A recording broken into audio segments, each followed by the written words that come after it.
character, known as the Baskerville family's Hound, Vikier van Baskerville, who was wrongly framed by his family and father even though he was loyal to them, was sentenced to death by guillotine. Vikier, at the moment of his death, thought to himself that if he were to ever live again, he would hunt down his prey no longer as a hound again. An unsettling scene is introduced to Vikier as he tries to make sense of his surroundings. Feeling that his body was heavy and in an unknown setting to him, he thought that he was in hell. In the grand estate of the Baskerville family, babies are seen in their cribs, crying and making noises. A man is introduced as the patriarch of the Baskerville family. He comments that the babies were insignificant. He walks through the room, commenting that the babies gathered this time were trash. As he walks he notices Vikier being silent as compared to the other babies. He orders the servants to bring the babies to the Cradle of Swords. The servants obey. Vikier recognizes the man as the main culprit behind his death in his previous life. Hugo Le Baskerville. Seeing Hugo's younger appearance, the MC concludes that he had regressed to back when he was a baby. Recalling his past life, he was a hound, born from an illegitimate family, while receiving training in a poor environment. Hounds must be devoted to missions that include assassination, intelligence, ambush, and others. A hound simply takes care of dirty work. This was so that the Baskerville could remain the best amongst the 7 families. The MC remained loyal because he wanted to be acknowledged by the family and Hugo. However, 10 years after the gate to the demonic gate was opened, even with the victory of the humans against the demons, the reward our MC was given was being put down like a simple dog. The main reason behind his execution was that he knew too much. MC clenches his fist, swearing to never live that life again. MC wanted to take revenge immediately but was unable due to his baby's body. He rolls around angrily. He realizes that he needs to become stronger and that the Cradle of Swords was the perfect opportunity. The Cradle of Swords was a trial that every child in the Baskerville family must go through. Children are thrown into a maze of swords, where they need to reach the Styx River to be assessed for their talent. The Styx River was a legendary river that turns children's bodies into iron but is limited to the number of children it can affect. The MC recalls that the fastest route to the river was a straight path out of the helix-shaped wall of blades. The MC crawls past the swords, remembering that in his past life, he could not receive the effect of the river, making sure that this time was different.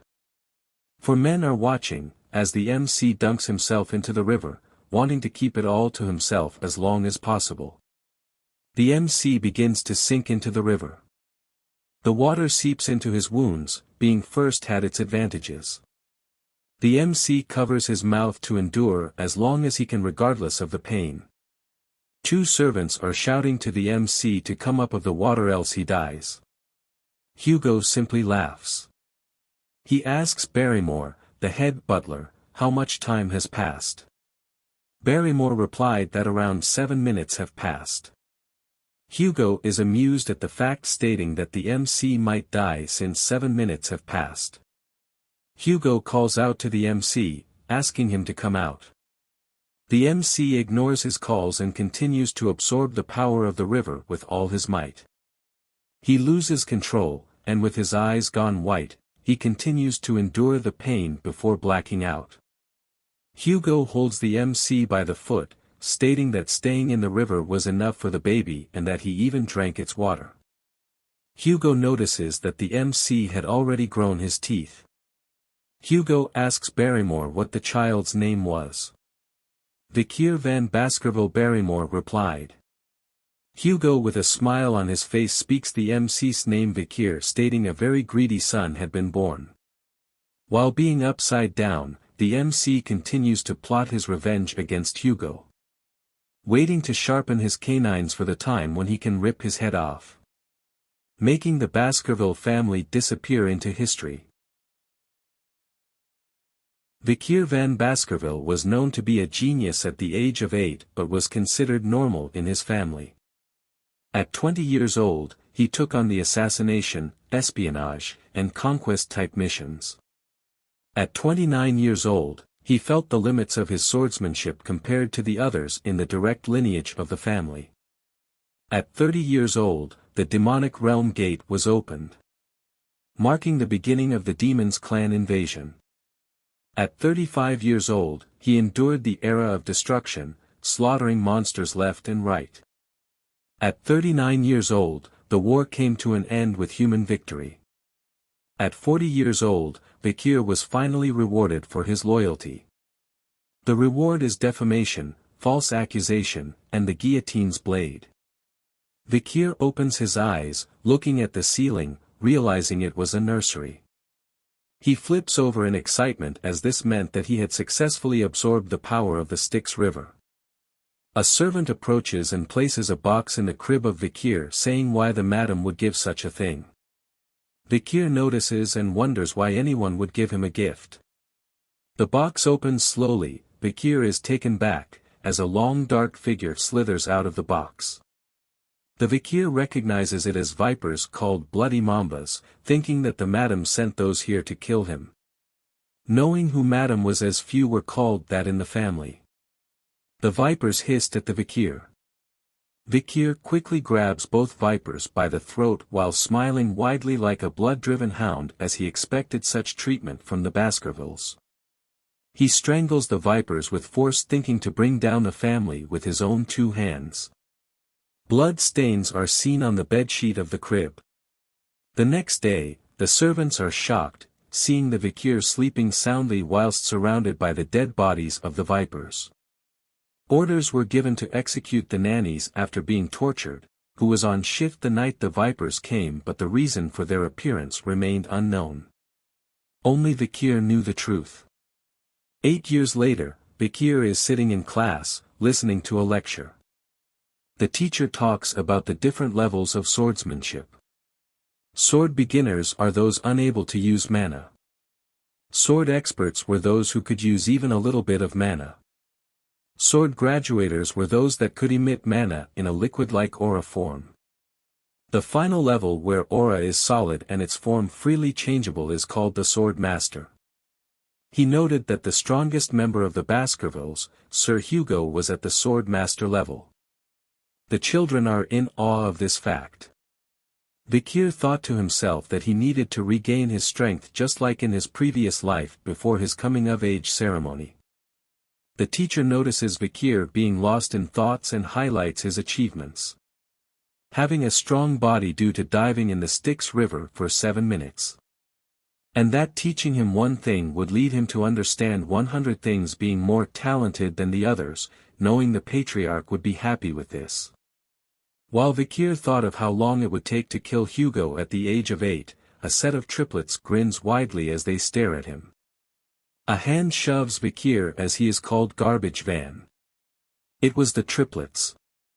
Having heard the weird rumors about Vikier being in the river for 7 minutes and strangling 2 vipers when he was a baby, they approached him. Vikier remains silent as he recalls his memories of these 3. Knowing that they were the ones to stab him when he was running away due to the defamation in his previous life. They were called the Hugo Le Baskerville Trident. We'll simply call them high, middle, and low. They shouted at Vikier to stop lying, stating that they didn't like him. Knowing they'll be troublesome in the future, Vikier decides to put them in their place now. High points a knife at Vikier, stating that his body was like steel since he was in the river for so long, making him immune to injuries from blades. High asked if he could test it. High calls Low. Low covers Vikir's mouth to stop him from breathing, stating he would eat his hand if Vikir endures for 3 minutes. Vikir decides to play along with their scheme. 1 minute passes, as High and Middle believe that the rumor was fake. 3 minutes pass, and they realize Vikir was good. 10 minutes passes, and they were too stunned to speak. They decide to let Vikir go. A crunching sound is heard as Low looks at his hand, and blood appears. Vikir spits as Lo screams in pain. High and middle shout at Vikir asking what he was doing.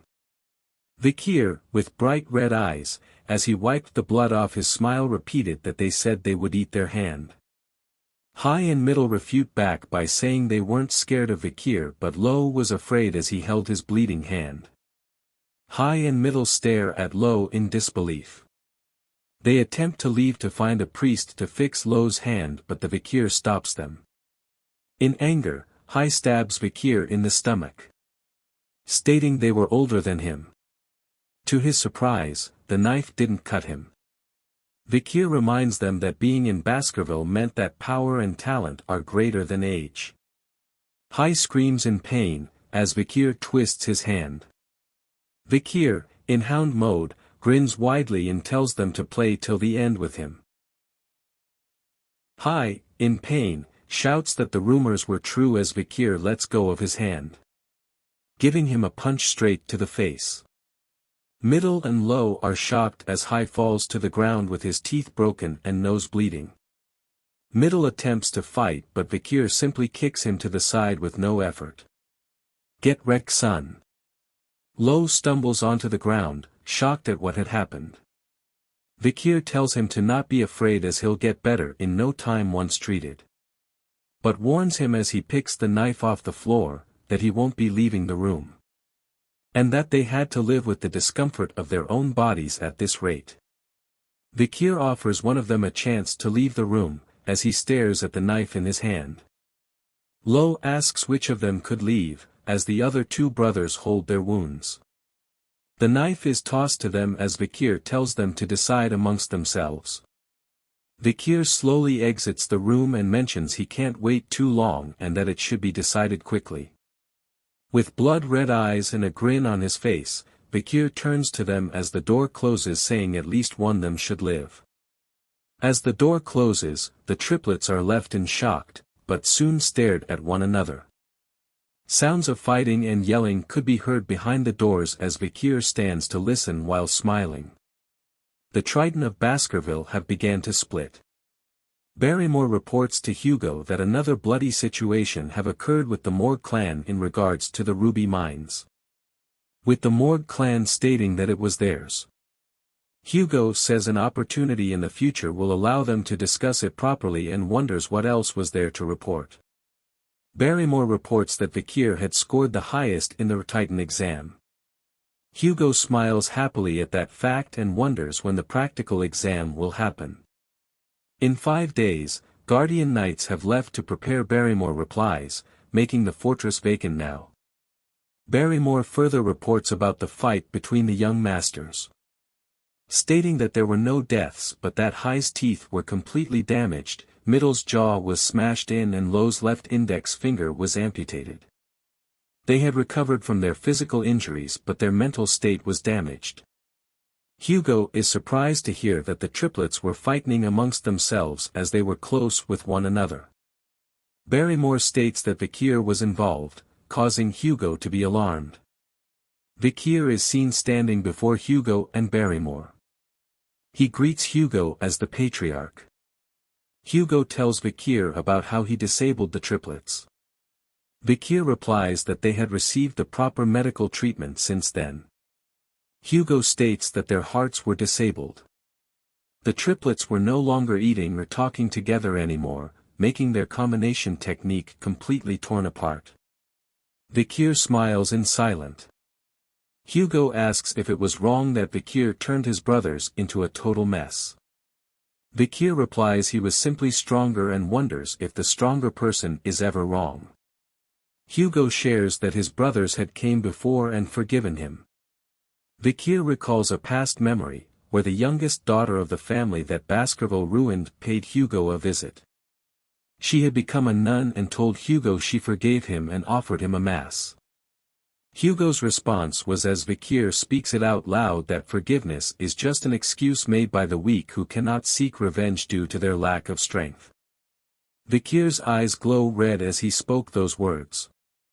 Hugo is elated at what was said as he smiles widely.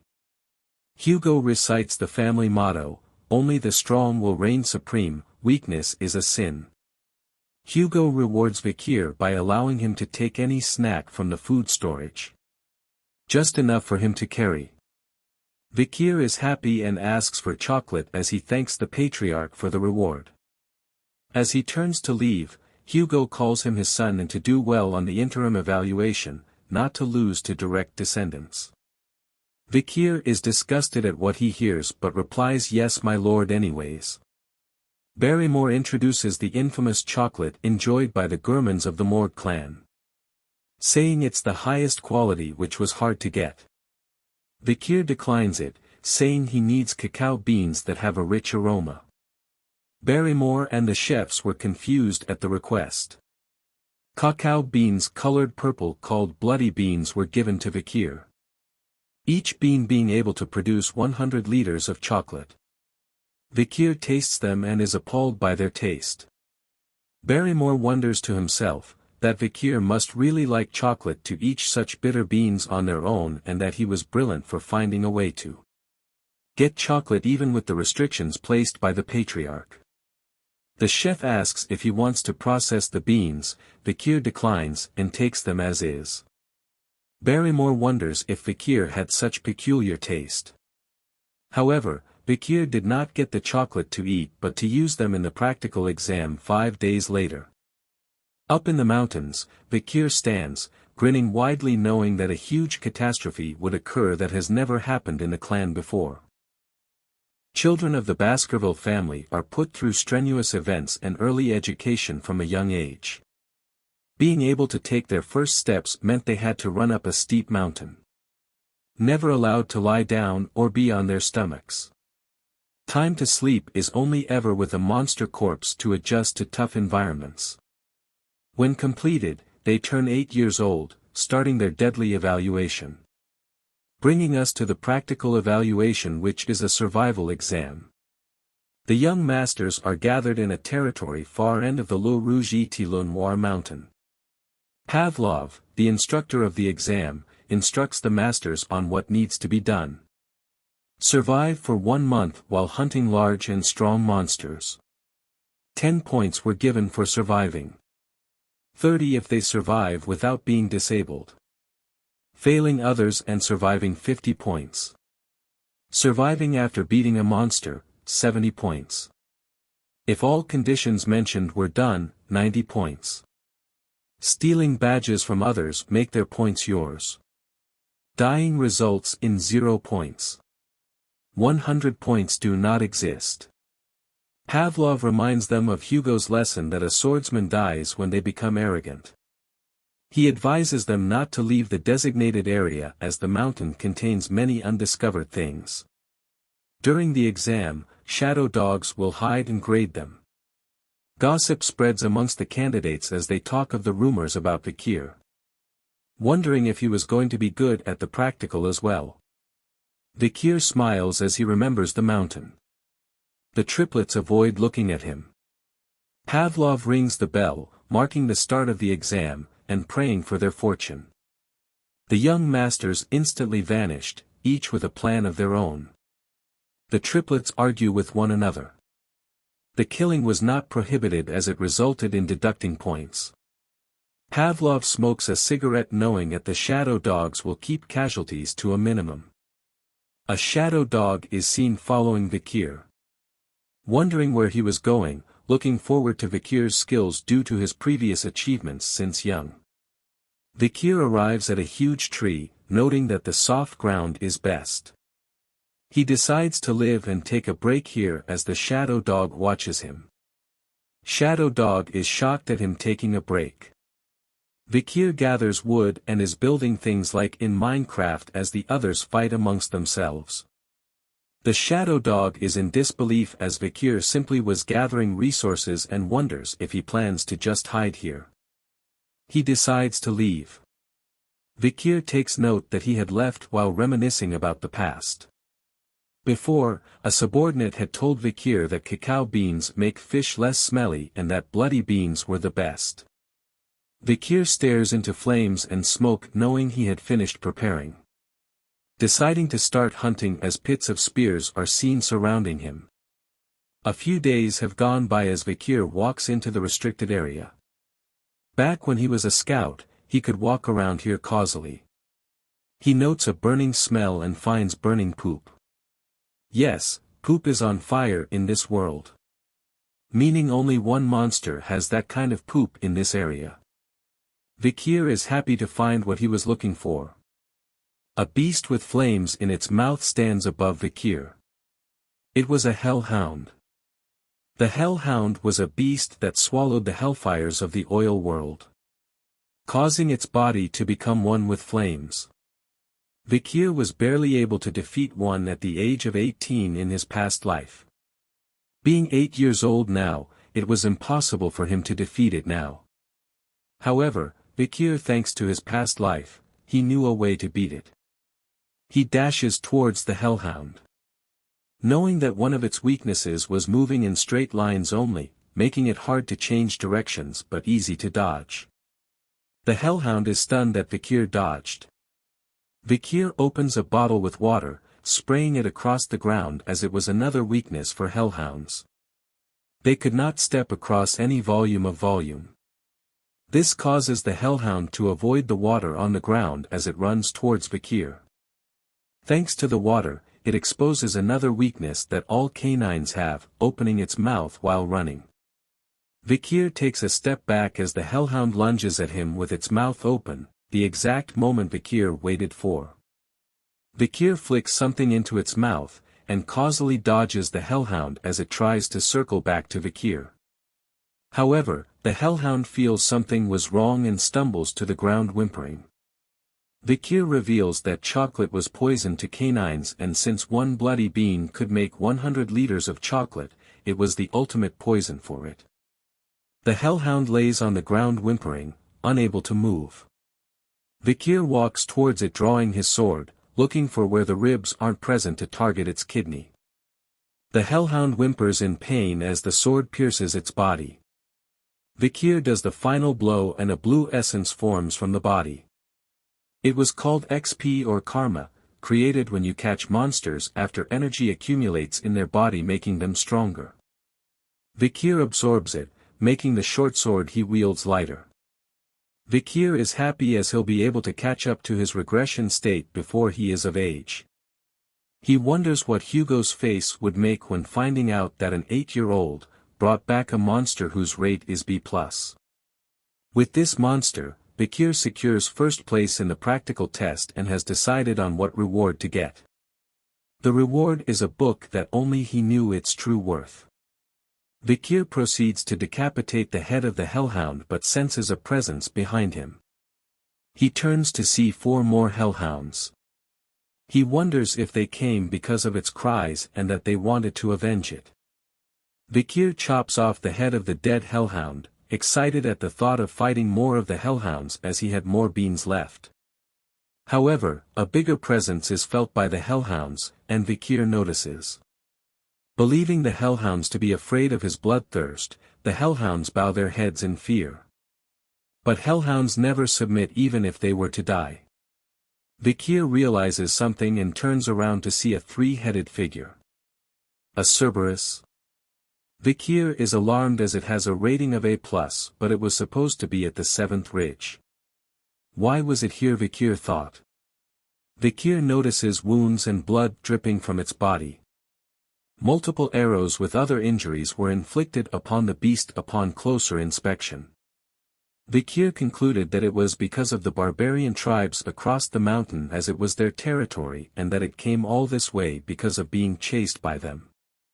Vikir saw the chance of a lifetime. To hunt an injured A+ beast. He must kill it no matter what. Vikir had been hiding his power, having mastered the 3rd Baskerville technique and being at a high level as a sword expert. But he had already reached a level that no other hounds have reached when they had become adults. Vikir covers his blade in aura and dashes to the injured Cerberus. He attempts to slice one of its heads but was interfered with by its other head. He slices it in reaction. Upon slicing it, he realizes that killing it was possible. Due to the war with demons, Bakir was able to polish his swordsmanship and there was no sign of unnecessary movements to his techniques. Add on his strengthened body from the river Styx. All weapons Bakir worked against the Cerberus. But that was what he thought. Reality hits him hard, as the Cerberus lands a deadly blow on Bakir, smashing his sword to bits. Bakir lets his guard down for a moment, resulting in a deadly blow from its claws. Bakir is flung straight into a tree. He coughs blood as his eyes turn white from the impact. He suddenly awakens, thinking if he had lost consciousness after the direct hit that was dealt to him by the Cerberus as it walks towards him. He feels the pain in his left arm, making him think that his arm had been ripped out. He checks to see and is surprised to see his arm still intact. He thanks the river Styx effect for keeping his arm. The Cerberus readies for another attack. It dashes toward him, smashing the tree that was behind into bits. Bakir leaps out of the way before it could harm him. He thought to himself, even though his arm was still there, the damage still remained and that wouldn't be able to take a second hit. The Cerberus turns around. With the odds against him, he thought of the situation as a journey that every experienced hunter must find a way out of. He thinks of the best possible action to take and decides to simply just run away as fast as possible. The Cerberus was alarmed seeing him running away. It chases after him. Bakir thinks that he was lucky that the Cerberus was injured, else he would have been torn apart by now as he continues to run away from it.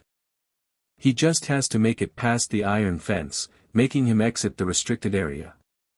Bakir leaps over the iron face and readies himself to reach the place he had prepared beforehand as the Cerberus reaches the iron fence as well. If he was caught before reaching that place, it would be the end for him. The Cerberus rips apart the iron fence with its face, roaring loudly as it continues its chase. Dashing through the trees, he looks around to spot the area. He notices a pile of wood in front of the tree, making it the area where he was supposed to be. He runs with all his might, just a little bit further, he thought to himself. A bit more. He screams as the Cerberus chases right behind him. Realizing it was the perfect moment, he leaps into the air just as the Cerberus opens its mouth to attack. A single step forward onto a marking causes it to sink into the ground. Bakir lands on his back, safe from its attack, breathing heavily. While the Cerberus was met with many spears hidden in the ground below. He welcomes it to the cradle of swords. Wiping the sweat off his face, he was happy that the traps he made for hellhounds were useful against the Cerberus. Bloody beans were spread onto the spears that were in the ground. Being the same species as the hellhounds, the Cerberus was poisoned easily as its two heads cough vomit and are in pain. Its middle head notices Bakir, growling at him. As he holds a spear aimed at it and throws it with all his might. The spear bounces off its body as it growls loudly toward Bakir. Bakir starts to count down from 7. With each step the Cerberus took, a second passed. It slowly reaches Bakir, as the countdown approaches 0. Once it reached 0, it simply fell to the ground. Bakir lets out a sigh of relief as the Cerberus falls to the ground just before him. Happy to know that the rumors were true about the 7 steps. He explains that the spear he threw was different. That it was laced with the poison of the bloody mamba's venomous fang from when he was a baby. He goes on to absorb the mana from the Cerberus, meaning that it was fully dead this time. He stares at its corpse, thinking about how he should bring it back. But before that, he had something else to do. He knew that the presence of a Cerberus meant one thing: dungeon. Since its gatekeeper was dead, the dungeon was free to be explored. Bakir proceeds to cover himself in dried soil, rotten leaves, and moist roots. Looking at its footprints and drools, he backtracks it. He walks to an opening, saying he found it. He enters the cave, recalling that the cave was meant to be discovered in a few years' time. He stares deep into the cave, feeling its mana underneath the rotten surface, knowing that it has not been discovered yet. No light was given out, making the cave seem deeper than he thought. He smiles happily, excited at what treasures are laid within the dungeon as he slowly enters. As he walks further deep into the dungeon, Bakir notices red veins of ruby minerals throughout the area. Feeling that they were connected to the Red All Mountain. He notices light appearing before him, indicating that it was the entrance to the dungeon. The light shines brightly at him, making him cover his face with his hand. He enters a large room, and at the center of it was a floating red stone. Realizing that the dungeon's interior was bright due to the mana imbued into the ruby as he approaches the floating ruby. He notices something behind it, a skeleton with a note. Showing that someone had been here before him. He inspects the skeleton, seeing its injuries caused by stabbings and that there were dried brown bloodstains as he picks up the note on the ground. A long time has passed for the skeleton. Bakir reads the note and recognizes it as a Baskerville member's writing. The note reads that the writer did not want to reveal his name, and asks to be called Cain. The reason behind the note was to prevent other generations from doing what he did. Further explaining that the stone chamber was talked about in the family as a legend. His brother, Abel, and he had coincidentally came across this place, raiding the dungeon and its countless trials. They had killed many monsters before arriving at the chamber, to find the final assignment to the place. The final assignment tied their feet here for a very long time.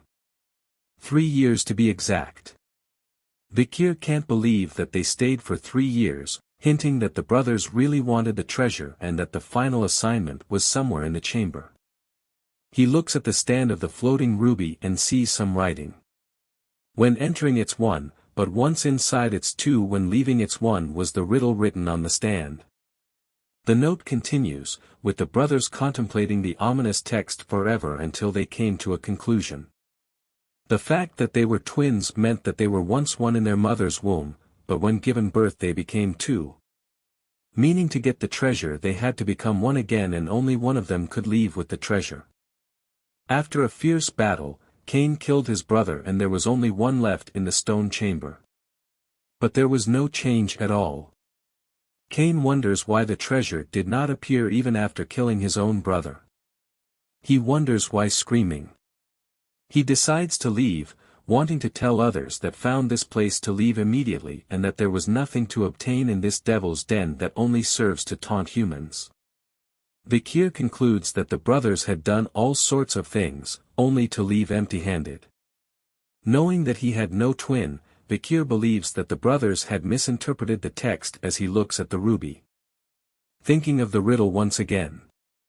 He thinks hard, knowing that no dungeon cannot be beaten. Upon looking at the skeleton again, an idea comes to mind. Bakir figured it out. Stating that the brothers were unlucky due to being twins, and that idea had they fixed to it.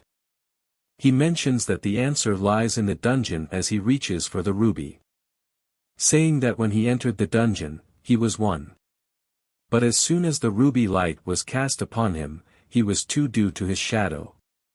He smashes the ruby into pieces, knowing that without its light, darkness re-enters, making the stone chamber open its final stage. The riddle answer was shadow. Pieces of the ruby that fell to the ground started to rise up, and energy from the rubies opens the passageway in front of Bakir. Bakir smiles happily as the final stage opens. Revealing a sword, the relic of this devil's den, the cause of the brothers' death. The sword glows red with an evil aura. The text below it states that only those with Baskerville's blood can wield Beelzebub. He was shocked to find that the sword was Beelzebub as he stands in front of it. He recalls reading a picture book during his childhood about the gluttonous fly, Beelzebub, who was an unprecedented great monster that invaded the lands in the old legends as part of the devil's holy constellation called the 7 Calamities. To stand up against the 7 calamities, the heads of each of the 7 families took one each. The first patriarch of the Baskerville fought against Beelzebub. Remnants of Beelzebub were stored in the lands of the Baskerville. Its demonic energy was said to lure monsters, an old legend that no one believes now. But the legend was true, as the sword was taken by the demon clans, resulting in countless deaths among the humans on the battlefield. Vikir grabs the sword in excitement, saying that it won't happen again, as the sword was now his. As he holds on to the sword, it lets out a ferocious energy as if it was howling. He grunts loudly as the sword seems to be absorbed by his hand. The sword places itself into Vikir's hand before appearing as a blade from his arm. He mentions that he was lucky to have a blade made from a devil's holy constellation, as the blade exudes a murderous aura. His red eyes glow similar to the blade as he raises it to his face, wondering how much stronger he'll be in this life. Looking around, he realizes that there was nothing else for him to take and prepares to leave. But he feels something was wrong with his body. He stumbles onto the ground, wondering what was wrong. Was he dizzy?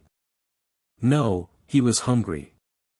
The blade makes noise and Vikir wonders if it wants to eat something. He leaves the dungeon, holding his stomach in hunger. Hunger was ringing inside his stomach. Noting that his sense of smell had improved as he smelled something delicious. The sword pulls him along, much to his surprise, wondering if there was something to eat in the direction it was pulling him to. He reaches the corpse of the hellhound he had killed before. The blade shoots out a tube into the corpse. As it absorbs the blood, Vikir feels his inside were getting back to normal, guessing he was starving for a long time.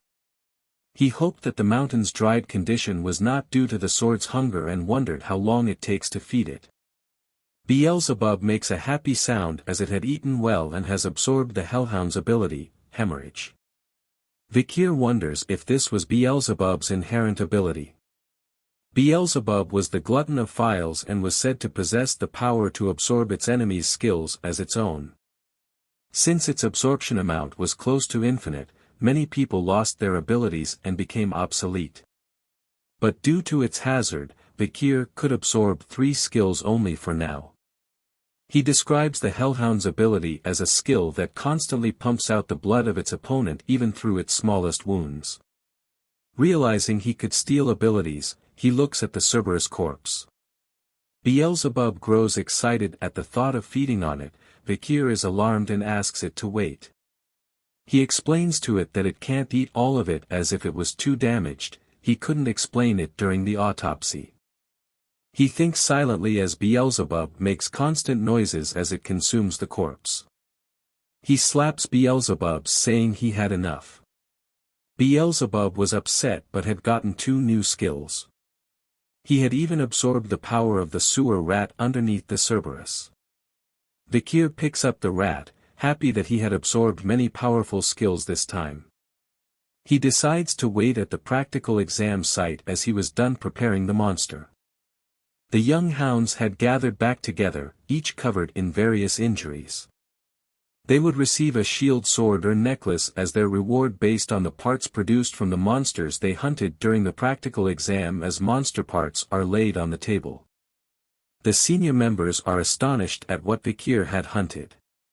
Hugo is alarmed to hear the news. Barrymore reports that Vikir during the practical exam had accidentally crossed over to the restricted area, allowing him to hunt an A+ Cerberus. He further reports that it was wounded by the barbarian clan and that Vikir had applied poison to his wooden spear, as Hugo mentions that a Cerberus was something that even the family's guardians would avoid. Hugo further asks what kind of poison could kill a Cerberus and where Vikir had gotten it. Barrymore mentions that the report did not include such details and wanted to ask Vikir, but Vikir had returned to the dorm as he was too tired. Hugo compliments Vikir, saying he was so sly already and that information was power, and that power is your worth. Barrymore was shocked that a master named Van and not Lo or La was this talented. Hugo replies that he was unlike the previous leaders. He didn't discriminate against a hound based on its bloodline when raising them as long as it had enough talent and spite. Adding on that there were mutts that came from the royal bloodlines, asking if Barrymore understood him. Barrymore is concerned as he ponders whether Hugo was thinking about his second son who was preparing for isolation training as he apologizes to Hugo. Hugo says it's alright and asks for Vikir to be summoned. Vikir stands in front of them with a smile on his face. Hugo asks how he caught the Cerberus during the exam. Vikir says that he placed the chocolate on his wooden spear, saying that it was lethal to canine monsters. Hugo asks if that was the reason why he asked for chocolate before, and Vikir says yes. Barrymore thought to himself if this is how fathers and sons usually talk to one another as they didn't greet each other. Hugo further questions Vikir on why he did not respond, and the butler asked him about the hunt. "He wasn't my master," Vikir replied. "Who is your master?" Hugo asks. "The master of the clan, since he belonged to the clan," Vikir responds. Hugo is happy with the reply. He rewards Vikir with the corpse of the monster and grants him a wish. Vikir wishes to be granted access to the 10,000 Epistle Library. The 10,000 Epistle Library was one of the largest libraries in the Empire and resided deep within the heart of the Baskerville clan. Hugo ponders, asking if he knew that only the Patriarch and second in command along with their direct descendants were allowed to enter. Vikir says that if it was not permitted, he would give up on it, thinking that he needs to sneak in instead. Hugo grants him access, much to Vikir's surprise. He asks him to read the 6th technique of the family located within the 6th restricted zone deep inside the library. Vikir is stunned as he was just given permission to learn a technique that an illegitimate child was not allowed to. Recalling that Hugo's current level was the 7th technique and that in his past life, Hugo had reached the 9th. Remembering the discrimination he faced in his past life, Vikir promises that in this life, he will surpass Hugo. As he will obtain the greatest essence of Baskerville, a textbook containing the teachings of the first patriarch who subjugated the 7 great disasters. Hugo stares at Vikir, looking forwards to his progress, and wishes him luck. He bows his head thanking Hugo and saying he'll surpass his expectations. 2 guards stand in front of a large door. Vikir enters the room, leading to the library. He stands there saying it was the first time he came in person. He searches through the books, seeing the names of the books that he had wanted to learn in his past life.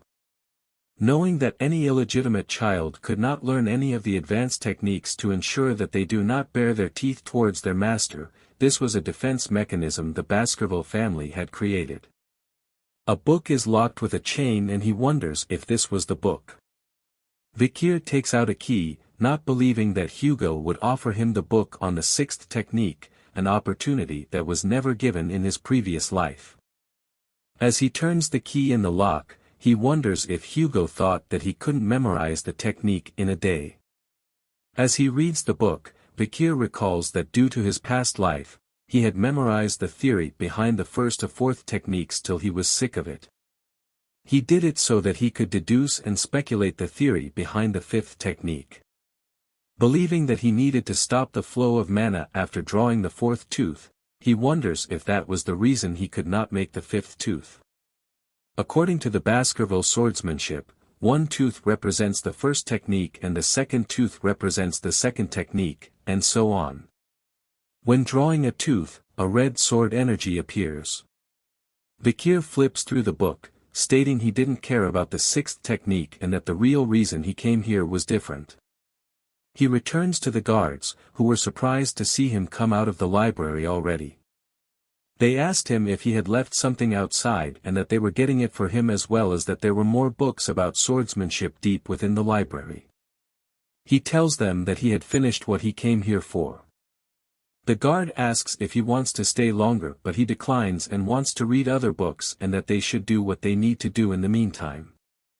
As Vikir walks to the spiral staircase, the guards whisper to each other saying that the place he was going to only had miscellaneous books and that if they were Vikir they would be busy reading the books deep within the library. They wonder if Vikir didn't know the worth of the books, but Vikir chooses to leave them to their thoughts. Knowing that they did not realize the true value of the books in the miscellaneous section. He reaches the next floor and looks around the books, noticing one that stood out. He found it, the book called A Lurking Ambush. Vikir is happy to find it. He opens it to see a ripped page and that due to it, it became a useless miscellaneous book. He grins widely as he was the only one that knew its true worth. Recalling a memory from before his regression, Vikir belonged to a squad that had found a strange relic in the dungeon that was on the border of the Le Rouge Etilon Noir mountain. It contained a page from a swordsmanship book. A single ripped page. Written with Baskerville handwriting, only Hugo found this remarkable, ordering everyone to search through the whole library to find the book that matched the page. The book was A Lurking Ambush. The same one that Vikir was holding. The book contained the 10th technique that the ancestors had written. Further recalling that Hugo had gone crazy for the 10th technique and released the hounds to find the remaining 6 pages that contained the technique. Hugo realized that the pages were hidden in the 7 great families, declaring war on them and sending hounds to those that refused. After sacrificing many hounds, all pages were given to Hugo. The reward for doing so was Vikir's death. Vikir grew angry as he recalled those unpleasant memories as he holds the book, knowing that once Hugo achieved the 9th technique it resulted in piles of hound corpses and blood. He makes sure that it won't happen in this life. The pages that Hugo got were all given by Vikir, allowing him to remember the content that was written on each page and that the reason he could not go past the 4th technique was the lack of access to the original book. Vikir reads the book, realizing that without the other pages, the book made no sense, but the moment you had all the pages, the book would turn into a masterpiece. He reminds himself of his past strengths as he reads the book, knowing that before he turned 15 he had to reclaim the power he had before his regression. Night turns to day as Vikir immerses himself in reading the book. He closes the book, having read enough. Wondering if he had read the whole day, but thanks to that he was able to memorize the book's contents from start to finish. He looks around and does not feel the presence of the guardian knights. He closes his eyes and imagines a figure standing before him. His arm glows with a red aura. He opens his eyes and strikes the figure before him using the 1st technique.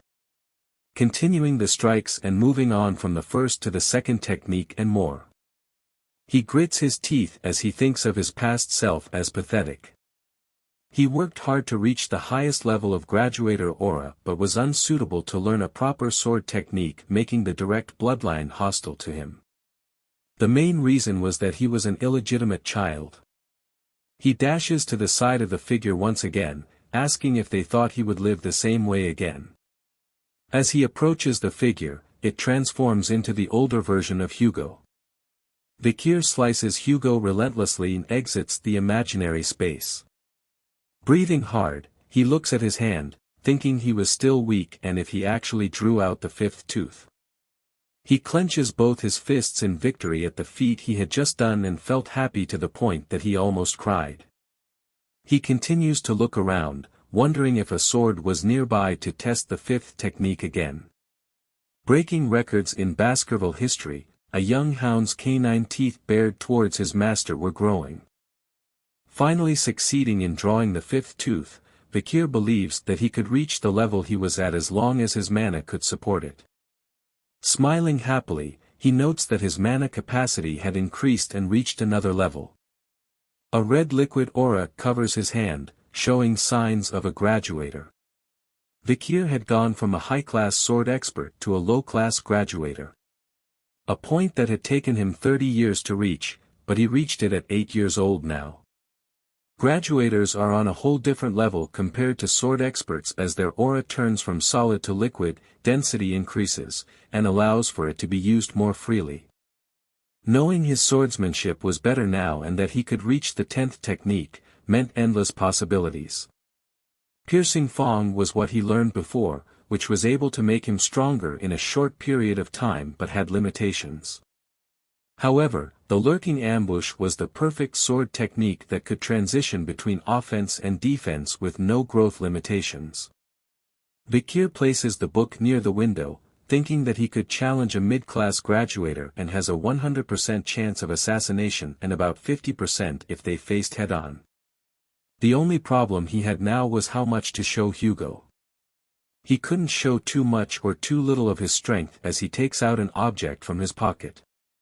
He places it in front of the book, using the sunlight to make a small fire on the book itself. Vikir grins to himself at what he just did. The book is set aflame as he makes it impossible for other to reach the 10th technique and that he was the only one that knew how this time. The guardian knights appear behind him, asking what the smell was.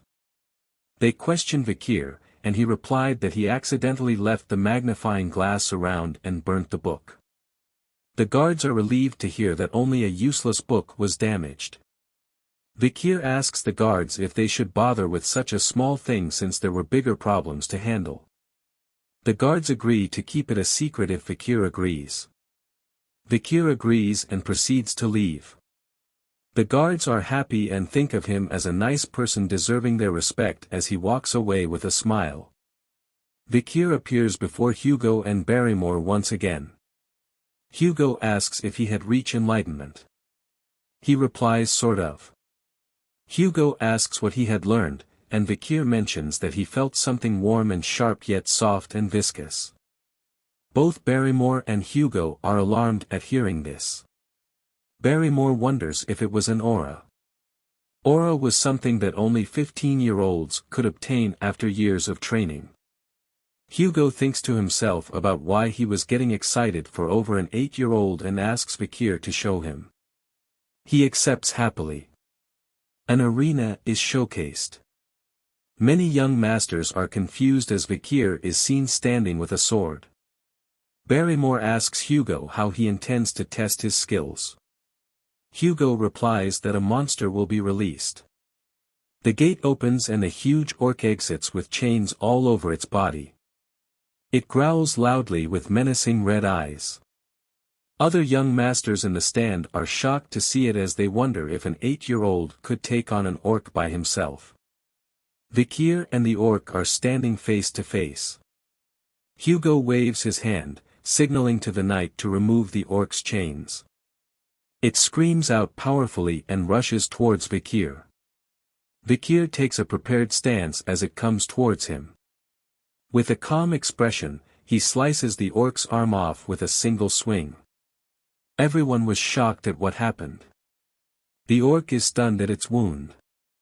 Vikir wastes no time and dashes low to swing at its leg. He slices it off in one strike again, causing the orc to fall to the ground. The orc remains confused at what happened to it. Vikir looks back, thinking that the orc was confused about why it was bleeding for the first time and that its regenerative skill won't activate. It was due to the skill of the bloodhound. It overpowered the orc's ability. People in the stands are wondering how he was that strong. Hugo stares, thinking deeply. Vikir looks at him, knowing he was trying to determine what he learned in the library, and proceeds to show him what he wants. Hugo and Barrymore looked alarmed. Vikir had revealed Aura Blade as his sword is covered in a strong red aura.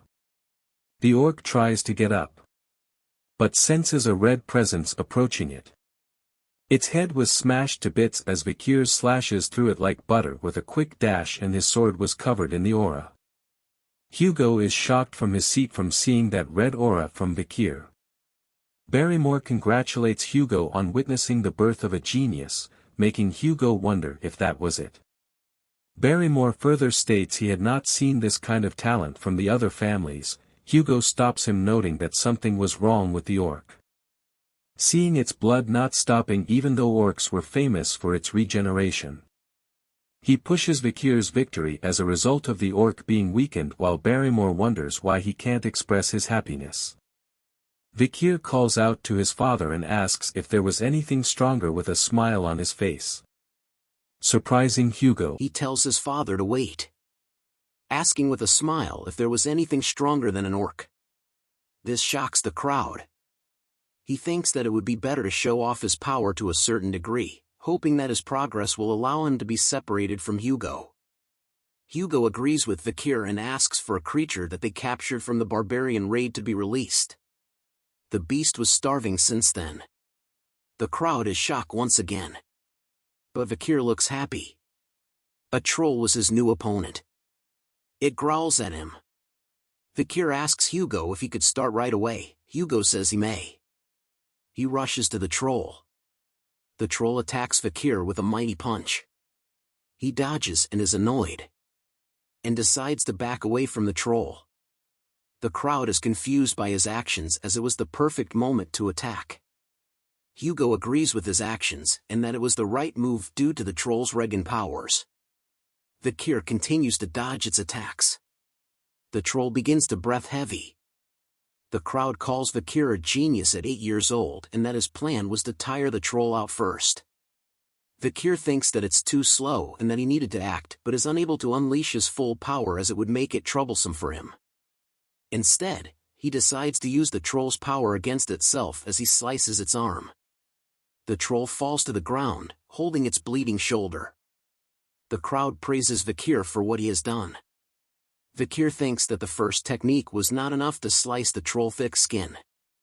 Hugo asks him to stop as it could become dangerous, but Vakir tells him he was almost done. He realized that he was getting an epiphany and that he'll give up if he can't kill it in the next attack. The troll growls in anger. He releases his red aura, preparing for an attack. The troll yells at him as he stood still. But it realizes something from him. A deadly aura and image was seen as from Vakir. In the next moment, the troll was sliced in half by Vakir as he unleashed the Hound's aura. Everyone is stunned at what happened. Even Vakir was shocked at what he just did. He laughs saying he did it. Hugo and everyone in the arena could not believe what they just saw. A week later in the dining room, Vakir is upset over the food. He turns to look around, realizing that everyone has been avoiding him since the day of the arena battle. But he was happy to see Hugo's stunned face. And that he had only shown a small part of his power to them but was actually more powerful. He had also gained the super speed regeneration skill from the troll. He thinks about the fact that he has been eating more with Beelzebub as the triplets appeared behind him. He readies himself. Vakir asks the triplets if last time was not enough, but them claim it was not what he was thinking. They wanted to tell him he was cool when he defeated the monsters, causing Vakir to spit out his food. The triplets ask if he was okay as Vakir thinks it was some sort of scheme. Just as he was feeling goosebumps at what they said, Butler Barrymore appears, telling him he needs to go to the Patriarch room. Back at the mansion of the Baskerville family, Hugo is seen chatting with the Morg clan patriarch, Adolf Morg. They talk about the annual training event between the families, hoping no accidents would happen. Hugo tells Adolf that it was just a scratch and that the Morg's children were dramatic. Adolf said it was because they were noble and dignified. The Rion Mage clan, the Morgs, and the Iron-Blooded Sword clan, the Baskervilles. They were not always on bad terms. The Emperor said that magic and swords were a pair. Because of those words, the two families would have annual joint trainings as a sign of good faith between them. However, a ruby mine between the two families' land was discovered, causing a problem of who owns it. Adolf asks if there was a supernova in the Baskerville family that was born with great blessings and skill, and Hugo brushes it off saying it's not a big deal. Adolf is surprised to see Hugo reacting to a compilment of a child. He then tells him that the Morg family also had a genius. He calls for Cimu to come in. The doors open and a little girl walks in. Hugo looks at her. Adolf introduces her as his sister's Respinese daughter, Cimu. He tells her to greet Hugo, but she remains silent. Instead of greeting, she calls him a thief that stole the ruby mine and that he should give it back. Hugo was angry to hear the word thief. Adolf is surprised at her words, and she told him that it was what he said in the carriage and that the annoying Chin Beard stole the ruby mine. The words annoying Chin Beard further annoys Hugo. Adolf says it was a misunderstanding and Hugo agrees saying she was just a child. But Cimu shouts at Hugo to give back the rubies as she doesn't have enough to do research. Enough! Hugo says as he holds back his anger. Adolf holds Cimu tightly, asking what Hugo plans to do to the child, as Hugo states that the Morgs didn't teach manners at all. Adolf asks if he was threatening an 8-year-old girl. "I guess the Morgs didn't teach their children to not envy what is others," said by Vakir as he enters the room. Adolf wonders if Vakir was the supernova and realizes that Cimu was missing. Cimu appears in front of Vakir asking what he just said. Vakir hears her name and recalls her as the Morg's clan iron-blooded empress, Cimu Morg. She was known as the genius among the genius even in the Morg clan that raised countless mages. At her peak she killed all monsters and barbarians in the Lenoir mountain by herself, burning them to death on spears, creating her legend. Vakir also remembered that her beauty was captivating. Cimu yells at him, saying that the ruby mines were hers and not his. "You sure came a long way just to throw a tantrum," Vakir replies. The leaders notice something. Flames erupt from Cimu due to the word tantrum. She tells him that he'll explain why the ruby mines belong to her so that a stupid dog could understand.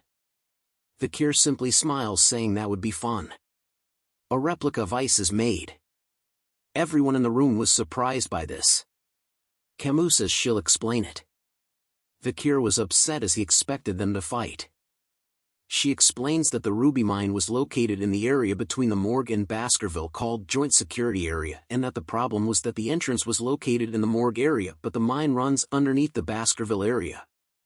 Adolf was happy while Hugo became upset due to the explanation. Vakir adds on saying that the Baskerville doesn't need to mine the rubies as they were meant for magic ingredients. But he calls her an idiot as no one would allow someone to enter their lands based on a few pennies. Hearing this made Cimu angry. She points to the sculpture, pointing to which side belongs to each family. She moves her arm across both areas, asking whose arm is this then? Vakir repeats her question back to her and grabs her arm. "Mine, of course," Vakir says, making Cimu blush. She stutters, wondering why she was his. Vakir tells her who said you're mine, much to her surprise. He grabs the knife, shocking Adolf and Barrymore. He smiles while showing the knife, saying that only her arm belongs to him. Both Hugo and Cimu are shocked at what he said. Vakir holds her arm high, ready to cut it with the knife. Cimu tears up and screams for her uncle to help. Adolf appears behind Vakir in an angry state, telling him to get away from his niece now. He lets go of her arm, allowing her to run to her uncle and hug him. Adolf yells at Hugo, saying what the hell is this matter? Hugo remains silent and turns to Vakir. He tells him that he has gone too far with his joke. Vakir apologizes, saying it was a common joke in the family and that the knife was fake. Adolf was shocked to see that toy knives were given to children as Vakir bows down to him, saying he was sorry. Hugo tells Adolf that he was getting too involved in the children's play and that he had some ideas regarding to the ruby mines that he should hear.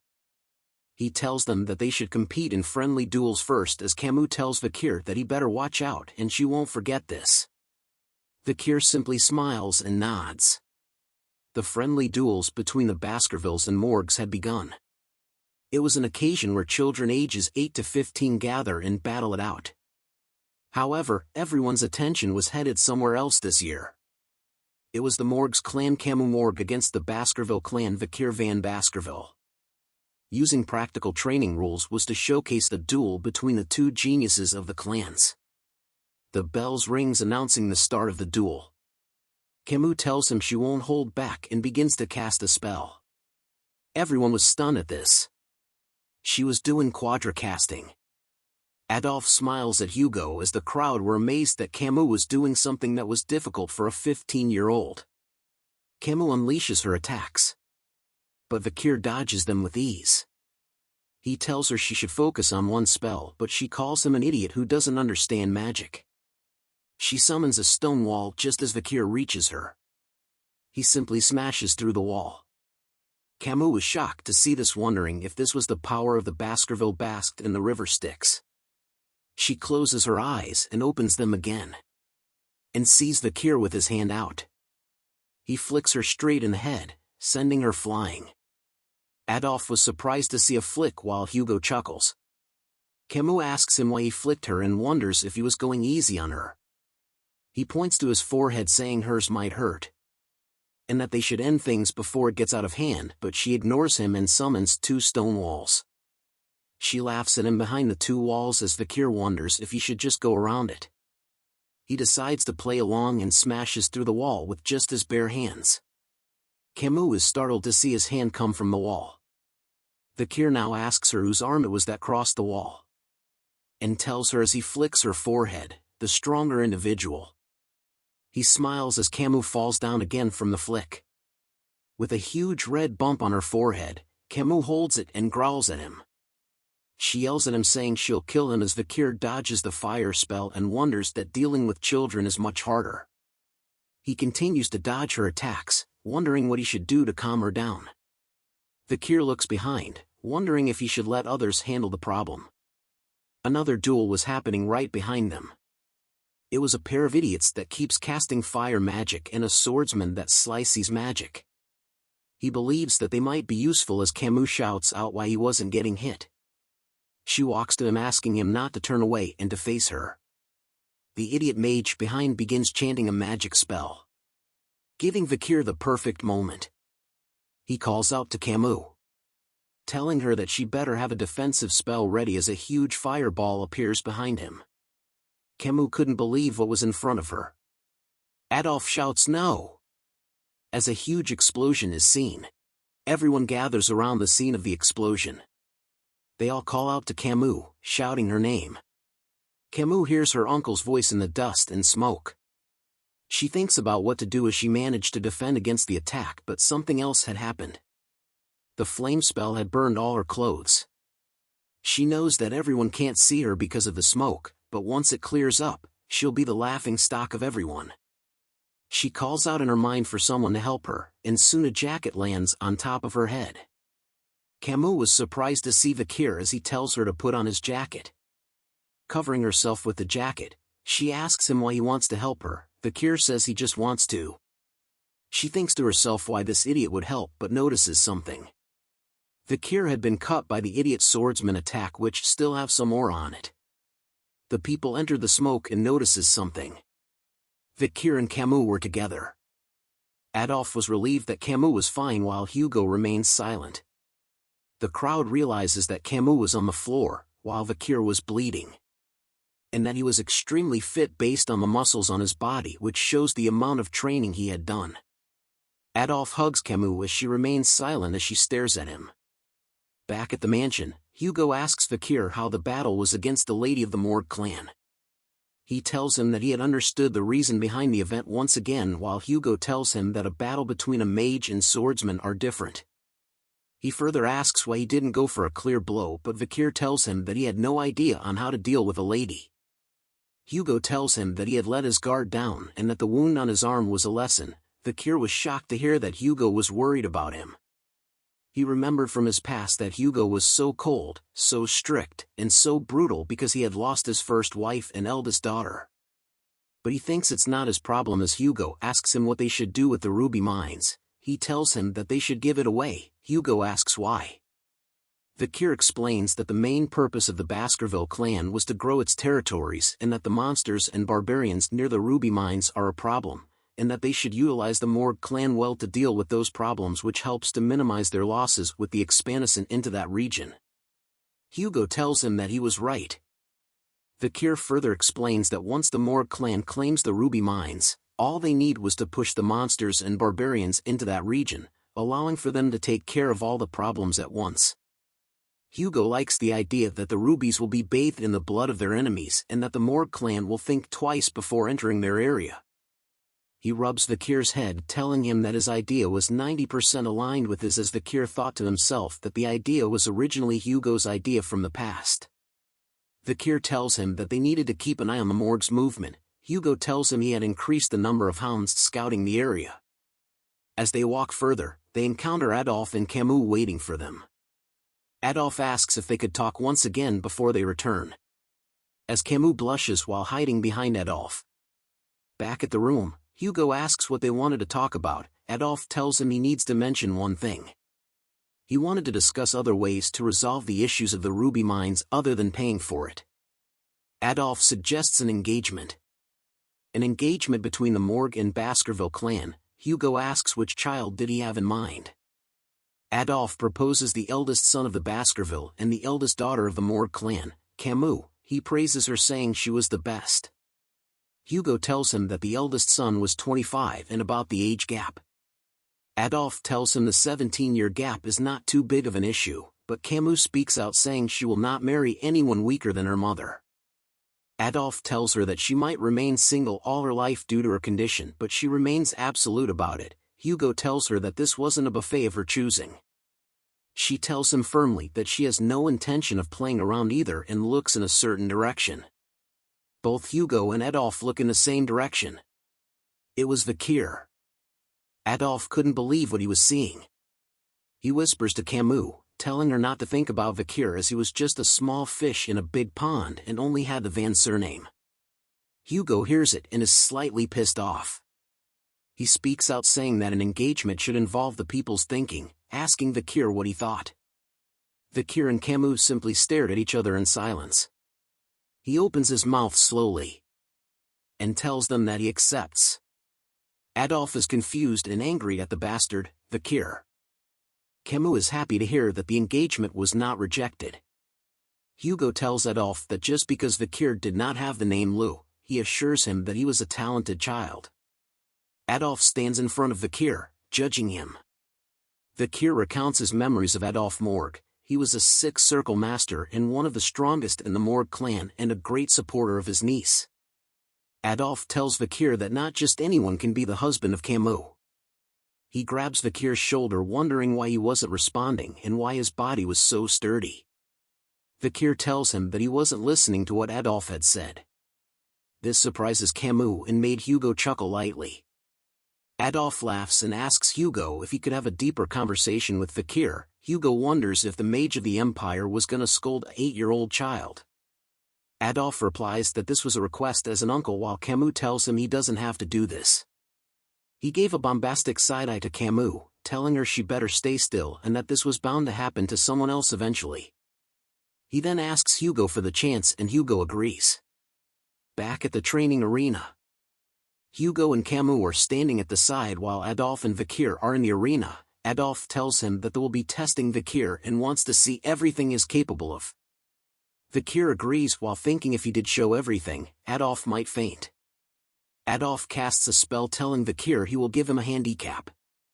A pot was being created from a combination of spells. This amazes Cimu as Adolphe was casting fire, earth and water magic perfectly. He tells Vakir that they would duel with a pot of water on his head, and that if a single drop falls, it would be his victory.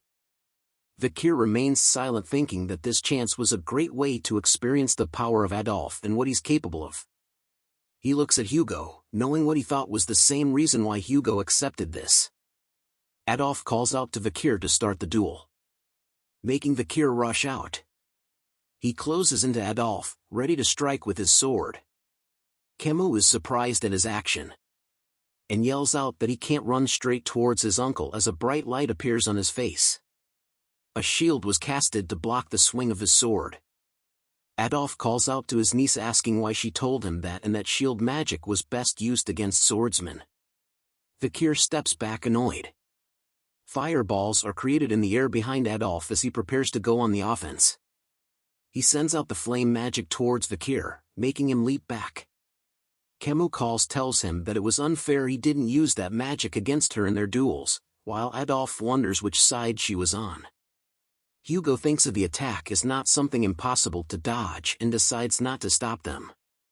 Vakir thinks that by using his past knowledge and skills, he may cause Adolphe to let his guard down, and that he might even be able to kill him. He strikes hard once again against the shield magic, and continuous hits it again and again. Adolphe tells him that it'll be the same no matter how many times he hits it as his sword will never pierce through his shield. But Vakir ignores his words, striking the same place over and over again. Cracks begins to form, making Adolphe realize that Vakir's swordsmanship and machine-like movement was impressive. But his sword was chipping away as well. A final swing causes the sword to shatter into pieces. Adolphe reminds him that he should have considered the durability of his sword and his shield, and that it's good to focus on a single goal, but that depends on the opponent. While those words were said, Hugo and Cimu were shocked by something. Adolf continues to say that Vikir was too weak, but before he could finish the sentence, he notices something as well. A piece of the sword has pierced the pot on his head, causing water to flow down everywhere. Adolf was stunned to see a piece of the sword.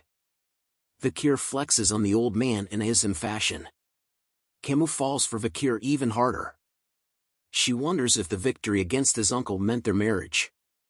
Hugo was happy to see that Vikir had won.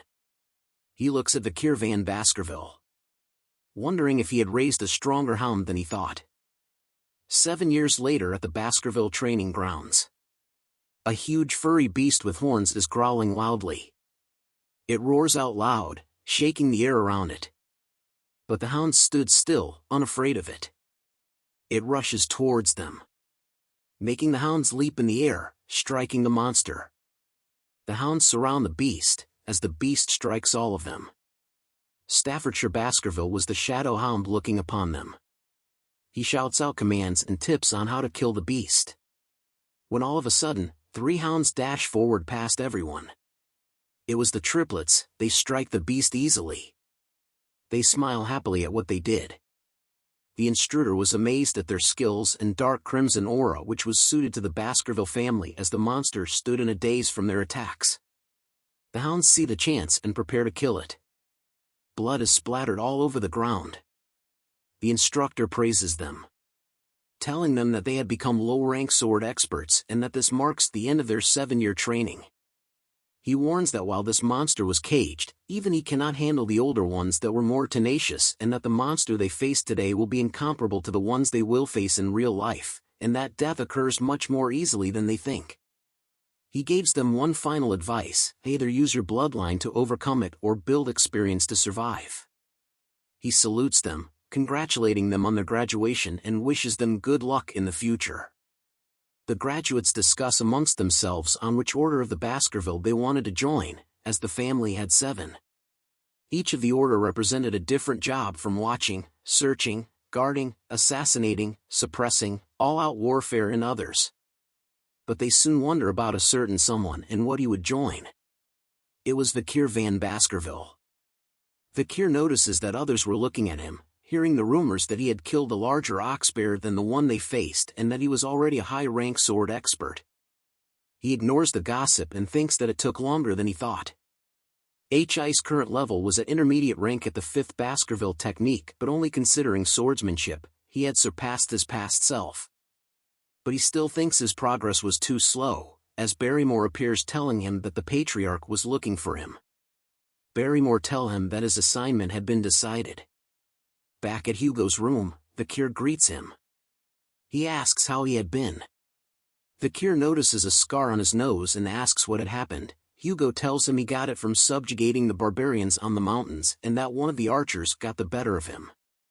Vikir asks if he had captured them, but Hugo tells him no, instead he gave a similar scar her face. Hugo congratulates Vikir as he wonders if he was going to talk about the assignment. He recalls his past life, that there was part of the Pitbull Order and was sent away for 21 months on the Lenoir Mountain, constantly in battle. And that children in the family were split apart, expendable ones were sent to die in battle, while the important one were taught about politics and administration. That was why the 5th technique exists. It allows for the elite members to catch up to the expendable ones in terms of swordsmanship. Hugo calls out to Vikir, telling him to try the lower house of Parliament, which surprises him. Hugo explains that the lower house was to teach him about the politics and business of the Baskerville family. Vikir couldn't believe that Hugo wanted him to take the elite course. He praises Vikir for his achievements and that he was a genius, and that his position will be the deputy consul of the underdog city, as both consul and deputy consul positions were vacant. He asks if Vikir will accept. He accepts, but says he has to mention one thing. Vikir talks about the incident with the Morg clan over the ruby mines. And so he requests to borrow something as part of his reward. This shocks Barrymore. He tells Hugo if that his request was too much, he could deny it. But Hugo allows his, with saying he trusts him and that he would not do anything foolish. Vikir tells him he won't do anything to worry him, still not comfortable with him calling Vikir a son. As Barrymore and Vikir leave the room, Barrymore tells something to Vakir. That Hugo treasures him deeply and that was why he did not dispatch him into battle immediately and that this was a form of kinship between them. But Vakir tells him that only happens if he does a good job. He recalls his past memories, where he was betrayed and killed by Hugo, feeling the sensation of when his head had rolled off the guillotine. With deep hatred in his eyes, Vakir promises that Hugo will experience the same sensation in this life. At the Baskerville territory called Underdog, we arrive at a beautiful mansion. A bald man is telling a pair of servants that the mansion and area has to be squeaky clean by tomorrow as the new deputy consult from the Baskerville family will be coming. A servant wonders what kind of person the new deputy would be and hopes that the person would be experienced in business. The servants continue to talk as Vakir walks by, catching their attention.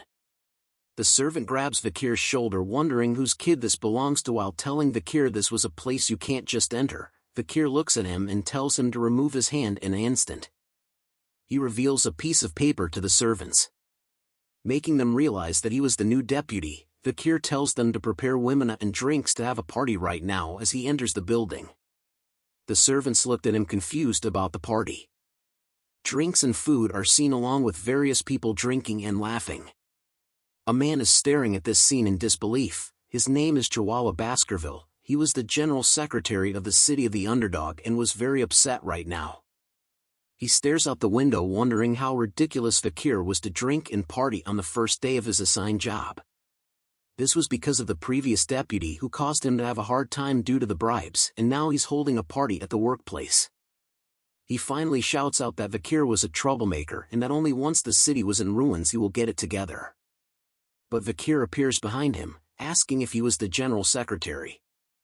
Chihuahua wonders when Vakir entered the room as they both introduced themselves to one another. Vakir notices something about Chihuahua's name, that he had no middle name. Chihuahua was stunned as he knows that a lack of middle name signifies that he was outside from the family and he was discriminated against because of this. But Vakir tells him that it was nice. This confuses him. Vakir tells him that he had researched him beforehand and knew that he came from Underdog, making he know all the ins and outs of the city. He tells Chihuahua that he knows how hard people like him had worked and that he wouldn't interfere in his work and trust him to do a good job. Chihuahua wonders if this was a new form of harassment, and why Vakir was here when he had asked for a party.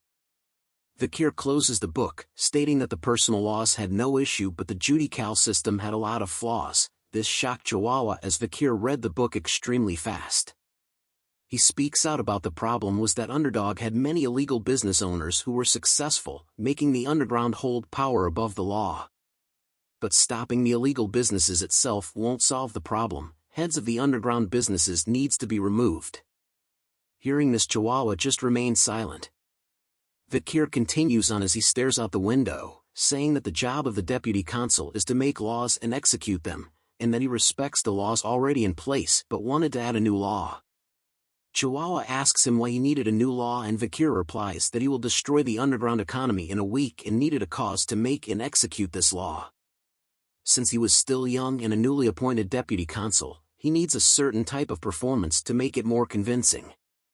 To put it differently, I will lay out the poop for the flies. Chihuahua stares at him wondering what he plans to do in the city. The next day at the Underdog's downtown Dortsmile Street, a crowd was gathered. As Vakir stands in front of them dressed well, the servants and Chihuahua stand behind him, wondering what Vakir was planning to do as he had been standing there since the crack of dawn. Vakir announces himself to the crowd as the newly appointed deputy consul as the crowd wonders what a cute young kid can do. He tells them about the notice behind him and that the laws have been in place for a while, and that even if the deputy changes, the laws will continue to be upheld. The crowd doesn't believe him, thinking that the higher-ups won't do anything and that he was gonna be lobbied pretty soon. Chihuahua yells out at them to mind their manners as Vakir was from the main Baskerville family. Vakir remains silent as the crowd continues to mock him. He grips the stick hard in his hand and raises it up high, grabbing the attention of the crowd. He slams the stick straight into the ground with tremendous power. Everyone around couldn't believe what they saw. He lets go of the stick and announces a special with the authority of the deputy consul. Vakir Special Law Section 1 Clause 1, he will reward 100 million hold to whoever removes the stick. Everyone around was still too stunned to speak. They all shout what? Into the air. As the stick remains in the ground. The new law that Vakir had created. Chihuahua and the servants remained silent, where else the crowd was talking about the reward. Vakir calls out to them asking if there was no one that wants to get the money. But still no one came out. So he increased the money amount. He tells them of the increased amount of reward, but someone laughs as he speaks. A man from the crowd calls it ridiculous and that Vakir wanted to make fun of them. The crowd agrees with the man and tells Vakir to stop messing around and go to sleep. Chihuahua wonder why they were the ones embarrassed instead as Vakir remains silent at their remarks. He asks them if there was still no one. And then decides to increase the amount of reward once again. Telling them that whoever pulls out the stick, they will get the new reward. He looks at them wondering if there is still no one. The crowd wonders what the hell was going on and if this was a joke. They talk amongst themselves wondering if they should do it. But they see a sword on Vakir's waist and wondered if they would get executed if he thinks they were being too greedy. They continue to wonder about the stick, if it was too heavy or if there was trick. Vakir is disappointed that there was still no one while Chihuahua whispers to him that the city didn't have that amount of money.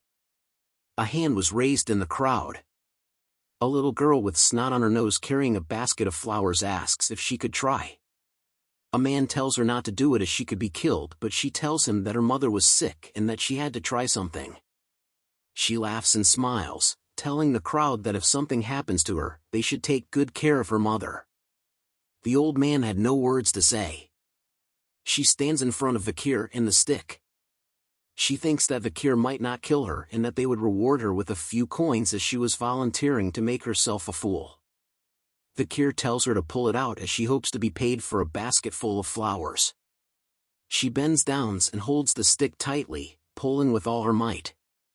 A surprised look came to her face as the stick came out. The crowd was surprised to see that it was done. The little girl holds the stick and looks up wondering why she pulled it out easily. As Vakir releases a red aura, and appears to be reaching for his sword. She tears up and closes her eyes, thinking that she would be executed, wondering what the reason was for her execution and who was gonna look after her mother. But a bag appears in front of her. Vakir kneels in front of her and tells her to take the bag of reward money. She holds the bag of money confused and so was the crowd. He looks back at Chihuahua while asking her where her home was and that the rest of the money will be sent along with a guard to protect it.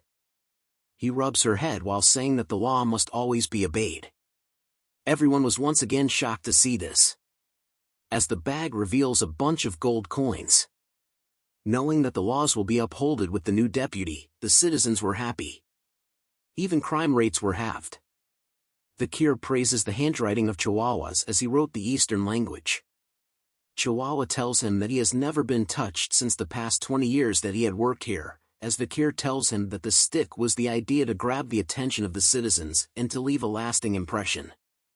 Chihuahua vows to follow Vakir for the rest of his days as Vakir tells him to calm down. But the truth was, Cimu was supposed to do this act in the future, but because of fear the citizens never liked her. He rolls out a map saying that the problems are only just the beginning and since they used up their money for the reward, they needed a way to get it back. He marks out spots that held illegal groups and where they might hide in the future so as to confiscate their dirty money. Chihuahua looks at the map wondering how he knew where the criminal businesses was. Vakir tells him that he could smell it but it was acutely because of his regression. Chihuahua thinks of him as a flawless man for investigating this much already as a man opens the door. The man informs them that the Young Autonomy Association has requested a meeting, which was what Vakir had expected. Chihuahua explained to Vakir that the group was made up of several clans but was just a social club, that the young masters were above the law and had something to say about the Vakir special law. Vakir tells them that the dung flies have started to smell the shit. He shows a grin and tells them if they should start to annihilate the pests that are eating away at the city. a club that was located within the high-end hotel in the underdog city called Burning Suspension, there was a party. The people in the club were the 7 crucial members of the Youth Autonomy Association. They were the second and third generation of the 7 families located within the Baskerville territory. The blonde guy tells the servant to like the drinks spilled on the table, and they thank him for being able to enjoy this precious drink. He tells the others that no matter how much they spent, the money will keep replenishing thanks to the Baskervilles. A man raises a glass, saying it was easy to kidnap barbarians to sell as the demand for slaves continues to grow as the Baskerville only cared about territorial expansion. They talk about how this club was better than the ones in the capital and that even the Baskervilles were protecting them as their personal hunting dogs. The blonde man calls the Baskervilles as idiots with swords as they had caused them to take the blame as they destroyed a loyal clan called the Mesamadunaro clan. And thanks to that incident, there were only 7 clans now. They continue to talk about the new deputy. The blonde man asks if they had heard of his name before and that he had caused a scene when he first arrived at the age of 15. He thinks they should have some fun and teach Vakir a lesson. They think about bringing Vakir here and making a huge and expensive party, and once it's over, make him pay for everything. But say it was a joke so he won't bother them ever again. A servant appears in the room bringing out the female escorts. But one of them notices Vakir and wonders if someone had ordered a male escort. The servant grabs his hair asking him what he thinks he was doing here, as Vakir looks at him with murder in his eyes. A loud snapping sound was heard in the room. The servant was confused as his arm was in a weird shape. He screams in pain as the members wonder what happened. Vakir introduces himself to them, and they realize who he was. They asked what the deputy was doing here, and Vakir tells them they called him here. They greeted him in a nervous manner. As they whisper to each other, wondering if they should do the plan now. Vakir places his hand on the table, telling them to stop the pointless chatter. He releases a red aura, grabbing the attention of the members. Glasses shake all around. The tower of drinks vibrate. And finally exploded.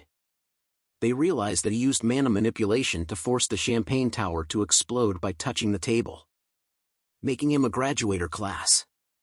They continue to whisper among themselves, shocked to find out that he was graduator class at 15 years old. Vakir calls out to one of them and grabs his shoulder as he tells Vakir that they were gonna pay for the drinks. But Vakir leans into him telling him that they should pay for their drinks and wondered if they were planning to force him to pay for it. The rest of them tries to calm Vakir down, saying they wouldn't make him do such a thing. And that they were just testing him as the city was a corrupt place. But Vakir strikes them in the stomach. With his fingers deep inside the body as it bleeds, he tells them that a dog should never trust their owner no matter the situation. And that they act this way because they have never seen something truly frightening before. As he throws the guy onto the floor, he steps on his face, asking the others if they knew why he did this to him. And they tell him that they knew why he did this. But Vakir continues to step on his head, and tells him that they would understand what he wants to do next as he smashes the guy's head to pieces. They all stand up asking Vakir if he thinks that he will get away from this while calling him a bastard. Vakir leans face to face to another guy as he knew they wouldn't understand. He lists out their crimes: abduction, kidnapping, illegal slave trafficking, insulting Baskerville, and a bunch of other crimes. He smacks the guy in the face, saying that animals don't learn until you teach them. He looks at them with a sadistic smile as his eyes glow, telling them that they were gonna see what he can do to teach a disobedient creature a lesson. Deep in the underground dungeon, Vakir and Chihuahua are looking at something in disgust. A hand is seen on the bars, telling Vakir if he thinks he would survive after pulling such a stunt, and that he would tell his father everything. It was the blonde man. He tells Vakir that he will get out of here and kill him. Chihuahua asks Vakir why he had them beaten so much. Vakir asks him if he thinks this was too much. Chihuahua said that he can't turn people into a meat bag, but Vakir tells him that he hasn't even started yet. He walks towards explaining that the village hall was to manage wicked people, but they had turned it into a hideous organization, and based on their arrogant expressions, they still lack proper education. Vakir tells them that once the sun set, he will execute all of them, shocking the blonde man. Chihuahua asks Fakir if he was serious, and Fakir said he will bury those that associate with them. Hearing this, Chihuahua advises him not to do it as their family will fight back. But Fakir tells him not to worry as their crimes are tied to the criminals of Underdog City and that he had his ways. This confuses Chihuahua. Fakir looks at them and informs them of their charges: human trafficking, kidnapping, bribery, blackmail, threatening, assault and murder. The blonde man tells him that they didn't do those crimes, so Fakir asks if they would accept punishment if there was evidence. Looking at them hard, he tells them they look like they did the crime but have no proof. This causes the man to stutter. Fakir thinks deeply what to do, as a man enters carrying a bag. The bag was covered in blood and had a knife sticking out. The man tells Fakir that his custom order was ready. Fakir tells him great timing and good job. The bag revealed a bunch of tools covered in blood. The man asks Fakir where he got the ideas for the tools because for the past 30 years, he had never seen such scary tool. Fakir tells him they were common tools from where he came from. The man asks if Fakir came from hell, but Fakir asks if he wanted to learn, but the man declines, saying he would vomit when he sees the work with those tools. Fakir looks at the tools, remembering that he learnt these tools from torturing demons during the era of destruction. He removes his jacket, frightening the blowed man. He asks them as they stare at him, "Where's that expression of yours that said you won't admit to anything no matter what?" Fakir rolls up his sleeves telling them not to say anything, so he could relieve his cherished memories of his past for once. Rumors spread throughout the town of the 7 members' arrest. The people discuss about the arrest, thinking that the deputy would let them go. Some think that he was going to execute them, but others believe that he would not as it would cause trouble. They believe that the situation was just a political play between the new and native politicians. As the citizens predicted, the 7 families sent an apology to the new deputy consul. The local powerhouses had bent their will, making it possible for the prisoners to be released and the new deputy to be punished by the Patriarch. But something else happened. The 7 heads were hung in the middle of the center square. The heads were preserved with salt, displaying expressions of agony as if they experienced excruciating pain until their last breaths. A notice was hung behind the heads, explaining the crimes of the heads and their execution details. The citizens were speechless upon seeing the heads. Fakir tells Chihuahua that this was expected because of the laws, and now new change will come to the city. Seeing this will soon cause a bloodbath in the Underdog City, Fakir tells Chihuahua to brace himself. Chihuahua was confused on how he would play a part, as he was now wearing a mask. He turns around, whispering if this was the right strategy. A figure asks if he didn't trust him, but he still wondered if this was the right plan, as the deputy consul was trapped in the cage, with people in masks all around the place and people in chains, and that he was going to be sold as a slave for the strategy. They were somewhere on the outskirts of the Underdog City. The slave auction was being conducted, which was an unlawful event that had not been reported. A man welcomes everyone to the circus. He was surprised to see people from the Mont Blanc clan. Reading the note, he sees that they were sellers and Chihuahua assures him that they were selling. He questions Chihuahua if he was not happy with the slaves from before, as the Mont Blanc clan always bought large amounts of slaves. But seeing Fakir's red eyes and black hair, he assures Chihuahua that he will take responsibility and sell him at a good price. He hopes that Chihuahua has a good time at the circus. The auction begins in the main tent as night falls. The people discuss about the slaves that were popular and what they wanted to buy, as the clown man tells them that an item was secretly embezzled by the Baskerville family's knights. It was an A-rank monster that is said to have 19 hearts, the Merciel. From its leather meat, bones and intestines nothing goes to waste. The price starts at 100 million gold. The price increases till the prize was sold for 250 million gold. The auction continues as the people bid and buy things. A man approaches Clown Mask, as he was surprised they were gonna sell something this time. He announces to everyone that something special has arrived and was found deep within the jungle. It was the barbarian of Balak from the warrior tribe in the L'Orange mountain jungles. He tells them they would get a different feeling when they tame a wild slave and it would be the perfect chance to test their slave training techniques, but he wonders why they had decided to sell this thing. He calls out for a bid but no one responds. He then decides to lower the bid from 5 to 1 million. But still the people were not interested. He tells the huge man to get rid of it as no one wanted it. But the warrior struggles to free itself. So the huge man punches her hard, making her unconscious. He apologizes for the disturbance as they bring her to the back. As an apology he decides to bring out the best product they had today. Vakir walks in, catching the attention of everyone. He was wearing long hair as a disguise.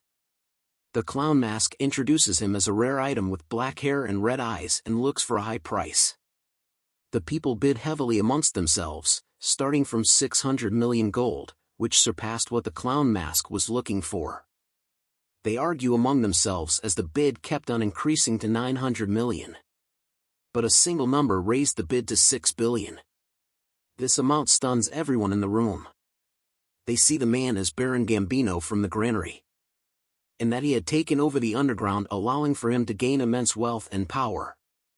The lady asks him if he was spending too much, but he tells her he can sell him at a higher price in the capital, but she tells him that 6 billion was too much, and he tells her to be quiet.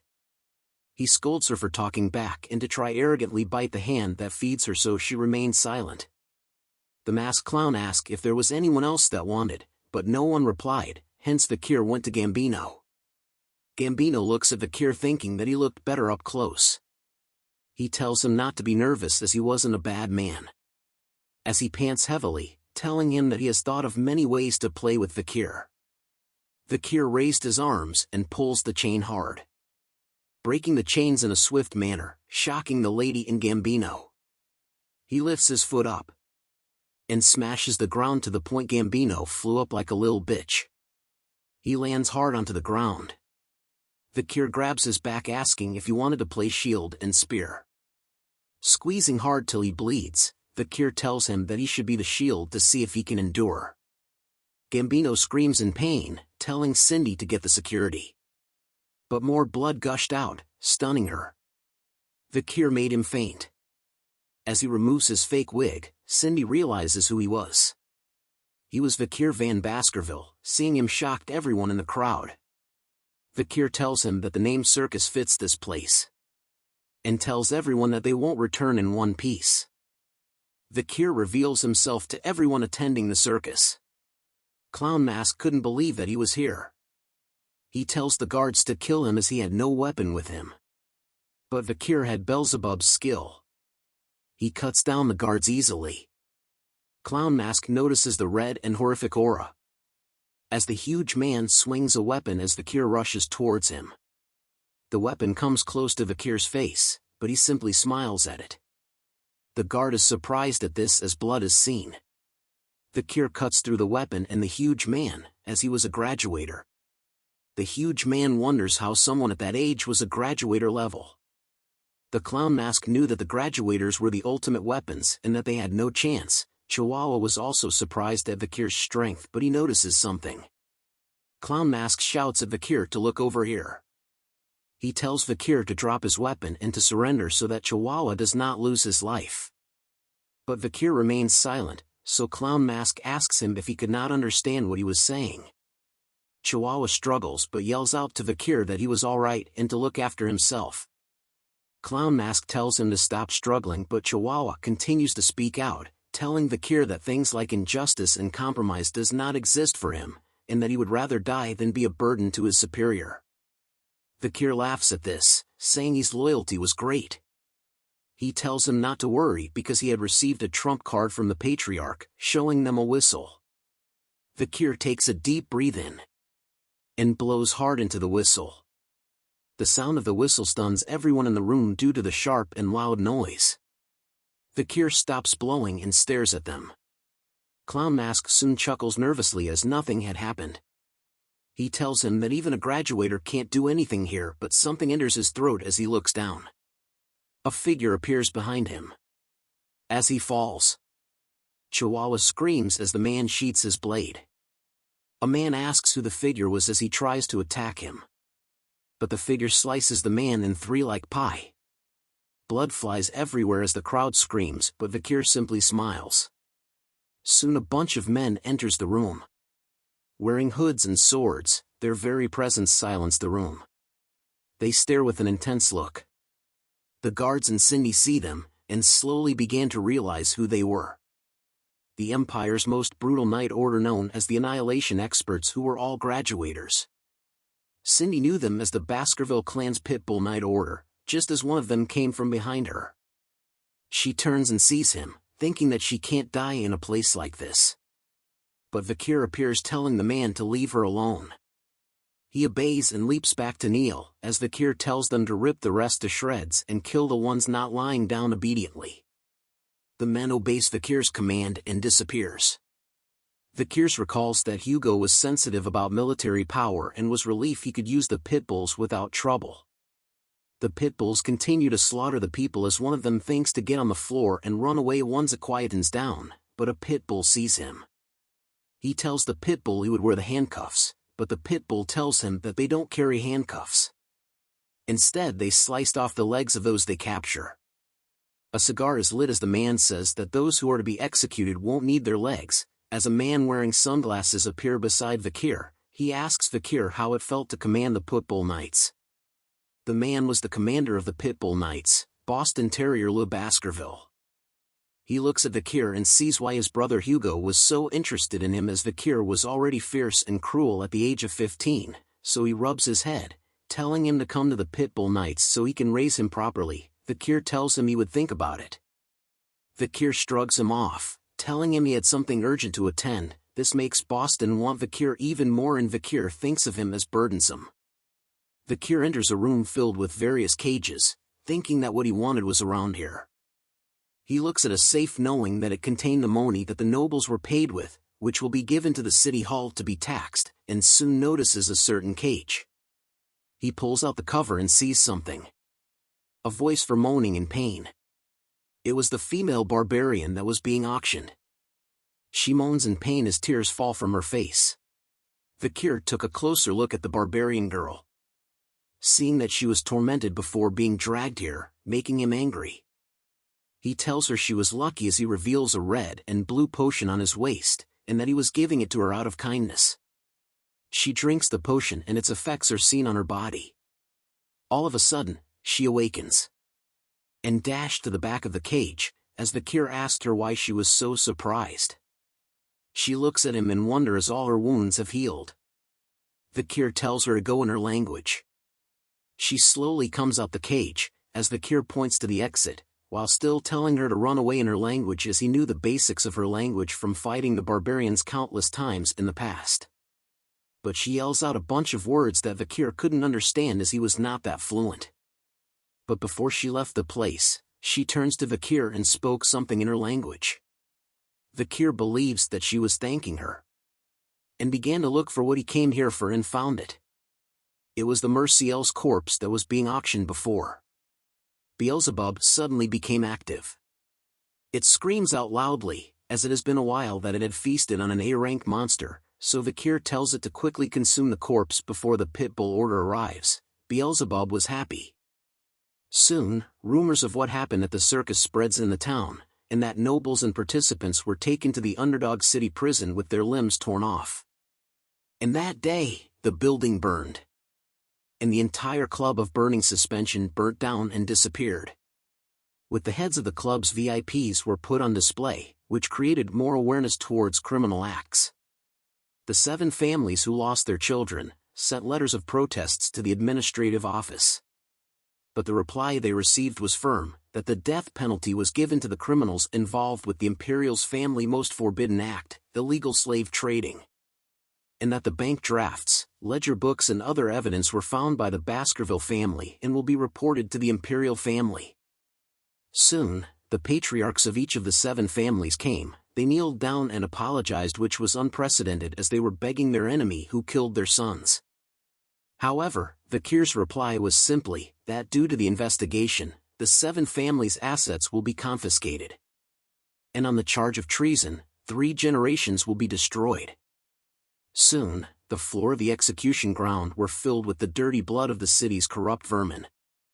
This resulted in love from the citizens as crime and employment rates were lowered, making the welfare of Underdog City restored. The next day, Chihuahua tells Vakir he had brought him coffee with a smile on his face. Vakir tells him to do his job and not bring coffee, but Chihuahua tells him that it was a sign of thanks for saving him from Clown Mask. Vakir tells him he was being stingy by bringing him just coffee, but Chihuahua assures him he also placed 2 spoons of sugar, creamer, and a little bit of water. He then asks Vakir how his transcribing training was going, so Vakir asks him to check his progress. Chihuahua was impressed with Vakir's writing as he was very good, but Vakir tells him that he still has a long way to catch up. Thinking deeply, Chihuahua was amazed by Vakir's acts of being able to create new laws from the words he learned, and was able to comprehend knowledge of law easily. He thinks that if Vakir stayed here, Underdog City will develop even more. Night arrives, as the moonlight reaches between the bars. A person is handcuffed. Vakir tells Cindy that he was sorry for not visiting her sooner as he was busy with things lately. He asks her if her real name was Cindy Wendyson Rose, but she asks him why he let her live. He removes the blindfold, telling her that he wants to ask her a few questions. She stares at him asking if questions were why he let her live. Vakir turns away, asking her if she was the reason why Baron Gambino was able to grow his power so quickly, but she remains silent. He pulls out a chair, telling her that her ability to earn money was impressive, and had she grown her talent in other places, she would have become a great merchant or banker. Then he promises her that once she answers his questions, he will let her go. But if she doesn't, she will regret her actions today. She agrees to answer his answer, so Vakir asks her if she thinks he has been enforcing the law well. He tells her to answer seriously or he won't keep his promise. This makes her upset. She tells him that he was doing well. The reply makes Vakir grin widely. He walks over to her slowly, grabbing her attention. As he slowly raises his hand towards her, lifting her face close to his as he looks her straight in the eyes, and asked her what the reason was. Vakir was staring intensely. She trembled with fear as sweat drips down her face as he slowly lets go of her face. He walks back to the chair, wanting to hear from her what he was doing wrongly. She grits her teeth, hesitating to answer. But she explains anyways, that a consul's important factor was virtue, and that even though his laws had reduced crime, many citizens will soon die and suffer from those laws. In the long term, it will cause hatred and rage from the people. Furthermore, the Baskerville family will also not welcome him, as he is gaining too much power than the clan leader in Underdog City. Vakir adds on, saying that eventually he will be hated by the people, and even become a threat targeted by the Baskervilles. So he looks at her and asks her what he should do. She tells him to return all the power and achievements to the clan leader, and that he needed to stop getting attention by going to the Lenoir Mountain or the Academy in the Empire, to hide his powers and wash his identity. And when the time comes, the Baskerville clan leader will be the one to suffer in his stead. Vakir hears this and remains silent. But soon she felt an immense pressure as Vakir asks her that what she said means that she wants the hunting dog to bite off his own owner's neck as Hound Shadows emerges. He stares at her with immense power.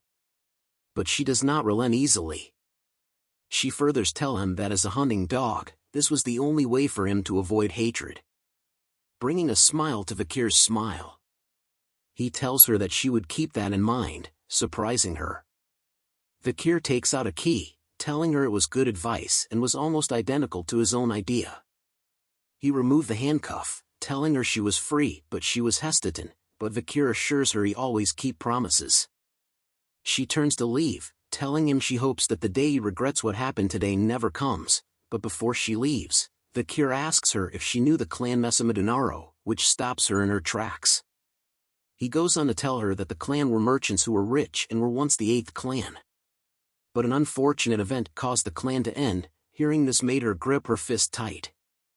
Vakir recalls the history that the young master of the Mesamadunaro clan wanted to show off his sword skills in his birthday celebration. The demo started and the people couldn't believe what they were seeing. The young boy was showing off the secret Baskerville sword techniques that only members knew. This later reached the ears of the leader of the Baskerville family, confirming that top-secret information had been leaked, releasing the hunting dogs of the family, causing the Mesamedunaro clan to go extinct. But the truth was, it was the young demons of the Seven family that made the young master learn the stolen techniques. Cindy smiles awkwardly, asking Vakir what that story had to do with her. Vakir continues the story, saying that there was a survivor from the clan, that the Seven idiots had sneaked out a 1-year-old girl from the devastation. All because the girl was beautiful. She went through cruel and unusual torture, acts so horrible that even Vakir couldn't talk about it. Hearing this made Cindy grit her teeth hard. She turns to leave, telling Vakir she doesn't want to hear anymore, but Vakir tells her there was more to the story. And time passed, and a new deputy came to the city, managing to drag out the old problems out of the city and punish them, as the trigger for everything was the Seven idiots. And that the new deputy made sure that the Seven idiots were tortured properly and they admitted their crimes as they met their end, making them say their last words. "I'm sorry for committing such a heinous crime," or so they say. Hearing this made Cindy tear up as she turns to look at Vakir. She yells at him, wondering who the hell they were saying sorry towards. And Vakir tells her that the sorry was meant for the young girl using the fake name Cindy Wendyson Rose, the sole survivor of the Mesamedunaro clan, but Cindy could not believe him, telling Vakir how she was supposed to believe him when he tortured them. Vakir grabs a torch, telling her that it would be easier for her to see with her own eyes. They reached a certain cell, where he told her to take a look. Tears fall from her eyes, as she was alarmed from what she saw. Bodies and walls were covered in blood everywhere in the cell she looked in. Words were written on the floor with blood, as the Seven idiots confessed, saying they were sorry and begged for forgiveness. The scene before her made Cindy throw up. Vakir walks towards her, saying there was still one clan left to hate, and tells her to hate the Baskerville clan. She had more than enough rights to do so. She wipes her mouth, staring at him. She asks him why he was helping her even though he was part of the Baskerville clan, but Vakir tells her she was asking the wrong question. She pauses for a moment, then tells him she understands what he was trying to say. She stands up, telling him that she will repay this debt. As she makes her exit, she tells him that whatever he does for the rest of his life, he will never worry about money ever again. This brings a smile to Vakir's face, as he tells her that he will remind her of this promise in the future. The next day, back at the mansion, Chihuahua greets Vakir good morning, but was shocked to see blood and dead bodies in the room. Vakir wakes up, rubbing his eyes and saying good morning to Chihuahua. Chihuahua asks him what was with the bodies and blood. Vakir tells him that he killed them in his sleep. They continue the talk as Chihuahua asks Vakir what his childhood was like. But Vakir tells him that a lot of inconveniences were happening in his way lately. There were poison arrows, poison drinks, acid, snipers, arson, getting run over by a cart and many more. Vakir wonders if this meant he was getting more attention as Chihuahua calls him insane. But it was thanks to his 3 skills that he was able to survive all these attacks. And thanks to the river of sticks and tough life enhancing his body, graduator class assassin couldn't pierce his skin. Vakir thinks of all this as annoying and wants to look into it. Chihuahua tells him it was a wise decision. Soon a carriage carrying the Baskerville flag appeared in front of them. Vakir recognizes them were sent by the main family. The carriage door opens, and a pair of feet appears. Chihuahua is shocked to see who came out, as a white head appears. It was Barrymore the butler. He greets Vakir saying it has been a long time. Vakir tells Barrymore that he looks better now. They continue to talk as Chihuahua looks at Barrymore in disbelief. Barrymore was famous as being able to survive in the main family as a single mistake could cost him his life, and that he was the head butler for 4 generations. Chihuahua was happy to see the role model of servants in front of him. Vakir asks Barrymore if the reason he came was for that. Barrymore agrees, saying that Hugo was happy with his results and wants him back at the main residence. Vakir thinks of Hugo, not believing that his face meant being happy. Hugo is seen reading about Vakir in the paper, and that he had achieved first place as the most beloved figure of Underdog City. He reads a quote out loud to Vakir that states, the Baskervilles are only good at using weapons and not their brains, but with Vikir's achievements, they could get rid of that image. Hugo praises Vikir, but Vikir tells him he was doing what he was supposed to, still thinking if Hugo's face is his actually happy face. Hugo then tells him that one must reward and punish according to the situation. He informs Vikir that he was the one to go to the academy this year as Vikir expected. The best academy Colosio was where the Empire's elites gathered. It was the perfect opportunity for Vikir to grow stronger without Hugo's attention. Hugo asks Vikir if he wanted any other siblings to go to the attend with him. Vikir tells him that he was close to the triplets but was actually thinking of using them as sandbags. Hugo tells him he would send them with him and asks if he remembers the plan he thought of when he was 8 years old. Vikir remembers the plan regarding the ruby mines with the Morg clan to use them to get rid of the barbarians. Hugo smiles, telling him that the plan had worked. Vikir asks what he meant by that and Hugo explained, saying that the Morgs suggested a joint raid and were humble about it.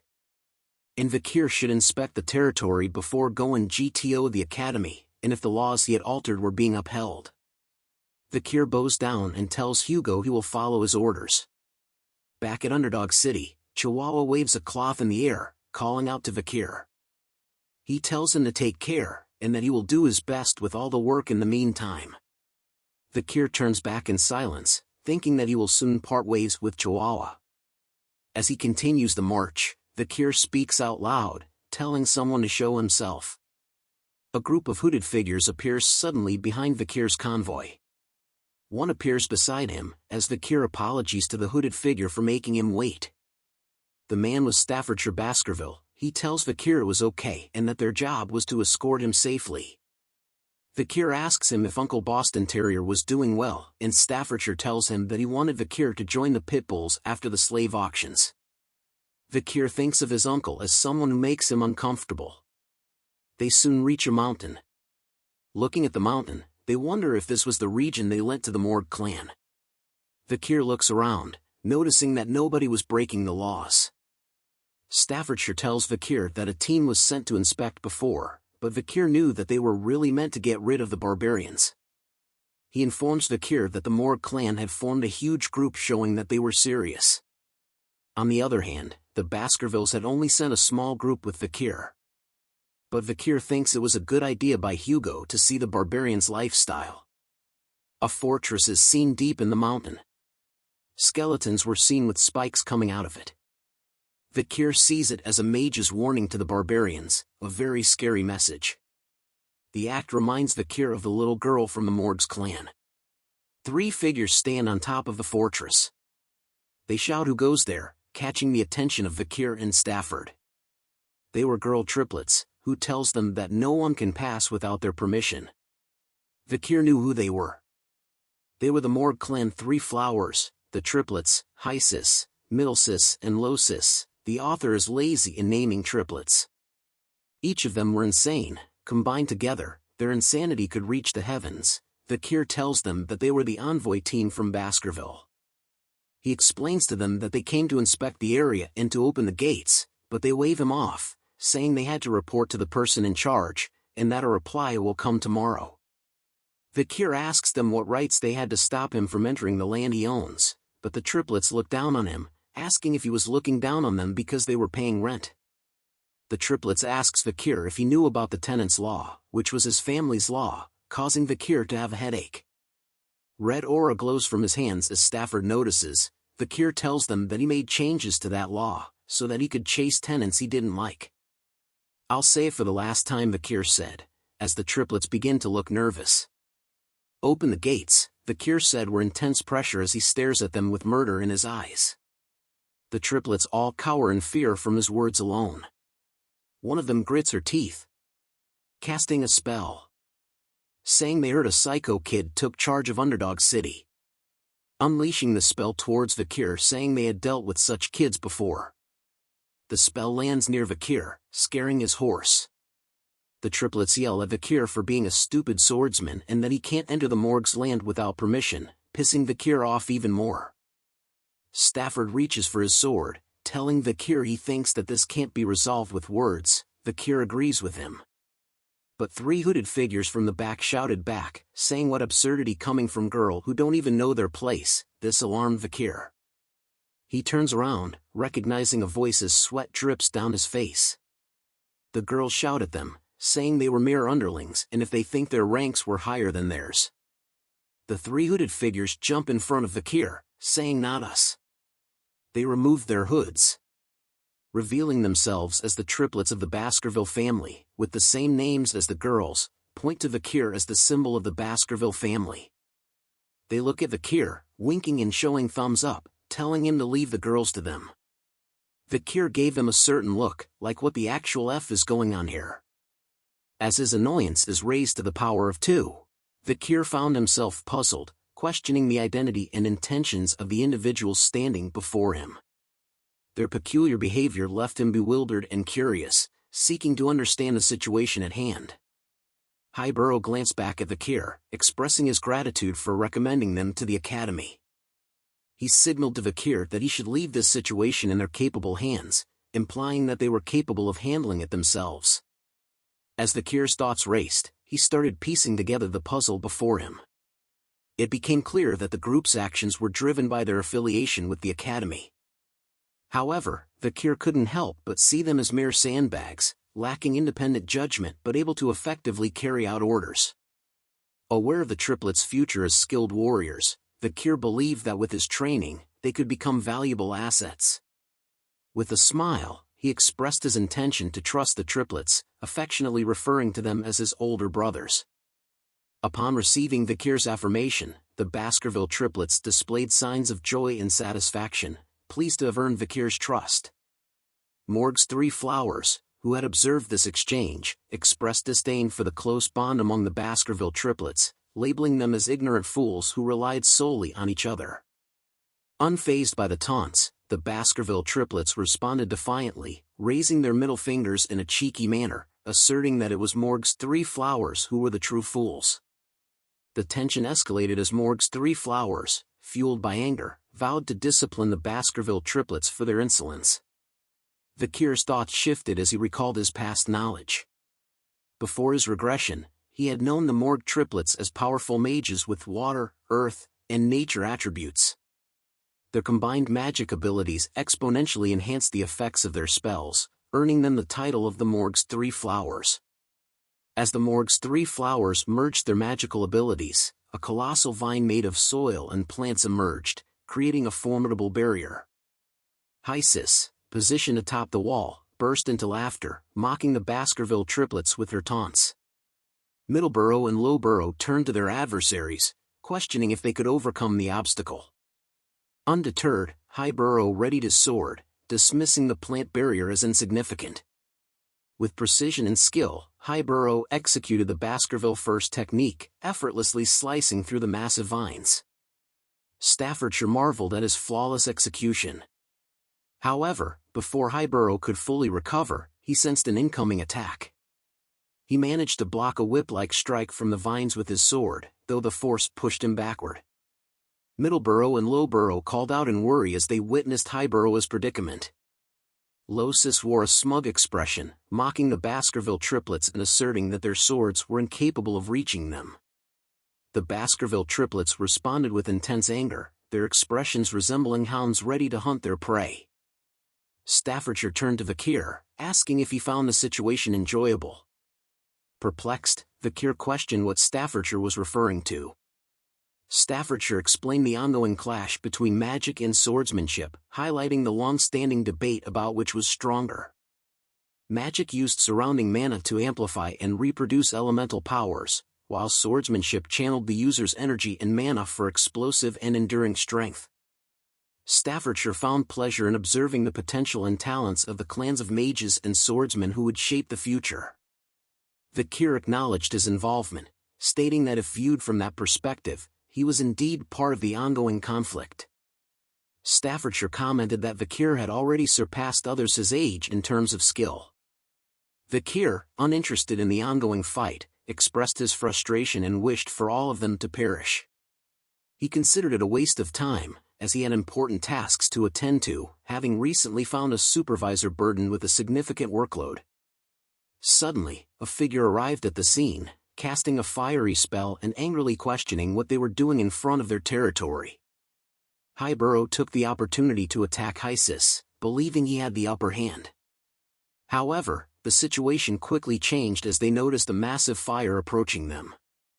The unexpected turn of events left them taken aback and shocked. A tremendous explosion of fire engulfed the area, causing tension in Staffordshire but eliciting a smile from Vakir, who wondered if everyone had perished. To Vakir's annoyance, he realized that the Baskerville triplets had survived the attack. He looked at them with a displeased expression, making a disapproving sound. Hyburo, in a state of shock, questioned the sudden appearance of fire magic. Middleborough shouted at the figures behind the smoke wall, expressing frustration at the near-death experience they had just encountered. Behind the dissipating smoke, the three flowers of the Morg clan were in tears. Middlesis, still shaken from the near-death experience, expressed her relief at having survived. Hysis chimed in, acknowledging that if she had dodged the attack even slightly later, she might not have been so fortunate. Losis, scared and seeking comfort, voiced her fears to her older sisters. The person responsible for the powerful fire spell questioned the situation and asked what was going on here.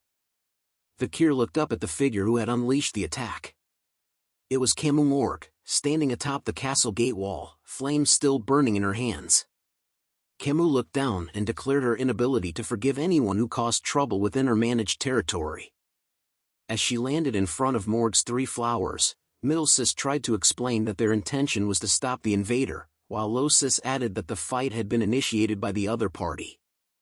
Cimu cast a cold gaze upon them and questioned their informal way of addressing her as Cimu, emphasizing her position as the vice head of the fortress. Middlesis couldn't help but shudder in fear, denying any disrespect and quickly correcting herself, addressing Cimu with the appropriate honorific. Cimu then pointed towards the treetops where dead skeletons hung, warning them to be cautious if they wished to avoid a similar fate. Middlesis let out a frightened cry and apologized for their actions. Cimu noticed Vakir, and her eyes widened in shock. She approached him and remarked that it had been a long time since they had seen each other, recalling that it had been 7 years. Vakir smiled and acknowledged that it had indeed been a while, greeting her as Cimu Morg. Vakir couldn't help but wonder if Cimu's more mature appearance was the reason for her increased attractiveness. He mused about the beauty of Cimu Morg, who had captivated the hearts of many men in high society. In his previous life, there had been scandals and rumors surrounding her, as she allured even married men. However, he found it strange that there were no such rumors in this lifetime. Nevertheless, he brushed off those thoughts. Vakir straightforwardly requested Cimu to open the door, stating that words wouldn't work on the triplets. Cimu was taken aback by his blunt words. She looked angry and questioned if that was all he had to say after such a long time. Vakir gazed at her with curiosity and inquired about what he should say instead. Cimu's anger flared, and she exclaimed in frustration. Staffordshire observed Cimu's escalating anger and wondered if the next fight would be between the superstars of the two clans. Cimu pointed her finger at Vakir, her eyes filled with angry tears, and declared that he scored 0 points. She accused him of having a disrespectful attitude towards his future wife, giving him a score of 0 out of 100. The Morg's three flowers, the Baskerville triplets, Vakir, and Staffordshire all looked at Cimu Morg with the bombastic side-eye look. Cimu averted her gaze to the side, her face blushing, and muttered a huff. Everyone present was left with the same question in their minds: whose wife? Vakir and Cimu rode their horses together, making their way toward the fortress. As they traveled, Cimu commented on the Baskerville clan's lack of knowledge about the barbarians. Vakir confidently responded, assuring her that they were well acquainted with the barbarians and frequently fought against them. He claimed that their knowledge surpassed that of the Morgs. Curious, Cimu questioned Vakir's decision to send the Baskerville triplets, referring to them as young and foolish hounds. Vakir explained that it had been agreed with the Morg clan to position the main force on the other side of the mountain range. He wondered why Cimu was asking about something she already knew. Cimu smiled mischievously and playfully suggested that Vakir might not be as well informed about the barbarians as he thought. Vakir, determined to prove himself, retorted that as the person in charge of the delegation, he naturally possessed extensive knowledge. Cimu then went to ask him which of the tribes were the most annoying, as Vakir thinks that she just keeps on asking questions. Vakir answered her, by stating it was the warrior tribe Balak and the sorcerer tribe Rococo, as the strength of Balak's bowmanship was on a completely different level to the empire, and its principles isn't well known either. Cimu, teasingly, acknowledged his confidence in his well-informed answer about the ecology of the barbaric tribes and awarded him 8 points out of 100 in her unique scoring system. Puzzled by the points, Vakir questioned their purpose. Cimu simply replied that it was because he had answered well. Vakir looked at her with curiosity, intrigued by her unusual scoring system. Cimu continued her evaluation of Vakir, expressing her dislike for overly intelligent men and stating her preference for a little foolishness. She playfully critiqued Vakir's choice of a large horse, considering it ill-suited for his shorter stature, and deducted 6 points. Moving on to fashion, she expressed disappointment with his lackluster clothing choices and assigned him a mere 4 points. When she noticed Vakir ignoring her, she playfully gave him just 1 point for his mannerisms. Cimu then playfully smiled and awarded his face 99 points. However, due to his poor control over his facial expressions, she playfully deducted 1 point. Growing frustrated, Vakir urged Cimu to stop the useless evaluation. Cimu questioned why it was useless, asserting that she needed to be stern with her future husband. Perplexed, Vakir asked why he was considered her future husband. Cimu reminded him of a test he had passed 7 years ago, when he dueled Cimu's uncle to assess his suitability as a potential husband. Cimu expressed her dissatisfaction with her uncle's decision and how it had hindered her path to marriage. Reluctantly acknowledging the promise that had been made, she decided to follow through with it, albeit resentfully. While Cimu vented her frustrations, Vakir observed her and acknowledged her prowess as a great fire mage. Interrupting her, Vakir declared that he had forgotten about what happened that day and wished to make it as if it never occurred. Cimu's face flushed red, and she threw a jacket at Vakir, exclaiming that he couldn't simply reverse something that had happened, and called him a dummy. She boasted about her genius intellect, claiming that once she witnessed something, she never forgot it. Vakir examined the jacket and jokingly wondered if she had returned it without washing it. As they reached the outskirts of the fortress, Cimu informed Vakir that the barbarians had ambushed the ruby mine, plundering either the indigenous slaves or the crops. She explained that they took slaves to sell elsewhere. Pointing to a wall built by earth and iron mages over the course of a month, she proudly showcased the skill of the Morg mages. Impressed, Vakir acknowledged their talent, noting that it would have taken several hundred regular people around a year to achieve the same result. Cimu affirmed his observation with pride. Vakir noticed some large holes in the wall and jokingly asked if they were caused by the arrows shot by the Balaks.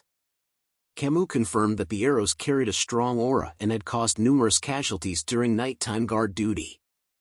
She mentioned that the arrows were capable of breaking through walls 2 to 3 meters thick, emphasizing the exceptional archery skills of the Balaks. She revealed that her uncle had suffered a severe chest injury from one of these arrows but had luckily survived, albeit with wounded pride. Recalling a similar experience from his own clan, Vakir mentioned that his patriarch had injured his nose bridge. Curious, Vakir inquired about the talented individuals among the barbarians, and Cimu responded that she believed there was a skilled female among them. Due to their black-painted faces, it was challenging to discern their physical traits. As they turned around, a mage approached them, addressing Cimu as the vice-head of the fortress. The mage reported that a recon member of the barbarians had been captured and urged them to come quickly. Curious and concerned, Cimu and Vakir followed the mage to a tent where the captive barbarian was being held. Vakir observed the barbarian and identified him as a member of the Rococo sorcerer tribe. Cimu inquired if any information had been extracted from him. The mage informed them that the barbarian remained uncooperative and resistant to psychic magic due to his strong sorcery, making it impossible to read his mind. Cimu then questioned the barbarian about the recent ambush on the Morg clan's fortress, specifically asking about her cousin, Rose, who had been kidnapped. The barbarian responded with a smile and spoke in his native barbarian language. Cimu turned to the mage, requesting a translation to learn about the whereabouts of the barbarian who rebelled. The mage reported that when the barbarians attacked, everyone at the fortress had either died or been taken away. He informed her that, at that moment, there was no one available to translate the barbarian's words. Suddenly, the Vakir spoke up, revealing that he knew a little of the Rococo language. Surprised, Cimu questioned what Vakir didn't know how to do. Vakir clarified that he was not fluent and only had a basic understanding of the vocabulary. Cimu requested Vakir to ask the barbarian about the whereabouts of her kidnapped sixth cousin, describing her as a 12-year-old girl with red eyes, red hair, and white skin. Vakir posed the question to the barbarian in the barbarian language, and the barbarian responded with an evil smile and gave him a short reply. Closing his eyes for a moment, Vakir relayed the grim news to Cimu: her cousin was dead. Anger filled Cimu's face upon hearing this devastating information. She declared that since the senator of the audience hall was currently being treated and the senator of the temple was away on an inspection, the decision would be made by her, Cimu Morg, a member of the middle house and the vice head of the fortress. She announced the verdict: immediate execution. A spike pierced the barbarian's body, and soon he was consumed by fire. As the barbarian burned, he uttered something, but Cimu dismissed his words, stating that after the war, the language he spoke would only be used in hell. The barbarian's companion watched in horror as he met his fiery demise. Filled with anger, Cimu turned around and urged Vakir to follow her, leaving him silently observing her departing figure. Exiting the tent, he was greeted by the sight of Cimu crying out loud. He walked towards her, recognizing that despite her tough exterior, she was still only 15 years old. Vakir asked her about her close relationship with her cousin, and Cimu confirmed that they were indeed very close. She described her cousin as a pure child who didn't fit into the cold-hearted Morg clan. Vakir tried to console her, saying that he believed her cousin had left this world comfortably. However, Cimu looked at him and expressed her doubts, stating that she was a genius and understood a little of what was said. She asked him to tell her honestly if what she heard was true. Vakir felt tense and wondered if she had understood the barbarian's words correctly. What the barbarian had said previously was, "We ate her." Tears once again flooded Cimu's eyes, and she fell to her knees, apologizing for not being able to protect her younger cousin. Vakir witnessed her anguish and initially extended his hand to comfort her. However, he hesitated and retracted his hand back. Cimu's cries filled the air, leaving Vakir standing there, pondering the situation. After a while, Cimu managed to compose herself, wiping away the tears that stained her cheeks. She made it clear that she didn't want any half-hearted sympathy, stating that she would have killed anyone who offered it.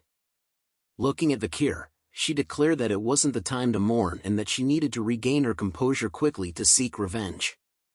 Vakir admired Cimu's strength and determination, acknowledging that heroines were indeed different.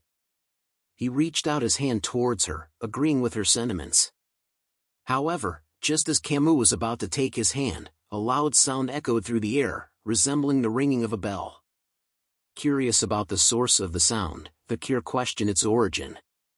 Cimu stood up and explained that it was a signal, notifying them of a barbarian attack. Vakir commented that her time for revenge had come rather quickly. Outside the fortress, a group of barbarian girls sat atop white wolves, armed with bows and arrows. Their leader, a skilled archer, notched an arrow and shot it towards the guards stationed on the fortress walls. Caught off guard, the guards had no time to react as the arrow exploded near them, causing devastation. The barbarian girl signaled her companions to begin the attack. With their wolves, they engaged in a fierce battle against the soldiers of the Morg clan. The wolves fought ferociously, while the barbarians slashed at their enemies. They skillfully used ropes to incapacitate the soldiers, tightening them around their necks. In the midst of the chaotic scene, Vakir arrived and witnessed the gruesome sight. He wondered if he had arrived too quickly, observing the intense battle between the Morg soldiers and the barbarians. Suddenly, a rope flew towards Vakir and wrapped tightly around his neck.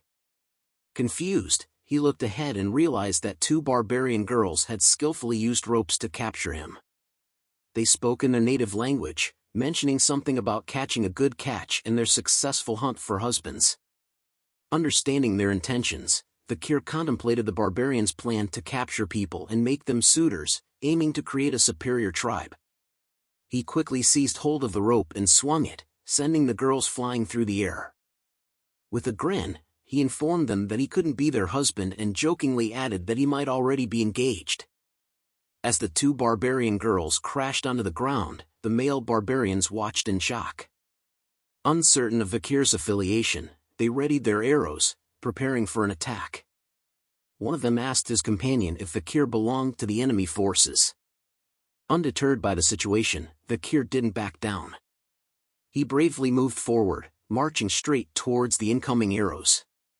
In his mind, he remembered Hugo's request to avoid initiating a battle until joining up with the main force. He pondered whether he should wait or take action. With unwavering determination, Vakir unsheathed his sword and deftly cut down the incoming arrows with precise strikes, showcasing his impressive skill and agility. The barbarians were astonished by Vakir's display of prowess and expressed their disbelief. However, their surprise was short-lived as a sudden burst of fire engulfed them, causing cries of pain. Cimu, who had cast the fire spell, emerged from behind Vakir, expressing her anger towards the barbarians and declaring their imminent demise. Vakir stared at Cimu in awe, realizing that she had turned the entire area into a blazing inferno. Cimu questioned Vakir, asking if he had used liquid aura, indicating that she recognized his abilities as a graduator. She stated that she knew he was the only man she could acknowledge. Vakir confirmed that he had received an order from the Patriarch to avoid battles until regrouping with the main force. Unfazed by the situation, Cimu began casting multiple spells and inquired if it was an order from Baskerville's Patriarch. She asserted that a Baskerville should refrain from intervening, as she intended to eliminate all the barbarians. Cimu unleashed a series of powerful attacks, engulfing a vast area in front of them with scorching flames. Vakir watched in shock, recognizing the spell as burn. He also noticed that she employed a quadricasting technique for her burning spells, increasing their lethality. Driven by her desire to avenge her younger cousin, Cimu continued to cast spells, resolute in her quest for revenge. Suddenly, a barbarian used a blow dart and shot a needle that landed on Cimu's neck. Feeling the sting, she realized she had been poisoned. Cimu noticed a barbarian riding on the back of a wolf, responsible for the attack. Unable to move due to the numbing poison, Cimu fell to the ground. Vakir observed her condition and thought to himself that she was quite a handful. The barbarian then threw a rope towards Cimu, but Vakir swiftly caught it before it could reach her. Cimu acknowledged his catch and complimented him. Looking at her, Vakir suggested that it would be better for them to retreat. Cimu questioned what would happen to the farmlands and the captives. Vakir replied that it would be wiser to avoid engaging in battles until the main force from Baskerville arrived. Refusing to retreat, Cimu was determined to avenge her cousin who had been taken by the barbarians. Vakir gazed at her and urged her to make a rational decision. However, in the next moment, Vakir sensed an arrow attack coming from behind his head. With quick reflexes, he managed to dodge the arrow just in time. Vakir observed the barbarian girl who had launched the arrow and wondered if this was the destructive power Cimu had mentioned earlier. Lost in his thoughts, he was caught off guard as a barbarian approached from behind and swiftly took Cimu away. Desperate, Cimu called out Vakir's name, pleading for his help. Frustrated by the unfolding scene, Vakir contemplated the situation. He recalled a past incident when Cimu Morg, still an adolescent, had been held captive but returned after annihilating the barbarians. Despite her reputation as the Queen of Le Rouge et Le Noir, Vakir realized that he needed to take action. Suddenly, the barbarian girl lunged at Vakir, launching an attack. With remarkable agility, he evaded her strike, his senses heightened. To his surprise, he noticed that she had used a bow to attack him. The barbarian girl then attempted to speak in his language. "You, me. We meet again," she said. Vakir looked at her and recognized her as the barbarian girl he had freed during the slave auctions. In his mind, he couldn't help but label her as a troublemaker. Vakir notices who the barbarian was. He recalls seeing her at the slave auction as the one that he had let go. Vakir asks her if she was repaying his kindness with revenge, but she tells him that she was a slave, and needed to take revenge for her capture, and that it has nothing to do with him, just the Morg family. She leaps onto her pet wolf. As she turns to leave with her group, she tells Vakir that she had repaid what she got, and that they had taken the next leader of the Morg family, Cimu, and that if he wanted her back, he needed to follow them.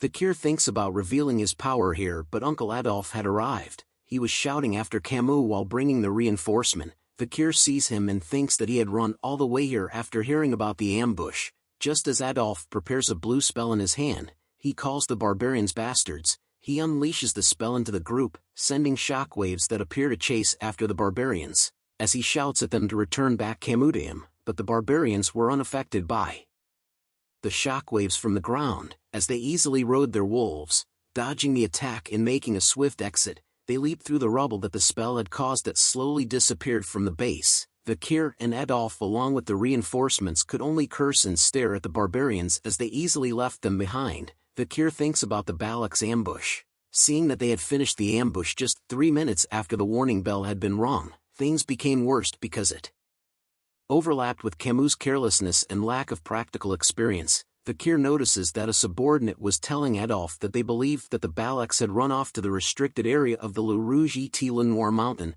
Adolf couldn't believe that the Balaks had gone into the restricted area of the mountain with Cimu. Adolf thinks about the restricted area, knowing that it was undiscovered and a dangerous place. Heading there at night was going to be too dangerous, he thinks about Cimu and wondered if there was nothing he could do now, but Vakir joins into their talk, telling them that they could still pursue the Balaks, catching Adolf's and his men attention. He tells them that he had been in the dense forest before in his childhood, but deep down in his thoughts, Vakir knew about the forest because of his past regression, and that he had recon and subjugation experience as he went through most of the dense forest. Adolf grabs Vakir's shoulder because of what he just said, asking Vakir if he was actually serious. The man behind Adolf informs him that going into the Le Rouge mountain itself was a suicide mission, but Adolf tells him that he will only bring those that want to go, and wouldn't make an issue out of it later. As Vakir nervously looks at Adolf's hand on his shoulder, Adolf thought to himself that he already knew that Vakir was extraordinary but had no other choice than to rely on him. The moonlight pierces the skies as Adolf tells Vakir that he will leave it to him to save his niece Cimu. A metal fence is seen with a skull sign. It was the booty of the dense forest on the Le Rouge mountain residing on the Baskerville territory. Inside the dense forest, there were many creatures such as the bone-sucking mosquitoes, poisonous thorny vines, silent spiders and other dangerous creatures. A normal human being would never last for more than an hour in there, which was why it was called the life-engulfing forest. Something bounces off a tree branch. Adolf and his men are seen following a red streak of light bouncing side to side. Adolf asks Staffordshire if all the kids from the Baskerville clan were like Vakir, but he tells him of course not as the triplets follow them from behind. Yellow hornets with red glowing eyes appears. Just like the ones in Pokemon, Vakir grabs onto his sword, preparing himself just as Staffordshire tells Adolf that Vakir was special. Vakir easily slices the yellow hornets into pieces. The triplets stare at him in amazement. All of them were thinking about how cool Vakir was. Vakir peeks out from his cover, sending a signal to everyone else, catching Adolf and Staffordshire's attention. A bright orange glow is seen in the distance as Vakir tells them that he doesn't think that the barbarians have gotten far. He tells them of a rumor he heard, that the Balak hunter would scatter dry leaves to hear the sound of their chasers. He warns them that they needed to be more careful from here onwards. Adolf approaches Vakir and casts a spell called Silence. He explains to him that this magic would prevent him from making noise as he walks. Adolf tells Vakir to let him take over from here and that he won't forget this, calling him nephew-in-law. Vakir grows nervous at the thought of this nephew-in-law. A campfire is lit, showing that the barbarians were all gathered around the fire with their wolves on standby. Cimu was tied to a string, shouting at them, calling them bitches, and that once she was free, she will burn them all to death. She continues to yell at them, telling them that she'll show them the horror of her special fireball and that they should prepare themselves, but they ignored her, Two females were talking about how they liked the guy they saw before and that they failed in husband hunting. Cimu began to breath heavily from all the shouting as sweat drips down her face. She thinks about how they weren't even listening to her, and that they've been talking about husband and wife hunting since earlier. She wonders if that was why they kept ambushing them, but a foot appears near her. A male barbarian appears stroking his chin, saying that since they captured Cimu, all the males within the tribe would want her. Cimu yells at him, calling him a perverted bastard, asking what he was planning to do to her and that they should kill her instead. But the man cleaned his ears, saying he doesn't understand what she was saying. He grabs her face instead, knowing that she was talking back because of the look in her eyes. He licks an arrow as he stares at Cimu's face, telling her that an arrogant slave should be disciplined, but Ayan interrupts them. She calls him a Hun and tells him to get away from her slave. A Hun talks back to Ayan, saying that he was the one who captured Cimu. But Ayan tells him that it was bullshit and to keep his voice down. But a Hun continues to argue, saying he was the one that shot the paralyzing arrow and set up the trap. But Ayan tells him that she made it possible because she stopped Fakir, who was good with the sword, or else he would be dead. Cimu stares at them arguing and wonders if an internal argument was breaking out. She looks at Ayan and assumes she was the commander. She thinks deeply about how Ayan had the skill to go against Fakir, who was a low-ranking graduator, and that if she wanted to escape, Cimu needed to do something about Ayan first. A Hun continues to shout at Ayan, telling her that he won't let her stubbornness slide just because she was the commander. But Ayan's hand began to glow blue. She lets out an intense glare at a Hun, revealing a horrifying blue aura, as she tells him that if he was angry, he could come at her any time, and she would turn him into a bloody mess. Seeing Ayan this way sent an overwhelming sense of fear into a Hun. He then decides to give up and back off as Ayan continued to stare at him intensely. Cimu sees a Hun leaving angrily and thought that Ayan had won. Ayan praises Cimu's eyes and physique as she came from a good bloodline, but she kicks into Cimu's shoulder hard, telling Cimu that she was captured by the Morg clan bastards and sold into slavery. As Cimu lets out a painful grunt, Ayan recalls her meeting with Fakir, and that she was lucky to receive some kindness that allowed for her to escape from the fate of a slave. But her eyes were filled with anger as she tells Cimu that she won't be as lucky, and that she'll take her time to tame Cimu so much that she would feel it in her bones and soul, making licking the spaces between her toes a daily routine for Cimu. But an explosion erupts all of a sudden behind Ayan. Ayan turns around and both her and Cimu were shocked to see the explosion. The barbarians shouted out that it was an ambush, as some of them were set on fire, screaming in pain. Footsteps are seen walking through the fire. Adolf appears among the flames, calling out to barbarians that he had come to repay them for what they did. Cimu was happy to recognize that voice. She sees that it was her uncle, with fire in his hand. Adolf shouts to them to return his niece back to him this instant.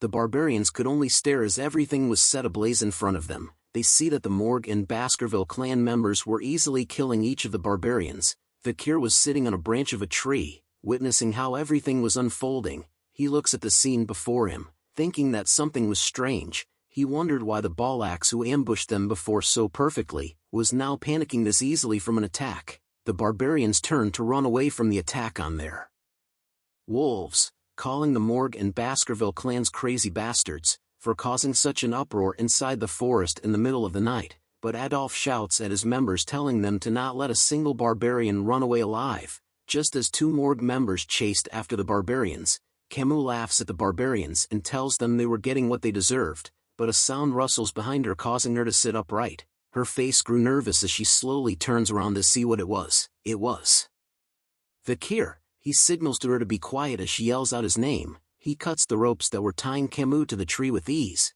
Cimu is happy to see him as he lifts her up, asking if he came to save her. Fakir replies back to her if she doesn't understand what hand gesture was used for keeping quiet, but their chat was cut off as Ayan appears before them, telling Fakir that she knew that the boy who uses knives well would come. She tells him that his strong physique that made it possible to cover a long distance within a short period of time, and his level-headedness that made it possible for him to get through the darkness of the forest, adding on his passionate and pure love that made him put his life on the line for his girl. All these conditions were perfect. As Ayan tells Fakir that she won't ask about his past and that he had passed, Fakir looks at her and wondered what he had passed. But Cimu and Ayan send lightning stares at one another as they both know what each of them wanted. Fakir is a ladies' man.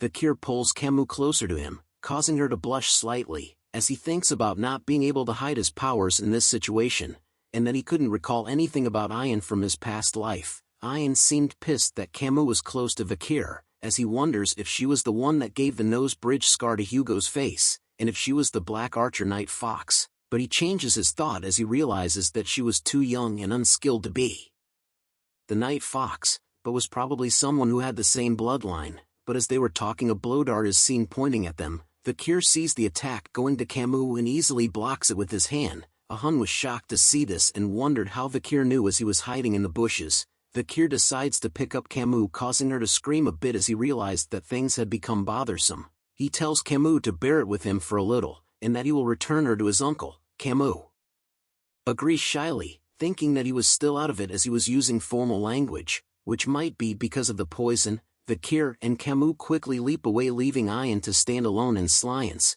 She scratches her head, saying that she wanted Vakir to return with her obediently. As Vakir and Cimu escape, he asks her if she was severely poisoned. Cimu replies shly while blushing that she thinks so. All of a sudden 2 barbarians appear and shoot arrows at them. Vakir manages to block their attacks with his sword as Cimu shrieks from fear. Ayan then prepares her arrow, lightly releasing a blue aura that covered the arrow. She stretches the bowstring and prepares her shot, with her arrow glowing blue intensely, her gaze filled with focus as she prepares to get rid of Cimu. She lets go of the arrow, which unleashes a powerful blue streak of light. The arrow soon reaches the back of Vakir as he carries Cimu. He turns his head in a swift motion and sees the powerful arrow reaching them. Cimu turns as well due to Vakir and sees the arrow just inches away from her eye. Huge pillars of ice suddenly erupt throughout the forest following the attack of the arrow. Sweat drips down Cimu's face as she spots the arrow standing still just inches from her face. Adolf appears and had used ice magic to freeze the arrow from attack Vakir and Cimu. He shouts at Cimu asking if she was alright.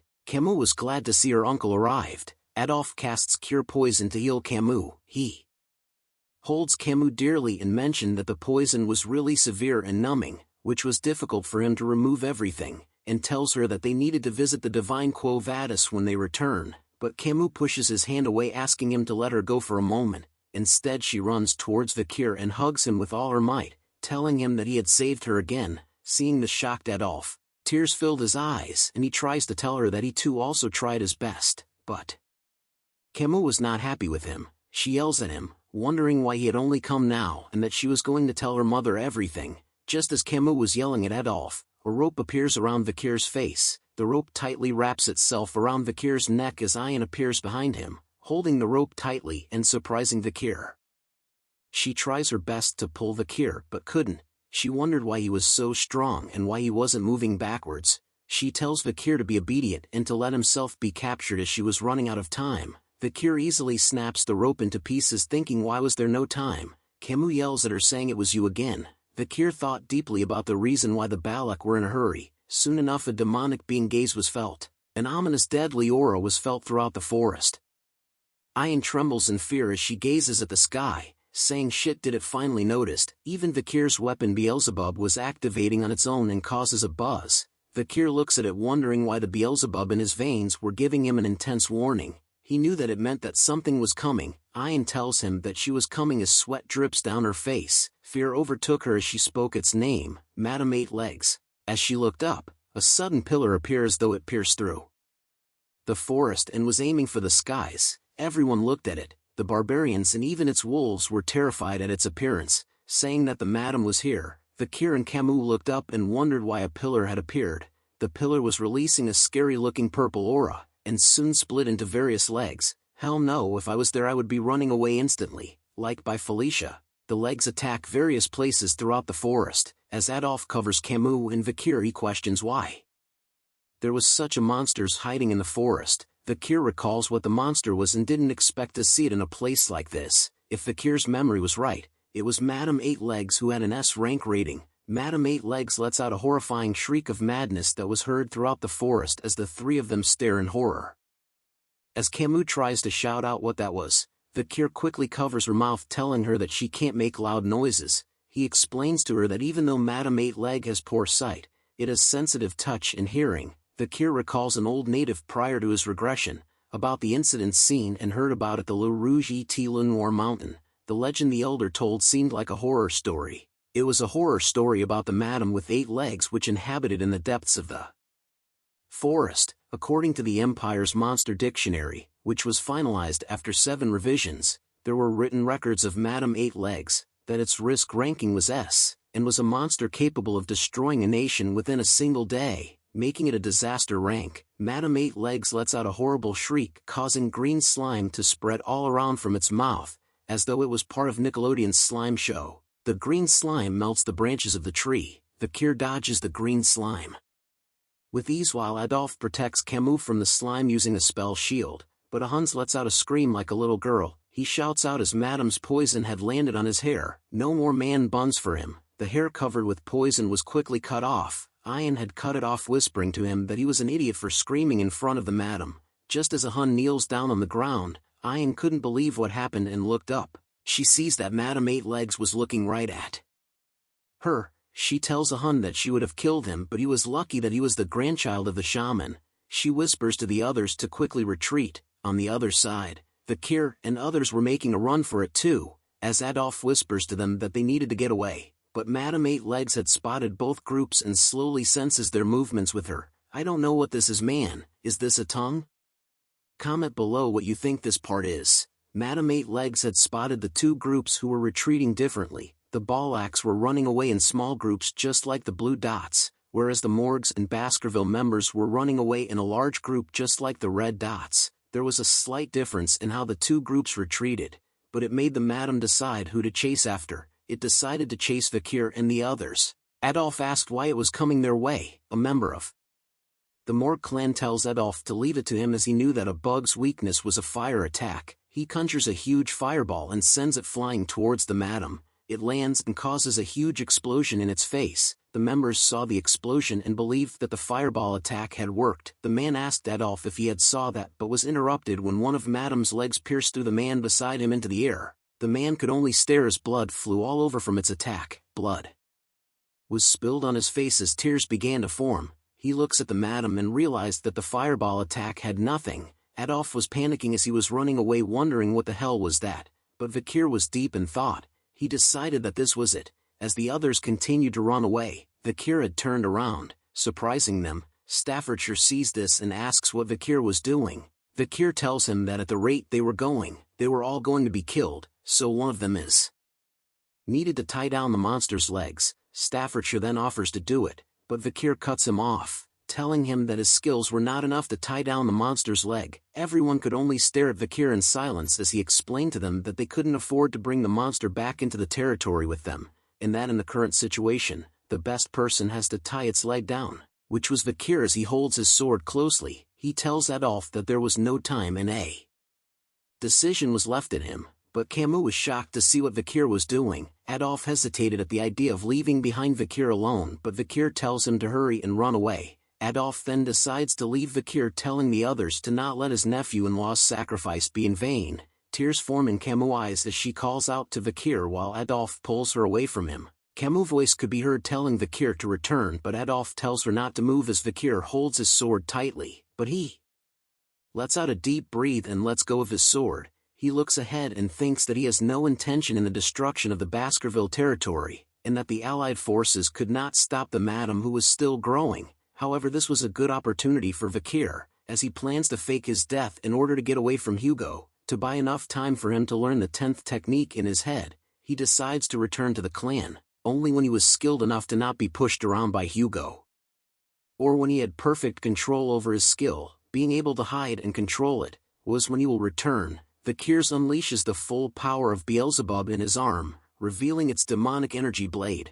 Knowing that if he doesn't go all out, he would die, Madam 8 Legs stares at Vakir as Vakir stares back at it, preparing himself for his hardest fight yet. The Baskervilles and Beelzebub's demonic energy surrounds Vakir's body as he slowly unleashes all his skills. The large amount of mana he received from the river Styx as blessing, the aura that was more worldly and used for high-ranking Baskerville swordsmanship techniques, and finally, the demonic sword Beelzebub. Vakir's eyes were filled with intense focus as he tells the monster that he was going to use everything he has to attack it. Vakir leaps forward with crazy speed in a zigzag motion, and leaps through all the trees in the forest into the night sky. The red aura follows him as he makes his way into the clouds. his demonic sword glowed red as he sees Madame Eight Legs right in front of him. Madame Eight Legs lets out a shriek as it spots Vikir in the air. Vikir gives it a bombastic side-eye while raising his sword up in the air, unleashing an immensely powerful attack that turned the pages black and white and the drawer colorblind,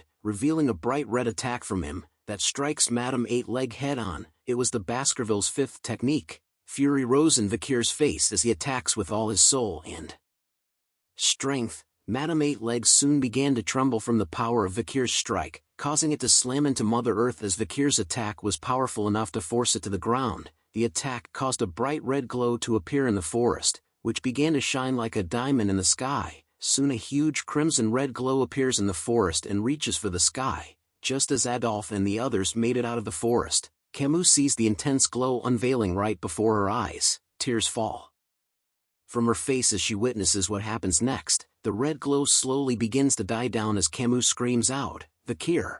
Vikir is seen tied to a guillotine, awaiting his death as two bloodhound guards stood by his sides holding their swords up high. Vikir wore an expressionless face as he thinks about his final moments. But even in his final moments, his eyes were filled with an intense red glow as he stares at something in front of him. Hugo was standing proud and tall as the moonlight casts light on him, as a platoon of bloodhounds stood behind him. Hugo slowly raises his hand in the air while his eyes glowed bright red in the night.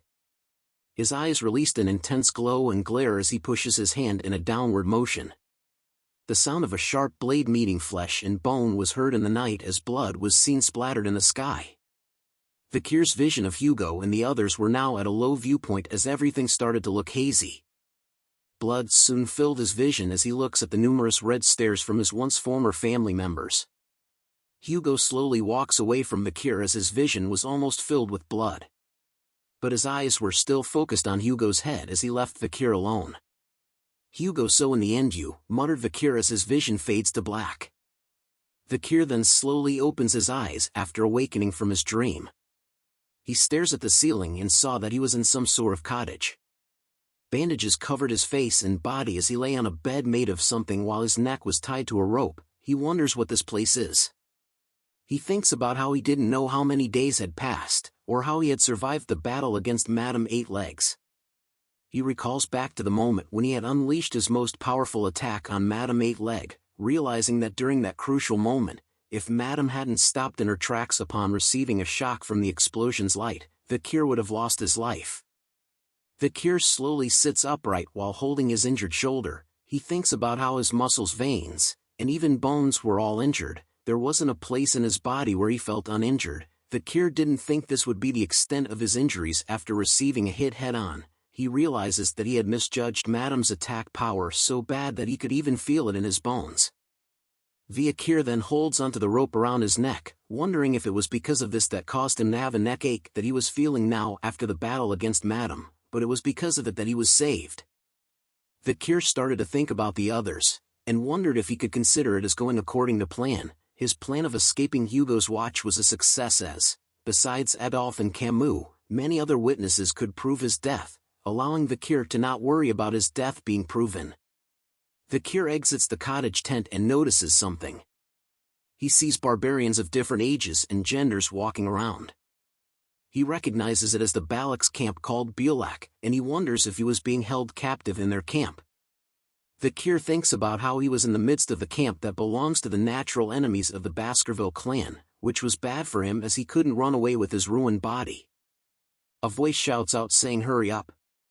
Walk," just as a group of prisoners appeared behind Vikir with their hands bound together. A female barbarian was holding the rope attached to 4 of the men's necks as prisoners while shouting at them that if they don't move quickly they would die from the wolf's bite.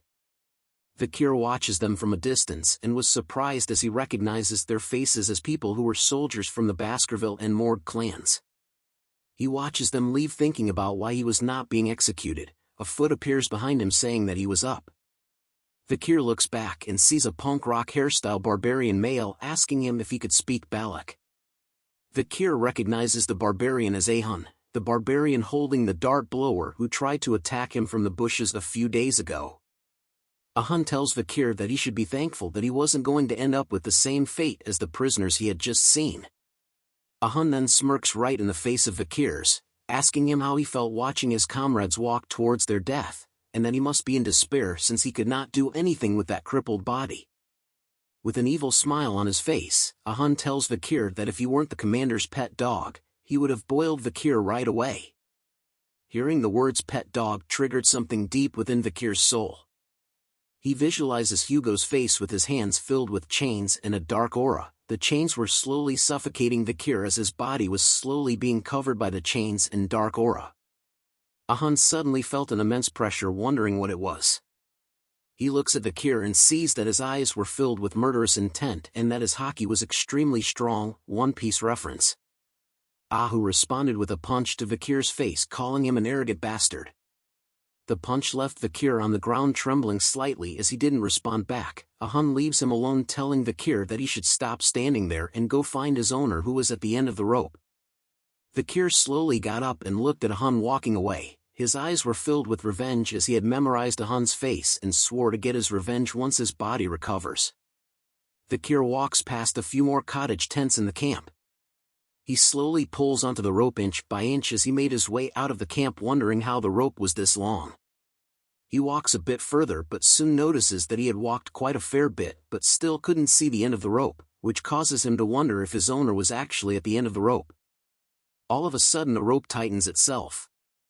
Vakir notices that the rope was being pulled in a certain direction. He sees that the end of the rope was leading into a pool of water, where Ayan was seen submerged inside. She was holding onto the end of the rope but remained silent. Vakir and Ayan were soon entering an awkward staring contest with one another, as Vakir stood on land while Ayan was submerged in the waters. She gives him a wide smile before telling him to lie down. Vakir was suddenly pulled forward by her.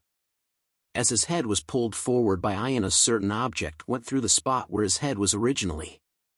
An arrow lands on a tree. Ayan came out of the water and shouted at a group of children, calling them brats and telling them to go practice somewhere else. Meanwhile, Vakir was just laying on the ground motionless. Ayan then turns to him to thank him for setting her free at the slave auction. She points a finger at Vakir, telling him that she was the kind to return kindness twofold while returning tenfold when it comes to revenge, and since he had saved her once before, she had now saved him twice. Vakir wondered where the twice came from. She explains to him that she had gone back for him after his fight with Madame Eight Legs, and if she didn't do that he would have died, so he needed to be thankful that she was tenacious. Vakir then asks her if she was the one who had set up the rope attached to his neck. But Ayan simply smiled at him as he asks her another question about the reason why she was keeping him alive.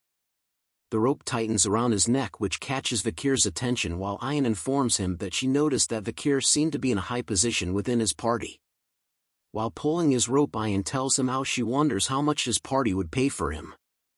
Vakir starts to grow nervous as he thought that he was in trouble. He knew that if the barbarians started hostage negotiations with the Baskerville clan, his original plan of escaping Hugo's watch would have become meaningless.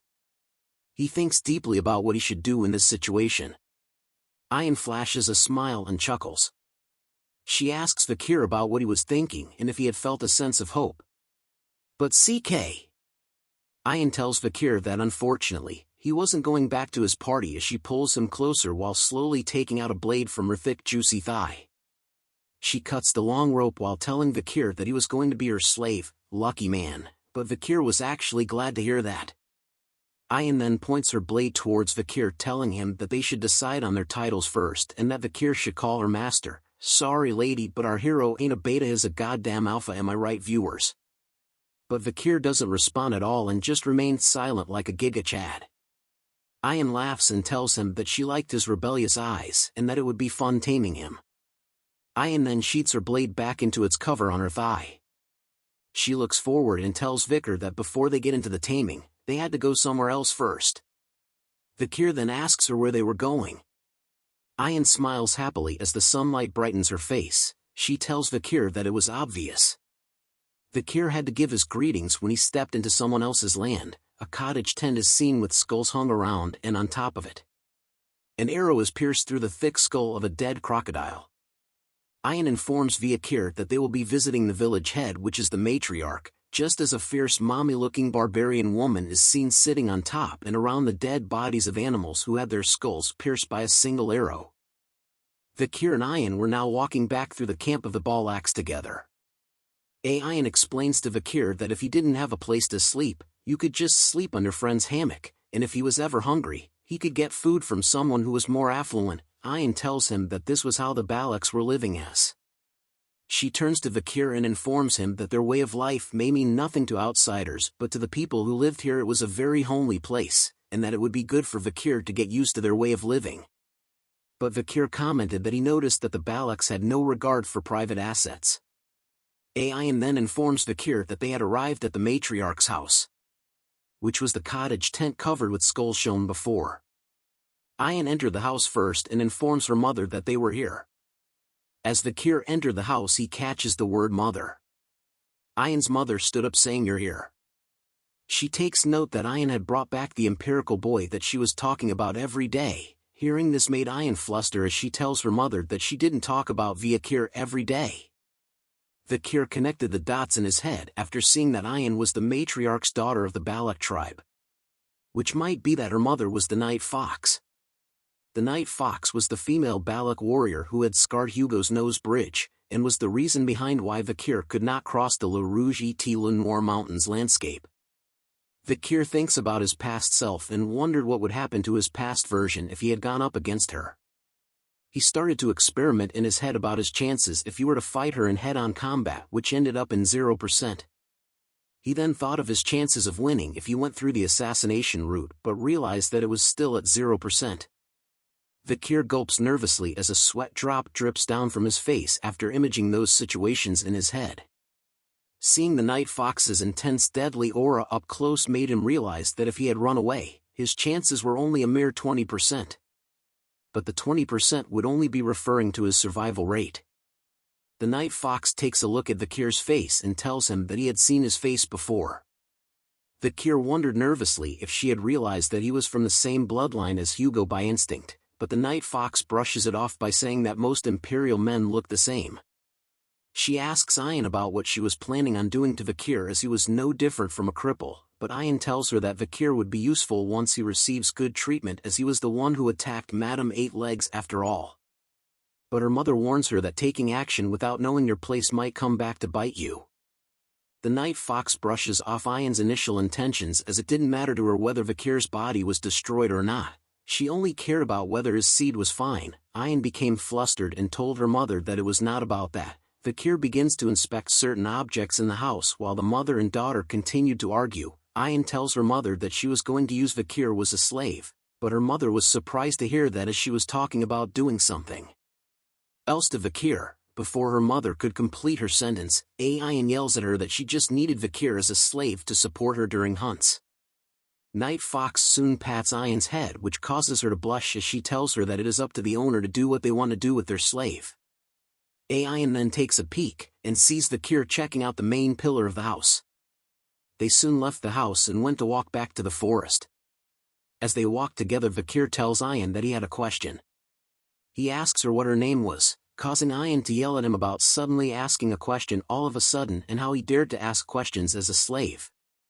But Vakir informs her that he does not intend to call her his master, which was why he asked what her name was. Ayan rubs her head before telling Vakir that her name was Ayan. Vakir then introduces himself as Vakir and asks her what she wanted him to do by her name. Ayan was flustered at Vakir calling her by her name and told him how dare a slave call her by her name. She then decides to give Vakir his first order. Ayan points her finger at her and shouts out that his first order was to build a house that he will be living in from now on.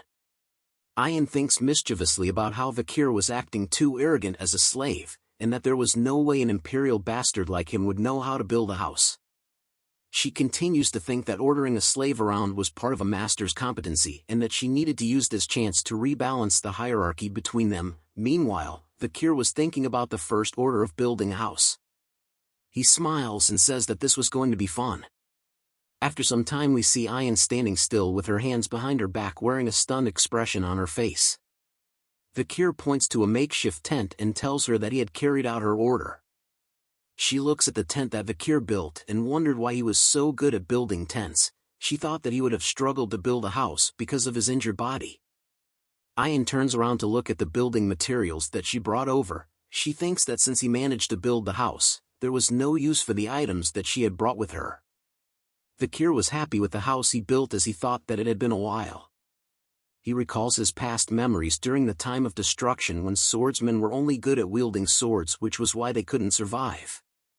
So in order to survive in extreme situations, one would need to learn a variety of survival skills.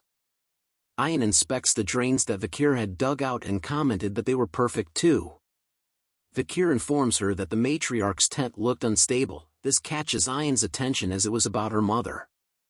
Vakir explained to her in detail in regards to her mother's tent problems, stating that in its current state, during the rainy seasons the ground around the central pillar will shake, which might cause water to leak through. If she orders him to, Vakir was willing to mix slimy dirt and gravel on the opposite hill to create bricks, which he will reinforce the bricks by spreading oil and burning it.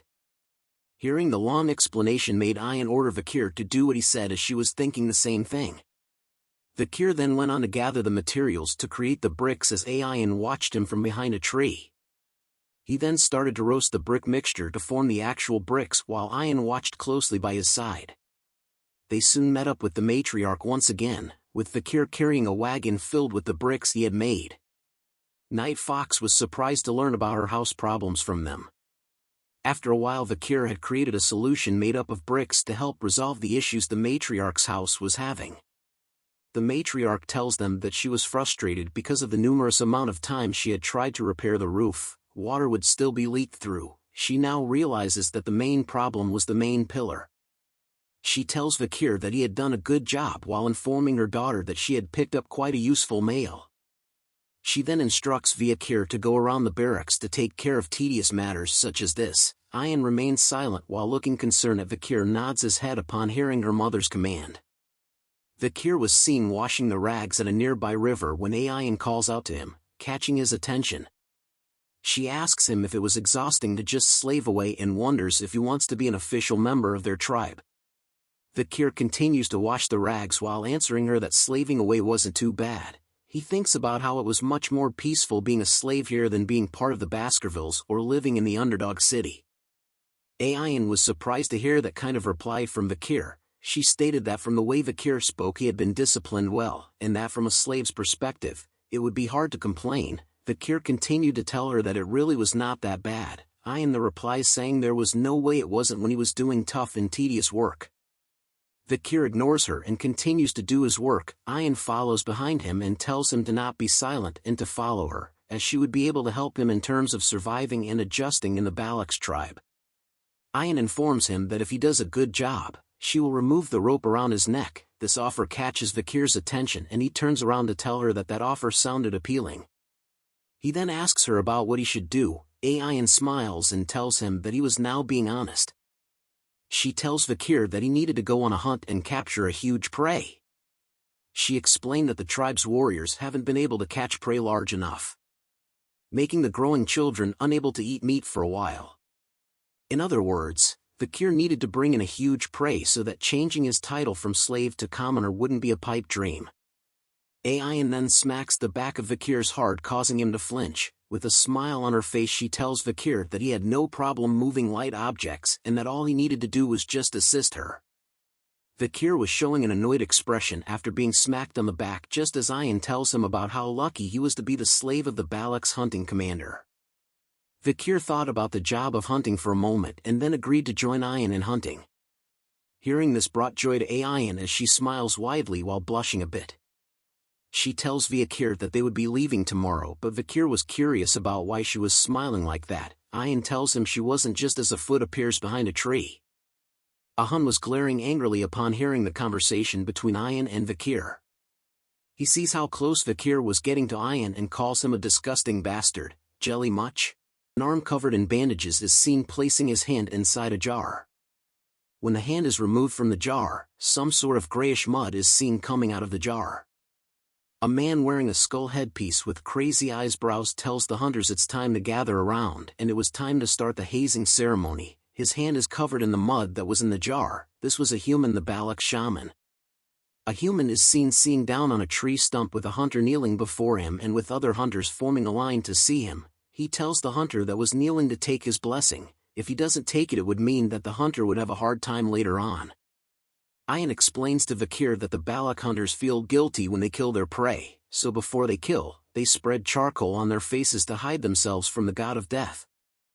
Vakir, after hearing the explanation from Ayan, thought about how even the Balaks, which was a warrior tribe, had a shaman as well. The hunters in front of him were complaining about the fact that a human, the shaman, was nagging again, and the male hunter tells the female hunter to let a human be, as he was a shaman that needed to establish his position in the tribe as well. Looking at a human spreading his blessing and writing on the faces of the hunter with charcoal made the hunters question the fact that the shaman's blessings usually fail a lot, and that the hunters were only just seeking his blessings whenever there was an occasion. Vakir overheard the hunters talking and thought about if it meant that a human's position as a shaman was meaningless, and realized that the Balak tribe place was not that much different from other places. Ayan had received the blessing from a human and her face was covered in charcoal markings. She kinda looks like a joke. Vakir points to her and tells her that it was quite a sight to see. Ayan attempts to wipe off the charcoal markings on her face, telling Vakir to shut up and that her markings were funny as she didn't get along with the shaman.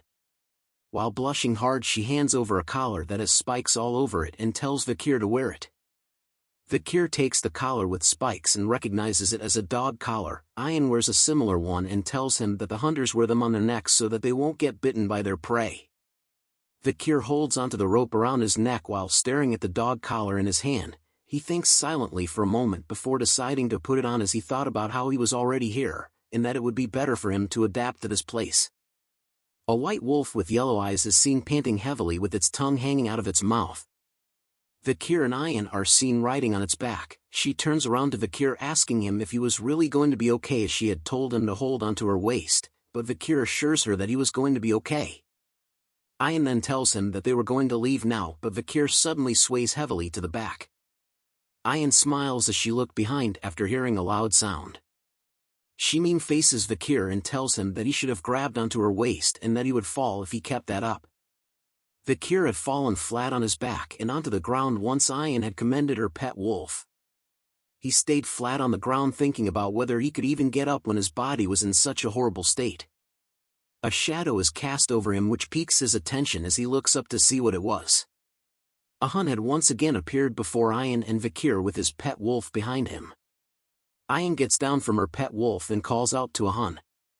A Hun informs her that it seems like she was very free as she was busy playing around with her slave. He continues to tell her that he was going to catch a bigger prey this time, so that in the next joint hunt, he would become the captain of the hunting group. He was even going to place his grandfather's honor on the line. Ayan questions him about why he was willing to put his grandfather's honor on the line when his grandfather only knew about shamanism. Just after Vakir had sat up to see what Ayan and Hun were talking about, he sees something fast approaching his face. A Hun went on to kick Vakir directly onto the side of his head. This action surprises Ayan, who was shocked to see what Hun was doing to Vakir. She calls him a bastard and asked what he was doing. A Hun smiles after kicking Vakir, which sent him flying backward onto the ground. He commented about the fact that Ayan had given Vakir the dog collar, which was a protective piece meant for hunters but was used on Vakir, who was a slave. As he continues to berate and question Ayan about how she was going to use an injured male such as Vakir as a hunting assistant, he tells her to get a hold of herself as she was a commander and that Vakir was only going to be a burden, but Ayan notices something. She shows a smile and wonders if a Hun actually believed that Vakir was just an injured male. She informs him to take a look at his waistband before saying those things. A Hun takes note of her words and looks at his waistband, which showed signs of being torn apart. This shocks him. Vakir spits out some blood after being kicked by a Hun. He shows a smile and was holding onto a quiver holding onto a few arrows. He informs a Hun that he should grab hold of his weapons as he would with a lover, as a Hun was still stunned as to what had just happened. Vakir then tells him that his quiver and arrows were taken away. Ayan covers her mouth to muffle the sound of her laughter as a Hun continued to look annoyed and stunned while turning to look at Vakir.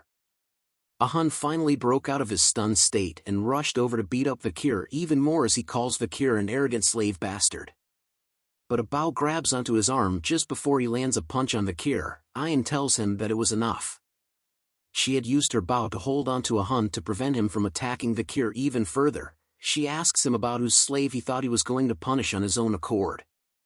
Ahun shouts at her that Vakir was a slave and that he dared to insult a Balak warrior. Ayan replies back to him that he was being pathetic in front of Vakir, but Ahun continued to explain that Vakir was just a slave and questions why she was defending him so much.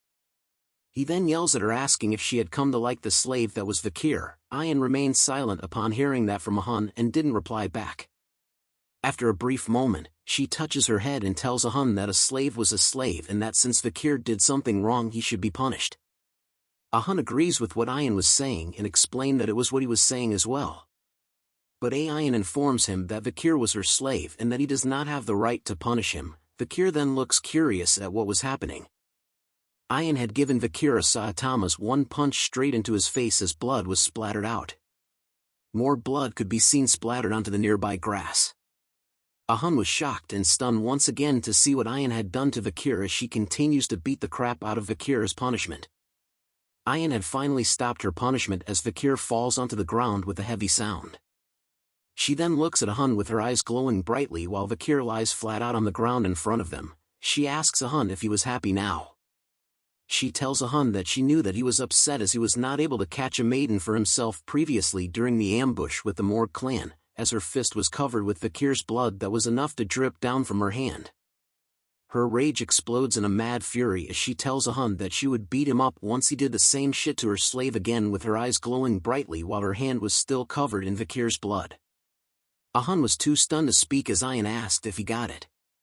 He tells her that he got it as Vakir continued to lie on the ground without even a single muscle moving. Some time had passed after the incident with Ahun. Ayan peeks behind with a sad and nervous look on her face. Vakir was behind her with injuries covering his face. They moved slowly through the forest on the back of Ayan's pet wolf. She then asks Vakir if her punishment had hurt and if he was angry, but Vakir remained silent and did not respond to any of her questions. She then explains to Vakir that she needed to have him punished as Ahun was a petty and stubborn guy, and that beating up Vakir as a punishment was the only way to stop his petty retaliations. Vakir remains silent even after Ayan explained her actions. She then asks him about why he was not replying to her. After a while Vakir finally replies to Ayan and states that it was because her punishment hurts. Ayan's eyes open wide as she hears his words. Ayan instantly does a headstand to spin around in the air as Vakir looks at her. She grabs onto Vakir's face, quickly asking a bunch of questions. She asks him if it hurts a lot, or if it was bad, and whether his life was in danger. With his mouth being squeezed by Ayan's hand, he slowly tells her that it hurts to talk. He explains to her that he had these types of injuries a lot, but Ayan moves her face close to his, which stops his sentence halfway. Let's go, girl. Comment below if you are Team Ayan or Team Cimu. Licking sounds could be heard in the forest. Ayan was blushing heavily as she touches her mouth while facing Vakir. She then quickly turns around to face away from Vakir. Her eyes are shown to be intensely red as she tells Vakir that she knew that she was right about him and that even though he was an imperial bastard, Vakir had shown promise. Vakir wipes his face with the back of his hand, wondering if the barbarians usually licked each other's injuries, and that licking an injury like how Ayan just did was dangerous as it might spread an infection. She turns around shyly and asked Vakir if he needed something from her, and then even if it was one thing he should tell her, because if it was something that Ayan could do, she would do anything for him. Vakir then asks if he could really ask for anything. This startles Ayan as she jolts up while telling Vakir that a Balak warrior does not go back on their word. Vakir then takes a moment to think deeply about what he wanted. Ayan's heart began to beat hard and loud. She blushes and sweats hard about what he was thinking about so hard. She wonders if Vakir wanted to actually do the deed. Vakir then tells her that if he could do anything, then what he wanted was good. Ayan's heart continued to beat hard and fast in anticipation of what Vakir wanted. Vakir then tells her that he wanted her to teach him how to shoot arrows. Ayan was extremely disappointed in hearing his request and tells him that since it's about arrows it was fine. They continued to travel through the forest on the back of Ayan's pet wolf as she raises her arm, telling Vakir that from tomorrow onwards they would be doing special training. Vakir agrees with her suggestion. A bunch of arrows are seen stuck into a tree. Ayan comments to Vakir that it looked like her slave has no talent in the bow and arrow and that she had told him to aim at the arrow that was already stuck in the tree. Vakir was drawing the string of the bow with sweat dripping down his face as he calls out to Ayan. He asks her if it was alright to teach him how to shoot a bow in such a position as Ayan could be seen holding onto Vakir with her legs warped around his. She smirks upon hearing Vakir's question and informs him that he was the one that asked her to teach him how to use the bow and that this was the way how young Balak warriors were taught. She continues to instruct Vakir that he should bend his back a little more, while explaining that he won't be able to use the sword for a long time. Because of his body he needed to learn how to use the bow well, as Vakir needed to capture a large prey for the sake of his reputation after all. Vakir struggles to get into position based on Ayan's instructions as he notes that his bones were at their limits. The sudden appearance of Ayan's pet wolf appearing in the bushes behind them causes Ayan to press a little too hard on Vakir's back as a loud cracking sound is heard. She calls out to her pet wolf called Bakira asking if he had found something. Bakira barks in response as Vakir is seen kneeling on the ground trembling in pain over Ayan's touch on his back. His face turns purple as he struggles with the pain while Ayan calls him a slave and to get up. She smiles widely at him and informs him that from here onwards they would be moving quickly. A long stream of water is seen moving rapidly as large spikes of rocks are located at the end.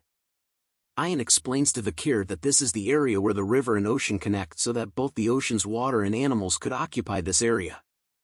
Ayan informs him that her grandmother told her about this, that a salmon believes that if it successfully swims up the waterfall, it could evolve into a huge beast, as large numbers of salmon fishes could be seen swimming in the waters and jumping into the air. However, Ayan continues her story about how most salmons fail to rise above the waterfall and fall. Eventually, they would be punished when they fall onto the sharp rocks. And that the fish that falls onto the sharp rocks would become good food for an ox bear. A huge bear with horns on its head is seen standing over a salmon that had failed to escape the waterfall and instead had been impaled by a sharp rock. Vakir asks if what they were seeing was an ox bear as it looked like a completely different species. It was totally different level compared to the ones that he had seen. Ayan tells Vakir that the ox bear in front of them was not an ordinary one as they continue to hide behind the bushes. She explains that it was an ox bear that was born from a superior bloodline and has survived countless pandemonium. Vakir looks over to Ayan nervously and asked if she was telling him to capture that bear version of Godzilla. Ayan tells him that there was no way as she didn't tell her pet wolf Bakira to find her a strong female to hunt. A clawed brown foot appears while Ayan tells Vakir that their prey was the male bear that comes to court the female bear, just as a huge number of male ox bears appear beside the female ox bear.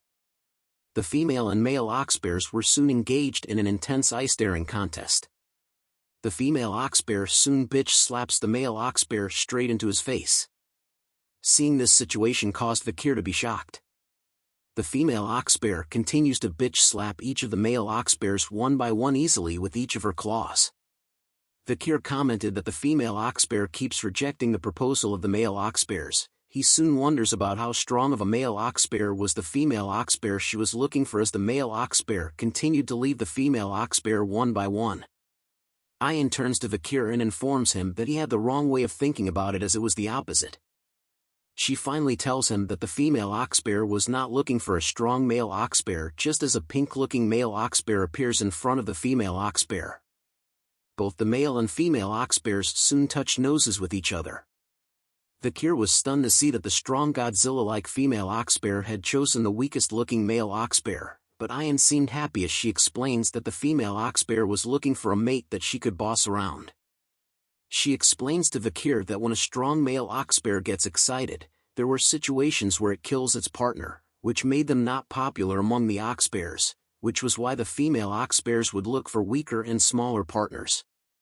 This was similar to how the Balak warriors would select their partners. She then asks Vakir if he knew what kind of spouses were the most popularly chosen.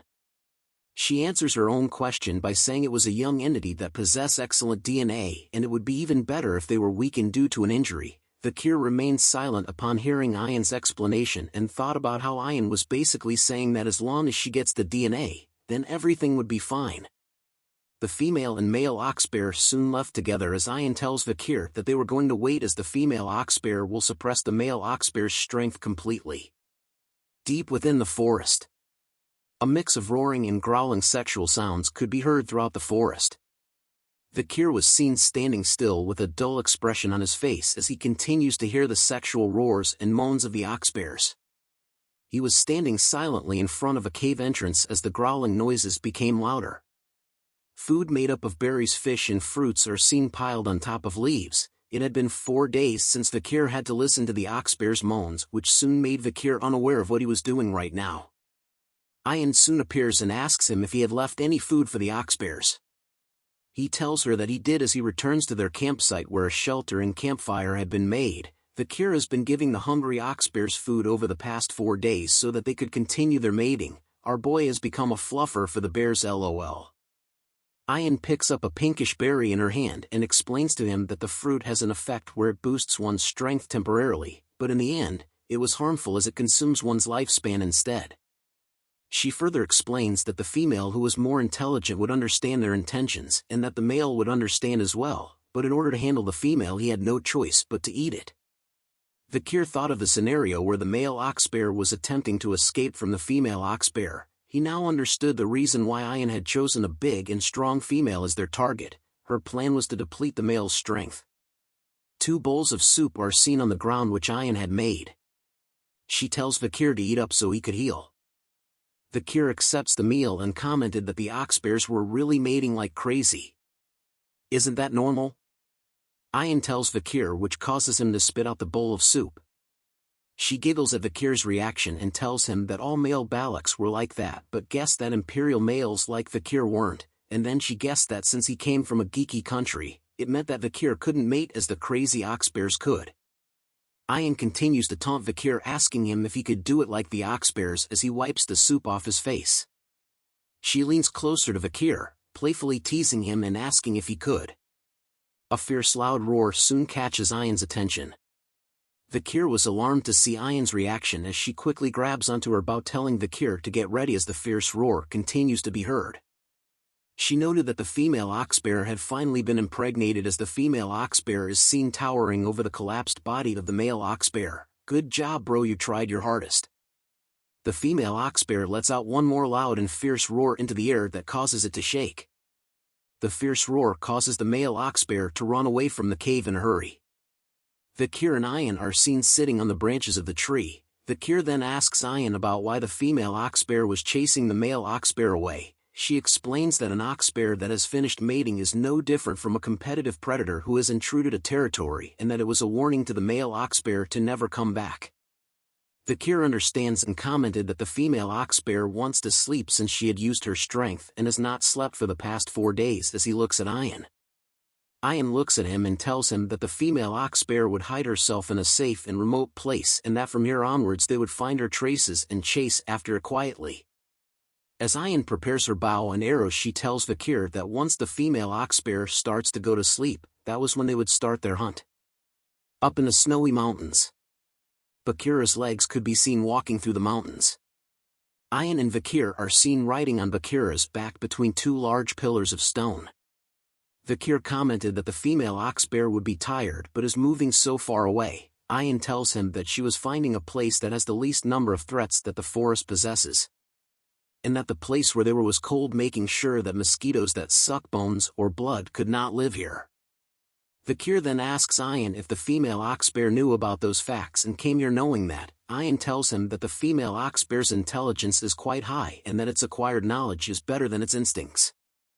As they continued to follow the trail of the female oxbear, Vakir could start to feel the coldness of the area due to his body's condition as he covers his body with his arms. Ayan turns around to ask if Vakir was feeling cold and that if he was, he could put his body closer to hers, but Vakir tells her that he was fine. Ayan warns him that his body temperature could decrease, making his body become stiff, and when his body becomes stiff it might get in their way when they start hunting. She then asks if he plans on getting in her way. Vakir thinks deeply about the facts Ayan had stated, thinking that it was a rational reason, and wonders if she was capable of making such rational decisions. He soon agrees and hugs tightly onto Ayan's body, causing her to jolt up and blush heavily. Ayan soon grew nervous and thought to herself that she was only doing this because she was concerned for her slave's health and that it was the duty of a master to look after their slave. Vakir soon notices something up ahead. He lets out a fierce growl which catches both Ayan's and Vakir's attention. They soon noticed that the female oxbear footprints on the ground soon disappeared halfway. Ayan shouted out that the female oxbear's trace had disappeared. She turns to look around and wondered where the female oxbear had disappeared to, just as a pair of red eyes appear in the shadows right behind Ayan. Something fast was approaching Ayan at a high speed. She soon realizes it and turns to see what it was. It was the female oxbear. She launches straight towards Ayan at full speed with her claws close to Ayan while letting out a devastating roar.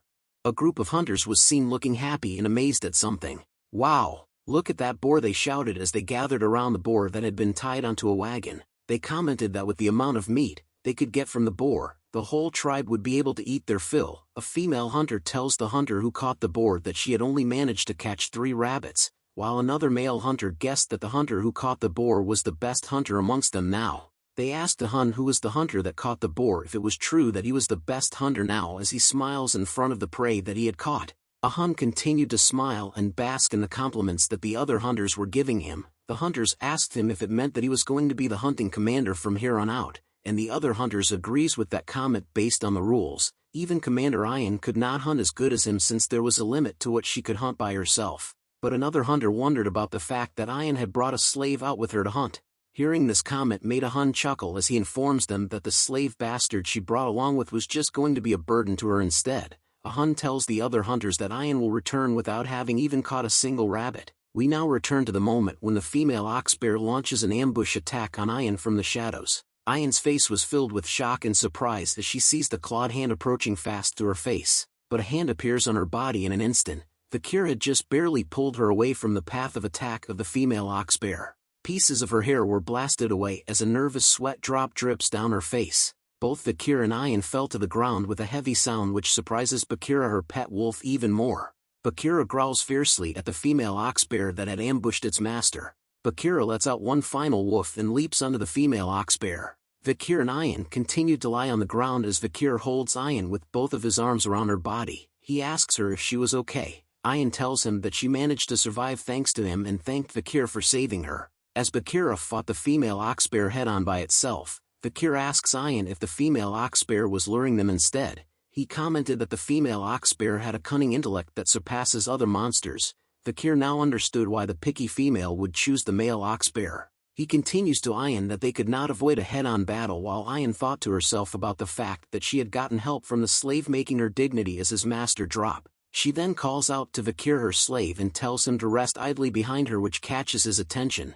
She prepares her bow and arrow with a determined look on her face, and she tells Vakir that she was going to show him the dignity of his master. Some time has passed as Vakir is seen with a dull expression on his face. He looks up to see that Ayan and Bakira were both leaping between the 2 walls of ice and commented that he was a slave that was lazing around while the master was working. But he was impressed with the way of the Balak slaves as they were quite unique, as Ayan could be seen sending 2 arrows towards the female oxbear. Her attacks were successful as more arrows could be seen on the back of the female oxbear as it tries its best to run away from her with its mouth dripping with saliva. "The sin of acting indecent before my slave you'll pay, oxbear," Ayan shouts as she chases after the female oxbear. Just as she was about to send another arrow towards the female oxbear, it retreats into the stone wall. But Ayan's eyes were still filled with focuses as she tells the female oxbear if it thinks that it will be able to avoid her attack by hiding behind an object. As she draws the string of her bow, Ayan's arrow began to flash bright blue with an intense aura. A good arrow would pierce through steel, but if it doesn't want to pierce through anything, it wouldn't even pierce through a leaf, she says. She unleashes her attack towards the boulder, but the arrow deflects upon hitting it. But the aura that was inside of the arrow was able to pierce through the boulder and through the female oxbear that had went inside to hide. It coughs out blood as the aura hits its body. Vakir was alarmed to see that the oxbear that was hiding behind the rock was actually attacked by Ayan's arrow. He speculates that the wave of aura from the arrow had passed through the boulder precisely and pierced through its target. He stares at the back of Ayan's while thinking about the archery skills that you could call an art form and the hunting skills that can strangle one's prey without any flaws. Vakir continues to comment that Ayan, when judged by her skills, she might surpass Cimu Morg, just as Ayan turns around with a smile on her face asking Vakir if he had seen what she had done. A massive amount of blood is seen dripping onto the ground, causing a pool of blood to appear. The female oxbear continues to breath heavily with blood still dripping off its mouth. The female oxbear decides to come out from its hiding place and rushed fiercely towards Ayan and Bakira in a mad frenzy, but Ayan simply sent even more arrows straight into its face. With one of its eye pierced by Ayan's arrow, it still continues to charge towards Ayan without stopping as Ayan tells it if it thinks whether it could go up against her arrows. Ayan then pulls back the string of her bow with an arrow filled with her aura. She tells the female oxbear that an arrow filled with her sincerity could even break a castle wall, she says, as her blue aura filled everything from her body to her arrow. She finally unleashes the Giga Chad arrow that looked Goku's Kamehameha. The female oxbear finally stood still with fear in its face as Ayan's bright light is shown on its face, but with its remaining eye still filled with determination, it bends its head, like Beckham, to dodge Ayan's powerful arrow attack. Ayan was too stunned to speak after witnessing the female oxbear dodge her attack. The female oxbear slams hard enough Ayan and Bakira, causing both of them to be flung up high in the air. After being smashed by the oxbear, Ayan rolls and tumbles away on the ground.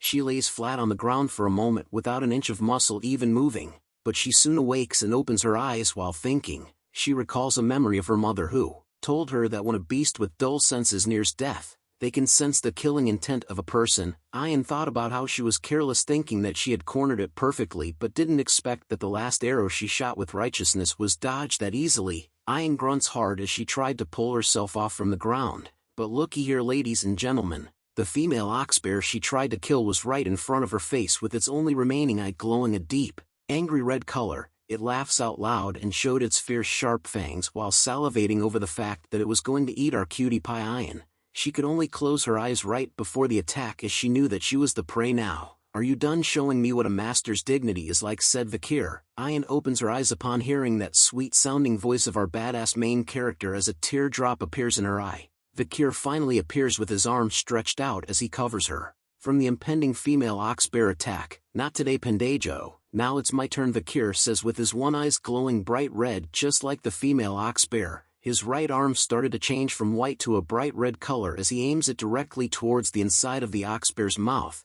With his hand covered in bandages and a red aura, it slowly rips apart as his sword skill Beelzebub reveals itself along with a tattoo.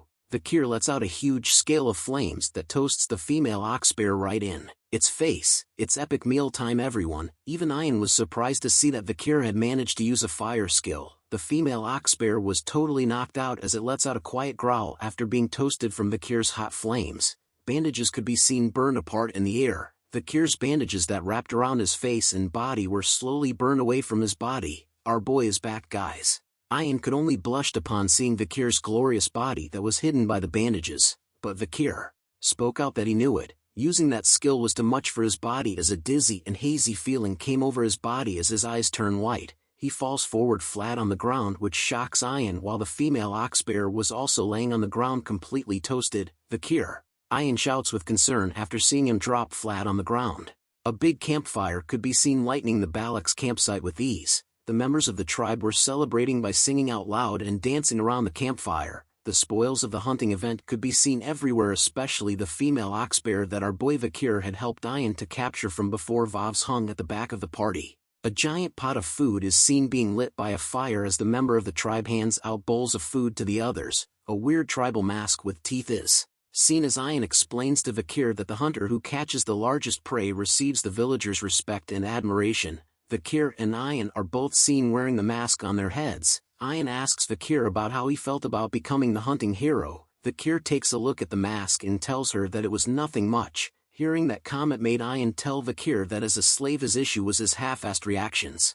As they continue to talk, Ayan explains to him that the female oxbear wasn't just strong and fierce but was also highly intelligent, making it an honorable catch. Those were the reasons why they were chosen as the main figures of this pillaging ceremony. She looks up with a smile on her face as she tells him that it was different from a boar that was sluggish, scared, and poops whenever it runs away. She then asks Ahun if he agrees as he was seen standing beside Vakir with a disgruntled look on his face as he had no choice to agree with what Ayan had said. "Here, this is yours, slave," Ahun said to Vakir as he hands him a bowl of stew. Vakir looks at the bowl of food that was handed to him, asking what it was, which causes Ahun to shout at him about what he meant. Vakir then asks him why he couldn't get lots of meat, but Ahun assures him that it was because the little amount of meat in the soup represented the worth of his honor. Ayan explains to Vakir that it was a tradition of the Balaks. The one who contributes the most in the hunt gets the least amount of meat and gains that much honor in return. Ahun leaves angrily and shouted at Vakir that he too wanted to give him lots of meat.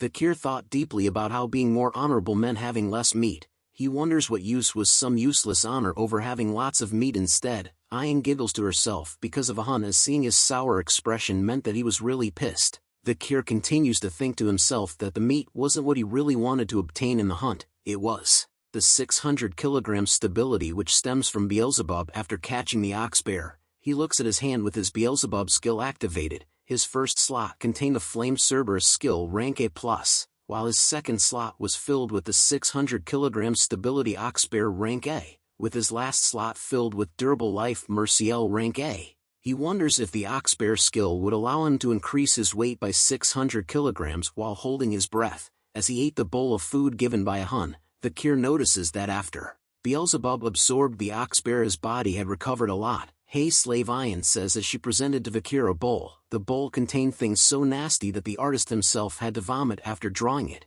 The studio had to censor how it looked to save you guys watching this video. Ayan blushes slightly while asking Vakir if the bowl of food he had wasn't enough and that the bowl she was giving him was taken away from the shaman who wanted this particular meat, but instead she had taken it to give it to Vakir as it was his hunter's right. Vakir brushes her off by telling her that he had already gotten a portion of meat, a bowl of blood and a portion of intestines. Ayan shouts at him that he has to eat what she was giving him. She continues to scold Vakir by saying that if his eyes were bad he should eat the eyes, and that if his heart was weak he should eat the heart, and if he had weak limbs he should eat the legs. As Ayan continues to scold him, Vakir thought about how the long, purple censored thing was the intestine, and if it meant that his insides were weak. 3 female barbarians appear behind Ayan. They boot her together and stated that they knew what she was planning on doing to Vakir and could see through her motives. Ayan hears their shouts and seems and tells them to shut up. Vakir takes a bite of the censored food and thought about how it was very chewy. He soon swallows the food down his throat, which Ayan spots and smiles happily. She continues to smile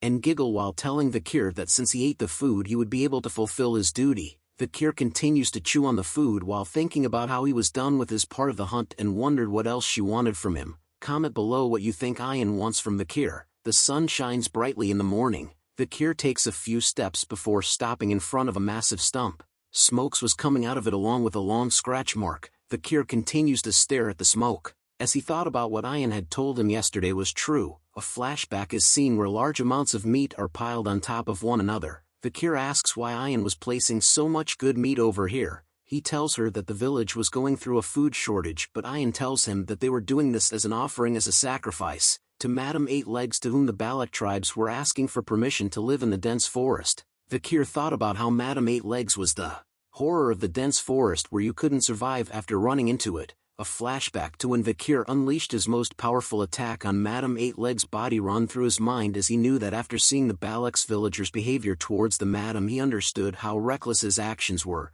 Vakir then tells her that Madame Eight Legs was an annoying monster. Back at the tribe nobody could be seen walking around. Vakir walks past a certain tent before noticing something. He stares at a long line that extends all the way outside of the chief's house made up of the members of the tribe. Vakir wonders if there was still another ceremony or something. The members of the tribe queuing outside the tribe chief's house were talking about how some of them had been in line since dawn, others were glad to be at the front end of the line, while another stated that they had stayed awake the entire night. The female members talked amongst themselves about based on the results of yesterday's pillage there was a high possibility that Vakir might be able to become a commoner. Another member commented that they were sure that a woman from the village will become his wife, while the last one commented that if he was strong enough to hunt an ox bear it would mean that Vakir was really strong. These girls seriously shouted a voice that startles the ladies who were talking about Vakir. Ayan had appeared with a deer that she had just hunted. She tells them that she had given Vakir that specific stew yesterday, and yet she sees that someone else was trying to take her property away. The girls continued to argue with Ayan over the fact that she should have left some of the stew for them as well, and that she was being so stingy for keeping it all to herself. Hearing their complaints made Ayan throw down her prey to the ground. She tells them that if they felt that it was unfair then they should set up a trap to catch one for themselves. The girls tells her that they had gone out there so many times already. They even shouted at Ayan that they had went to the Empire's border but there was no one there like Vakir. Hearing those words made Ayan upset as her face turned into a stone-cold killer's look. She readies her fist and warns them that there might be some in hell as her aura turned black all over. Seeing this caused the girls to scream out in fear and to run away from her. Ayan was glad that it was over with the girls as she touches her head. She spoke out loud about how she was waiting for Vakir to recover and that those cunning girls might take him away. Add onto the fact that she had fed him with the ox-bear's penis in order to get Vakir to carry out his manly duties. The time is near, gentlemen, for our boy to reap the fields. But Ian was unaware that Vakir had overheard what she was saying out loud as she turns around. Ian asks him nervously if he had seen or heard everything from before. Vakir gave out a mean face as he realized what part of the animal's meat was in the stew that he ate yesterday. Ian quickly changes the topic and mentioned to him that last night she had heard that her mother had called a meeting among the elders and that Vakir would be able to request something from her mother as the honorable hunter of the pillage. She blushes once again before telling Vakir that when her mother calls for him, she had already thought about what he should ask her. What she tells Vakir to ask her mother catches his attention as his ears perk up upon hearing it. The long line outside of the chief's hut was gone now. The elders and other members of the tribe were gathered inside. Vakir is seen holding a kneeling position on the ground with his head lowered in a serious manner. He greets the matriarch, who is seen sitting on her throne with a calm expression on her face with the eagle above her. She asks Vakir if he was the one that had caught the ox bear as it allowed her to eat good meat. Vakir tells her that he just did what he needed to do. She tells Vakir not to be modest as he had done well. She also noted that it seemed like he had recovered a fair bit too, which was fascinating as she didn't expect his recovery rate to be this quick. Vakir grew nervous upon hearing those compliments but assures her that it was all due to her care. He also thought about how he had felt this way before, which was interesting. The night fox Akia was a genius archer who scares the people of the empire despite having led the Balak tribe that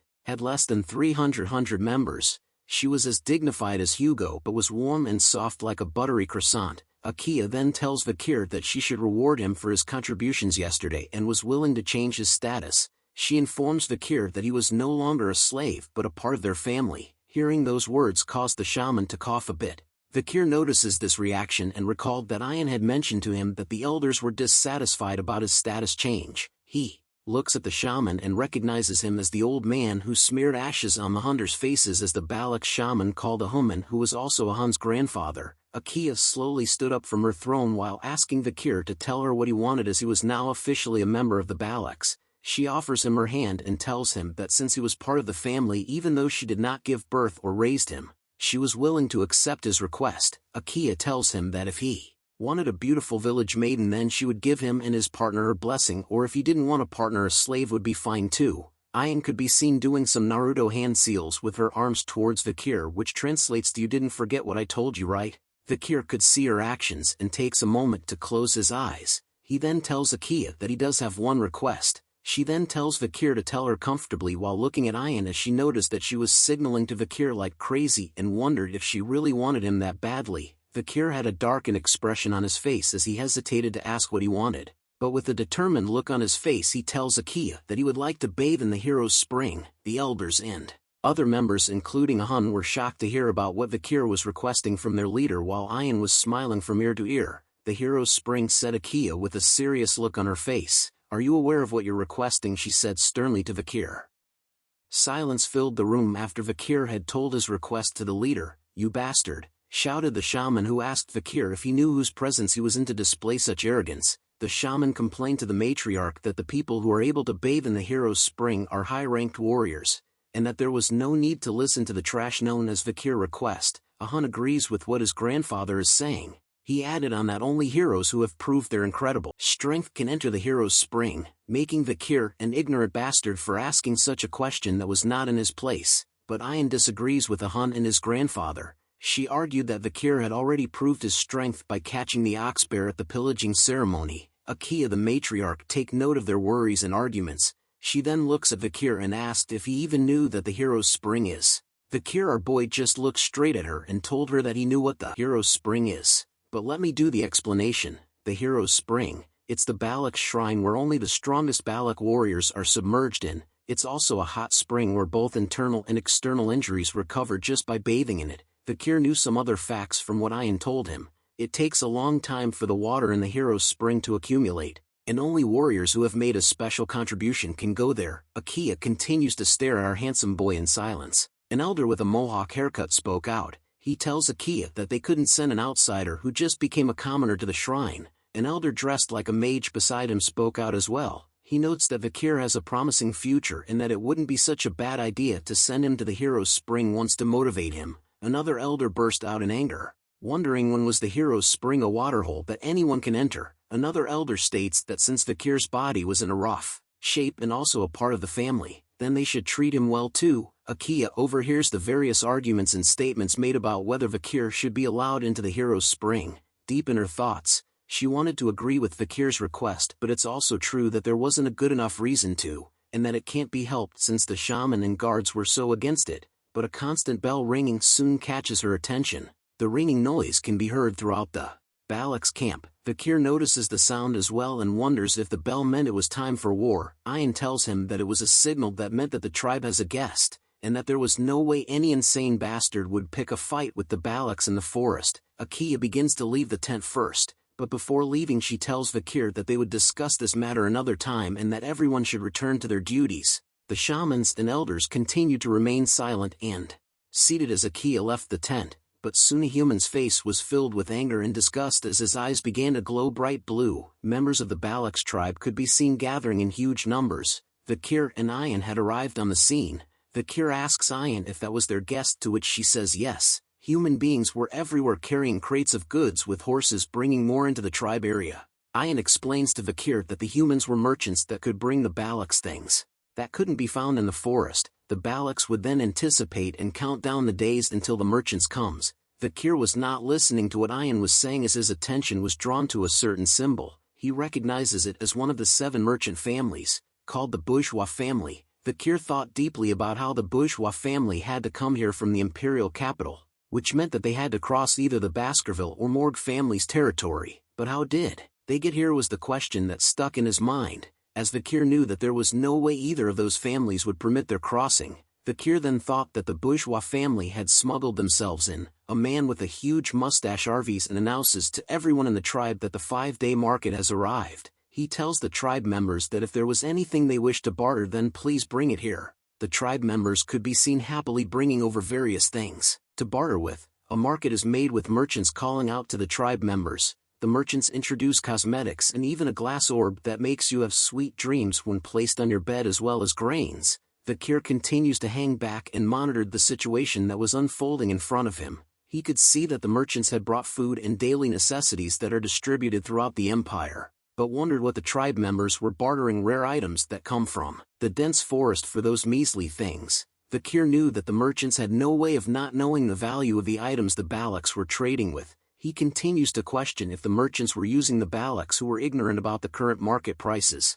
Fakir turns around from this sight and continued to think that this was something the Balaks had to figure out themselves, as things would get annoying for Fakir if he steps in and someone recognizes him. Ayan could be seen shouting at the top of her lungs, stating that the deal was unfair as she holds onto a piece of corn. Fakir watches from the background as Ayan continues to argue with the merchant that it made no sense for her to trade a single diamond for a corn. Fakir was relieved to see that there was at least one normal person in the Balak tribe, but Ayan destroys his thoughts, but shouting that she at least deserved to get 2 corns for 1 diamond. She then poses in a victory stance as if she was in Fortnite and had won the 2 corns for 1 diamond, worst trade in history. Fakir could only stare away as he thought of Ayan as being hopeless after seeing her trade. 3 other tribe members could be seen arguing with the merchants. They complained about how the bar value of a pearl clam for today's radish isn't equal, and that they should get at least 2 radishes, while another yells at them for claiming something as a cabbage. The last member wouldn't give the merchants another deer antler. The merchant with the mustache could feel that he was losing the trade,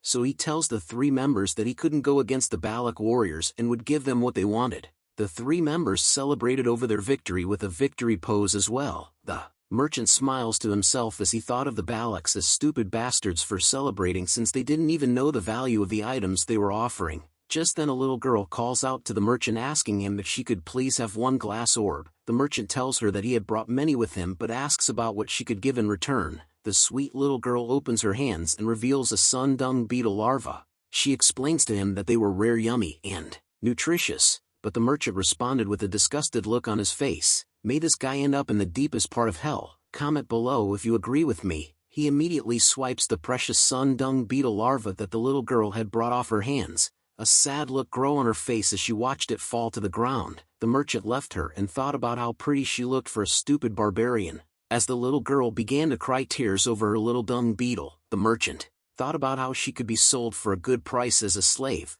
A hand soon appears and pats her on her head. A voice calls out to the merchant Vikri had finally decided to step in but looked a bit different. He tells the merchant that the trade with the little cute girl was invalid. Ayan sees Vikir and wonders what he was wearing while the merchant grew nervous. He was surprised to see that a barbarian could speak the imperial language. He tells Vikir that there was a misunderstanding regarding what he said just now, but Vikir repeats the merchant words of selling a Balak child as a slave. The merchant tried to cover up what he said, but Vikir tells him that that's not what's important right now. Vikir wanted the merchant to cancel all of today's unfair trades. Hearing the words unfair trade made the merchant angry as he asks Vikir about what was unfair. Vikir explains to him that the merchant had been marking these items at a price completely different from the current market price. Our boy looks at the merchant straight up in his face. The merchant grew nervous as he thinks about how Vikir was the only one who knew how to speak the imperial language. He then attempts to school our boy by telling Vikir that he talked as if he knew the retail price. The merchant quickly announces that this was a sacred trade that's been permitted by the Balak shaman,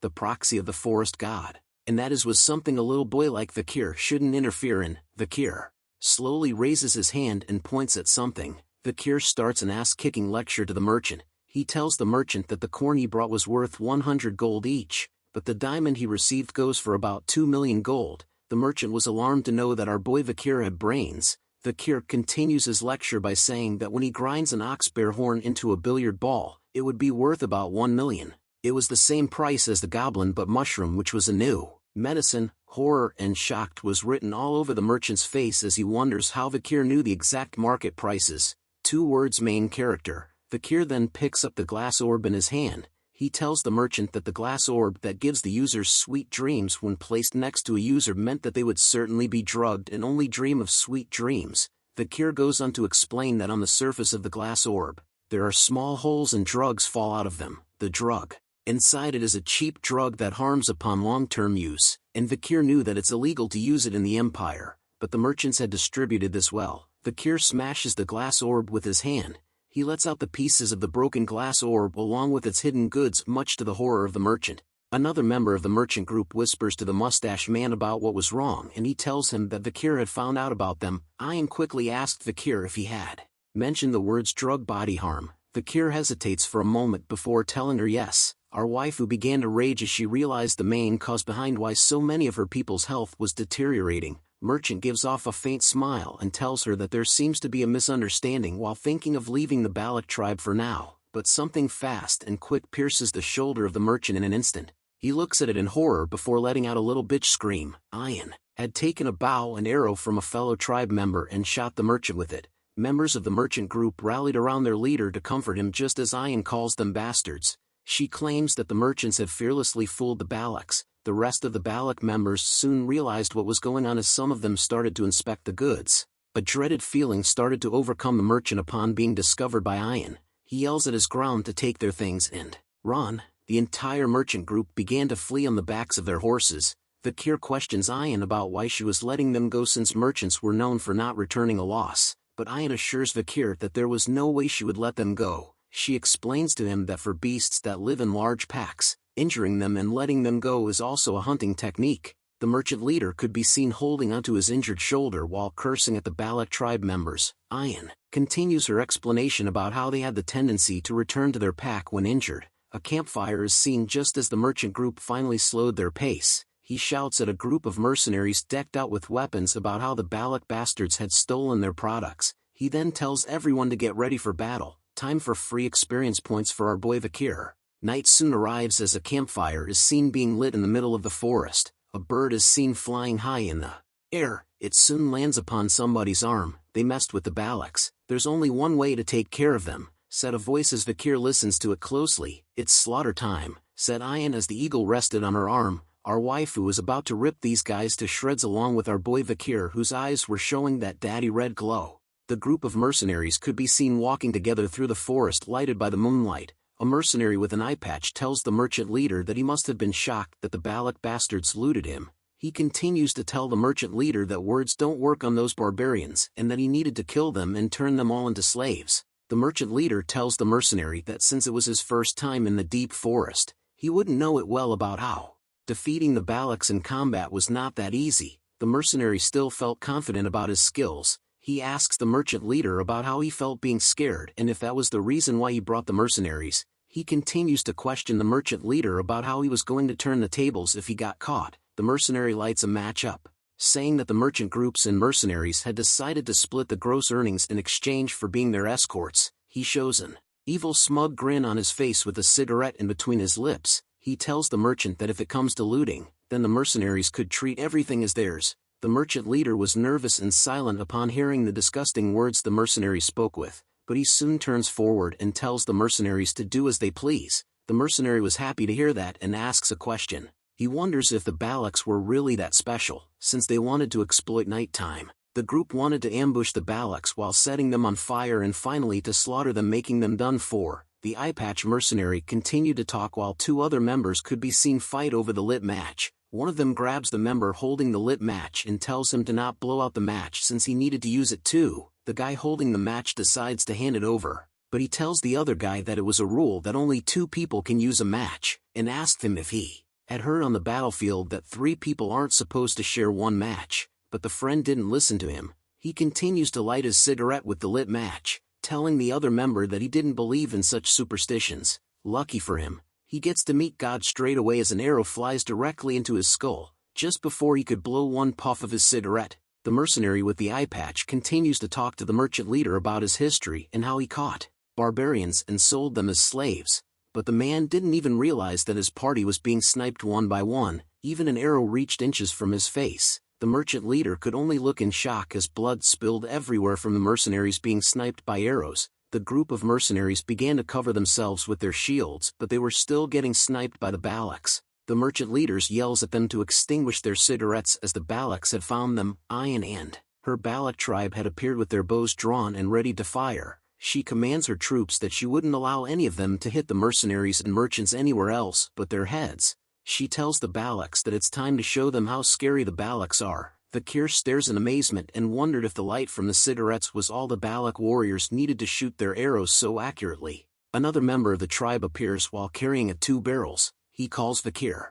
a slave and tells him that Tay had finished preparing what he asked for. Vakir reminds him that he was a commoner and no longer a slave. The tribe member laughs and tells Vakir that he was being timid for fussing over something like that. The group of mercenaries could be seen cowering behind their shields to block the hail of arrows coming from the Baloks. A bald man orders mages to gather up, to block the arrows with the shields while the aura users prepare to counterattack. An arrow, covered in blue arrow, is seen flying through the air with a rope attached to it. The mercenaries could only stare as the arrows landed on the trees above them. Carrying between the 2 arrows a barrel, more arrows attached with ropes are sent flying into the trees. The space above the mercenary group were soon filled with barrels hanging above them. The bald man was alarmed to see that the Baloks had launched alcohol barrels. He looks at the barrels that began to leak a dark fluid and mutter the words, "No way." Flaming arrows were then sent flying into the alcohol barrels in the trees. It caused an explosion in front of the mercenaries which lighted the whole place as if it was the 4th of July. Yeehaw! The merchant leader had hid himself behind a tree. He watches the mercenaries being burned alive and hears their screams of pain.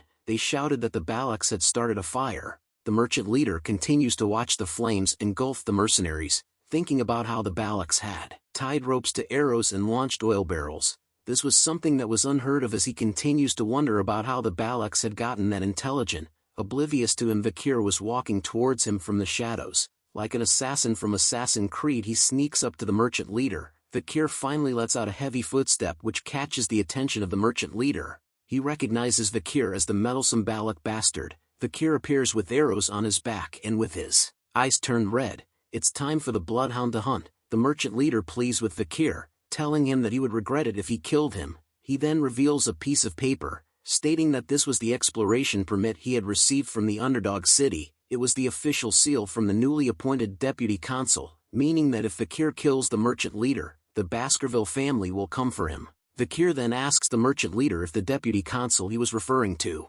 was named Vakir. The merchant leader immediately tells him that he was right. It was that infamous Vakir. Let's say a small prayer for the merchant leader, guys. How strange. I don't remember permitting that, said Vakir as flames grew around him. His disguise was removed and his eyes turned a bloody red. The merchant leader was horrified to see that Vakir's skin looks different from before, but he soon realizes something.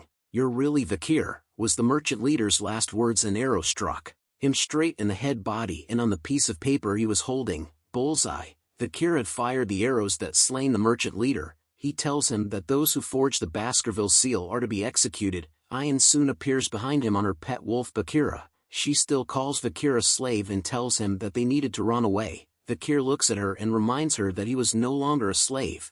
Multiple arrows could be seen stuck onto various shields. The mercenaries soon realized that the hail of arrow attacks from the Balaks had come to a stop. They rejoiced in joy and shouted out to one another that the Balaks were retreating. They stated that the fact that the Balaks attacked with fire meant that they were not confident. The mercenary group decides to chase after them right away. A member of the mercenary group shouted that if he catches the barbaric bastards, he would butcher them straight away. But just as he was yelling, a familiar pillar of death covered in a purple aura appeared behind him. It's our queen Madame Eight Legs. She appears and started to rain down pain onto the mercenary groups. Vakir could hear the screams of the mercenaries as they yelled out that there was a monster. Ayan praises Vakir for calculating the madam's appearance and for thinking of using fire as a tactic. She states that Vakir had become a great Balak now. Vakir continues to look behind and tells Ayan that was how he felt every time he sees her. He looks at the numerous legs of Madame Eight Legs as they reached high into the sky while being covered in a deadly purple aura. He tells Ayan that that was a disaster.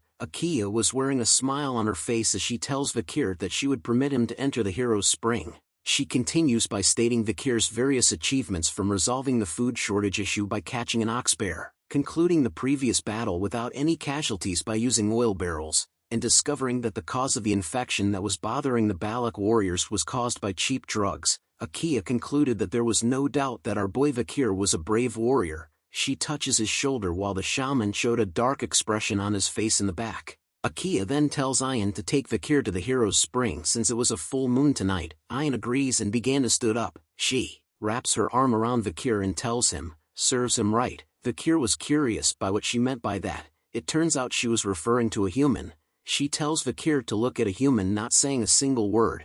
It was said by him that the reason why the warriors were unwell was because they were cursed. But due to Vakir's actions it caused a human's words to hold no weight now. A human could be seen struggling to hold his anger within himself. Vakir wonders if it was really a curse as he recalls the memory of when the merchant leader had told him that the sacred trade had been permitted by the Balak shaman, who was the proxy of the forest god. Night soon arrives as a full moon lights the skies. Vakir's bubblicious body could be seen submerged in green water. He takes a deep breath and chills in the waters where other animals could be seen floating around as well. He takes a scoop of the water in his hand. Thinking that his mana was taking a step closer to purity, he could feel his broken bones and muscles starting to heal. He noted that the old shaman didn't cause a fuss without a reason, as he probably wanted to come here himself. Although it was not as effective as the river of sticks at the Baskerville side, the hero's spring was better since there was no age limit. Vakir then asks Ayan, who could be seen soaking in the waters of the hero's spring beside him,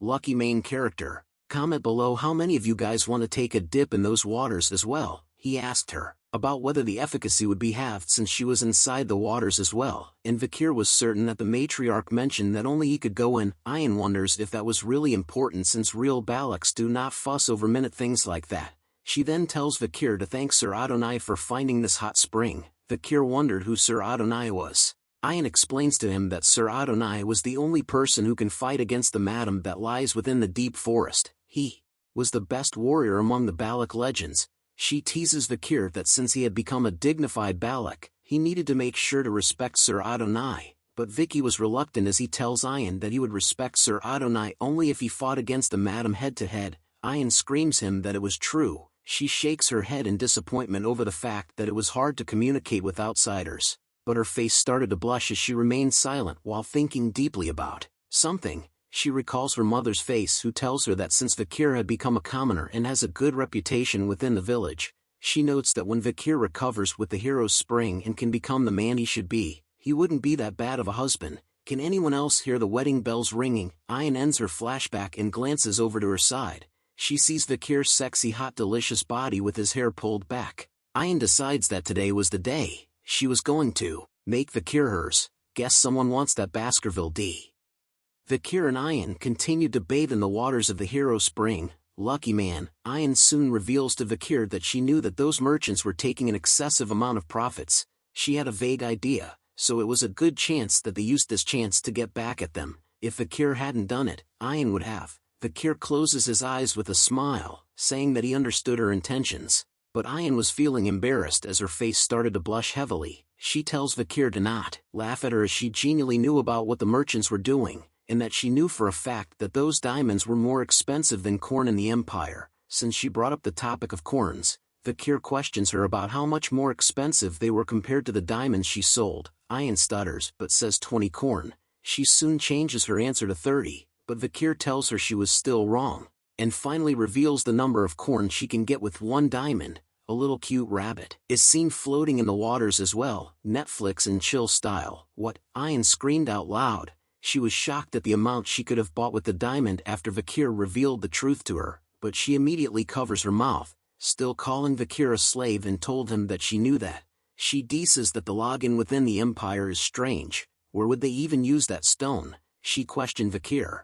Vakir looks at her and tells her that it didn't matter. He then changes the topic. My name or slave? He asked Ayan. Between the two, which do you want to call me by? He tells Ayan that he didn't like to keep things ambiguous. Ayan took a moment to think about what she should call Vakir by. She pauses for a moment in silence. She then moves closer to Vakir, to the point that she was right in front of him. This isn't everyone. Comment below what's gonna happen.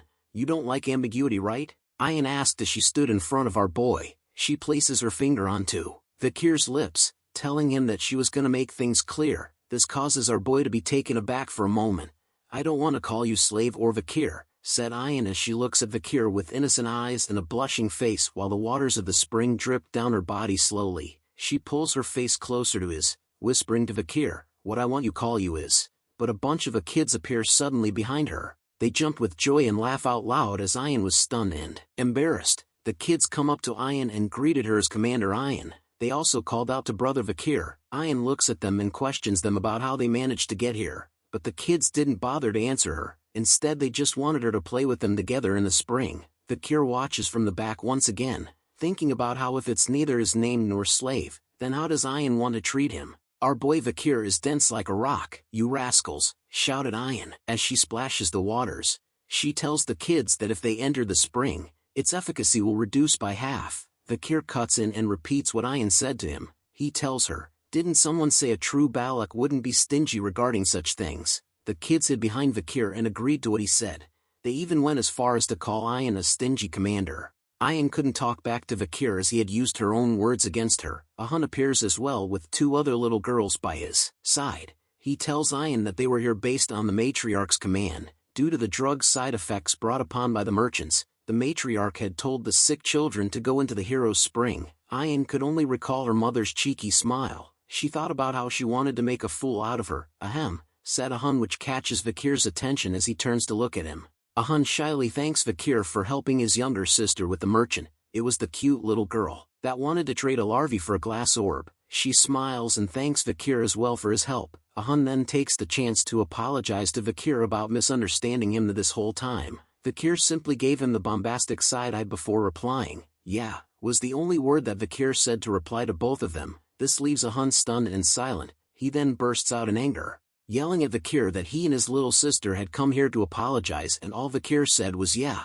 Vakir continues to chill in the water. He tells Ahan that he has too much anger inside of him. Ayan watches the 2 boys talk to one another. She showed a relief expression on her face as Vakir had finally become a part of the tribe, and that the tribe members were slowly accepting him as one of their own. She continues to think about how there would still be a lot of time to continue what she tried to do. Comment below if you are jealous of our boy right now. She then calls out to Vakir, cheers to you for becoming an official Balak member, Ayan announced out loud as she stands in front of him, posing with a bright smile on her face. The kids in the back cheered on as well. 2 years has passed by. A barbarian could be seen getting his face being rearranged by a powerful blow straight to his face. The barbarian falls back onto his ass as another member towers over him. Other members were alarmed to see the interaction as the barbarian continued to sat on the ground with a bloody nose. You're more of a crybaby than I thought, said a voice as a familiar fist is seen pointing outwards. It was our boy Vakir Van Baskerville with a ponytail now. He had finally reached the age of 17 years old. He relaxes his fist as he called out to Ahan,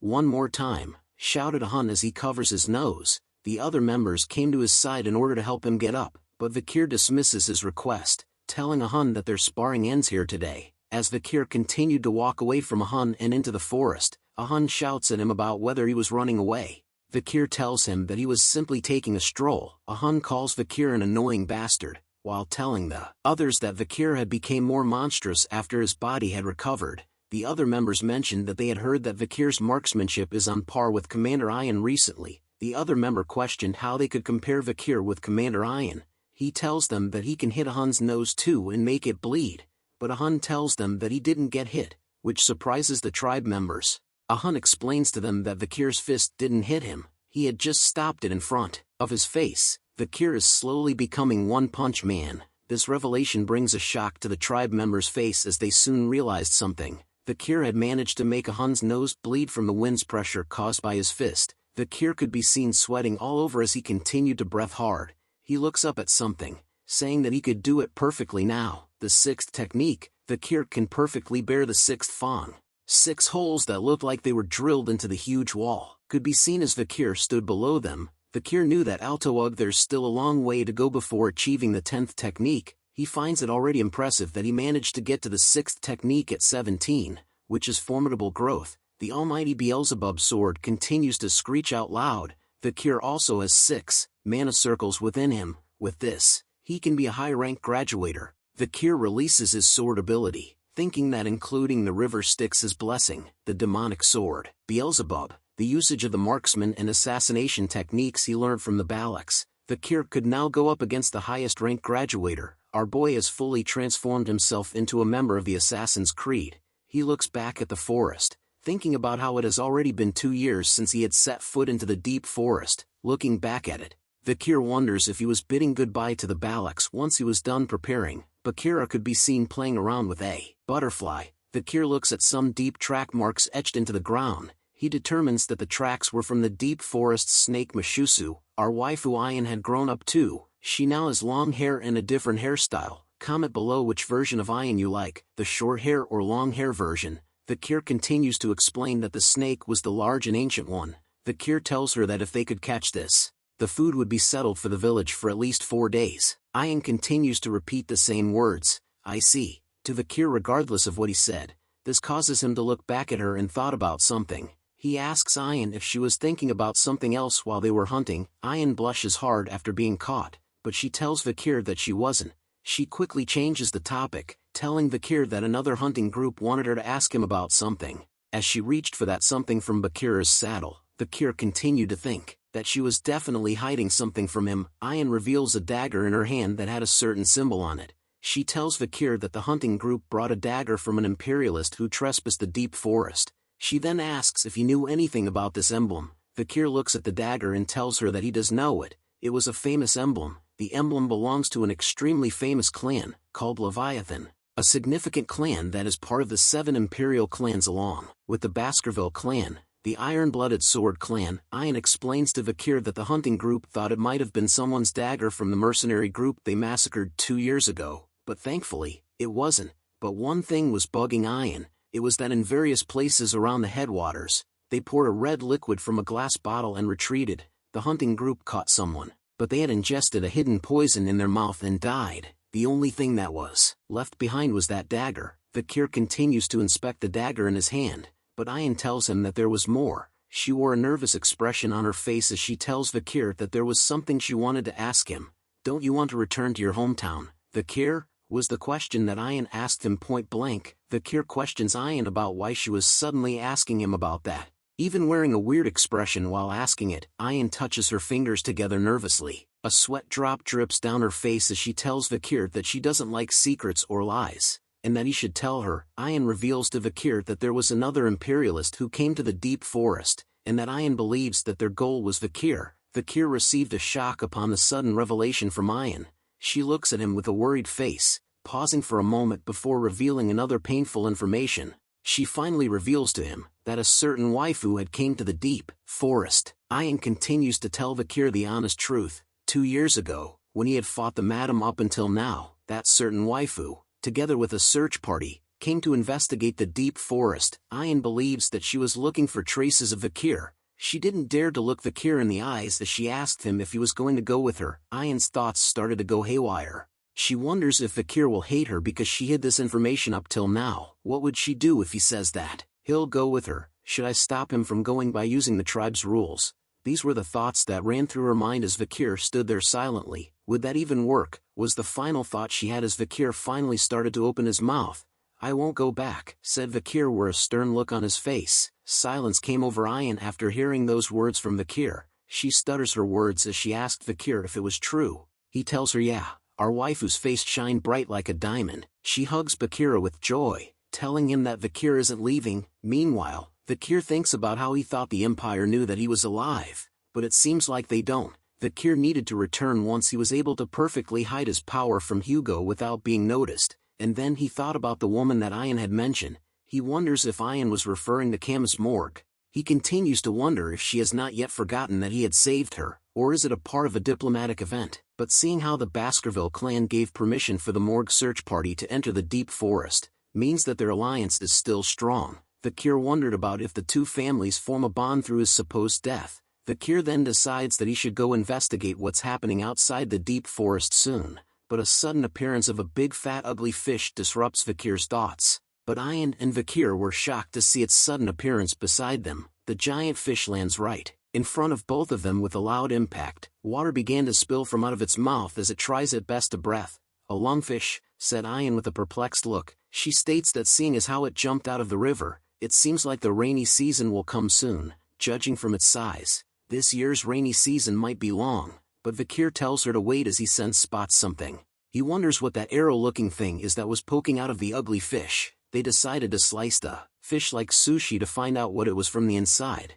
They were surprised to see a skeleton holding what looks like a spear from inside of the fish. Ayan looks at the skeleton and figured that it was a Lococo bastard based on the clothing. Since he stabbed the fish with an arrow and there are traces of resistance, it seems that the Lococo bastard was quite surprised after being eaten. She explains to Vakir that a lungfish was a stupid beast that eats dead things, but this was a little strange to her. Vakir states that the Lococo bastard might have been very weakened to the point where the lungfish thought it was a corpse. Ayan then questions why would such a weak person be hunting. Vakir looks at her and answers her question with a question. What if their tribe's situation is that bad? He continues to tell her that something might have happened within the deep forest, and that it was not a bad idea to investigate. After walking a far bit distance, Vakir and Ayan were taken back as they witnessed something that causes Ayan to shriek. The scene before them was like from hell. Dead bodies covered with red marks could be seen around the Lococo village that Vakir and Ayan had stumbled across. They wondered if all the Lococo warriors were dead.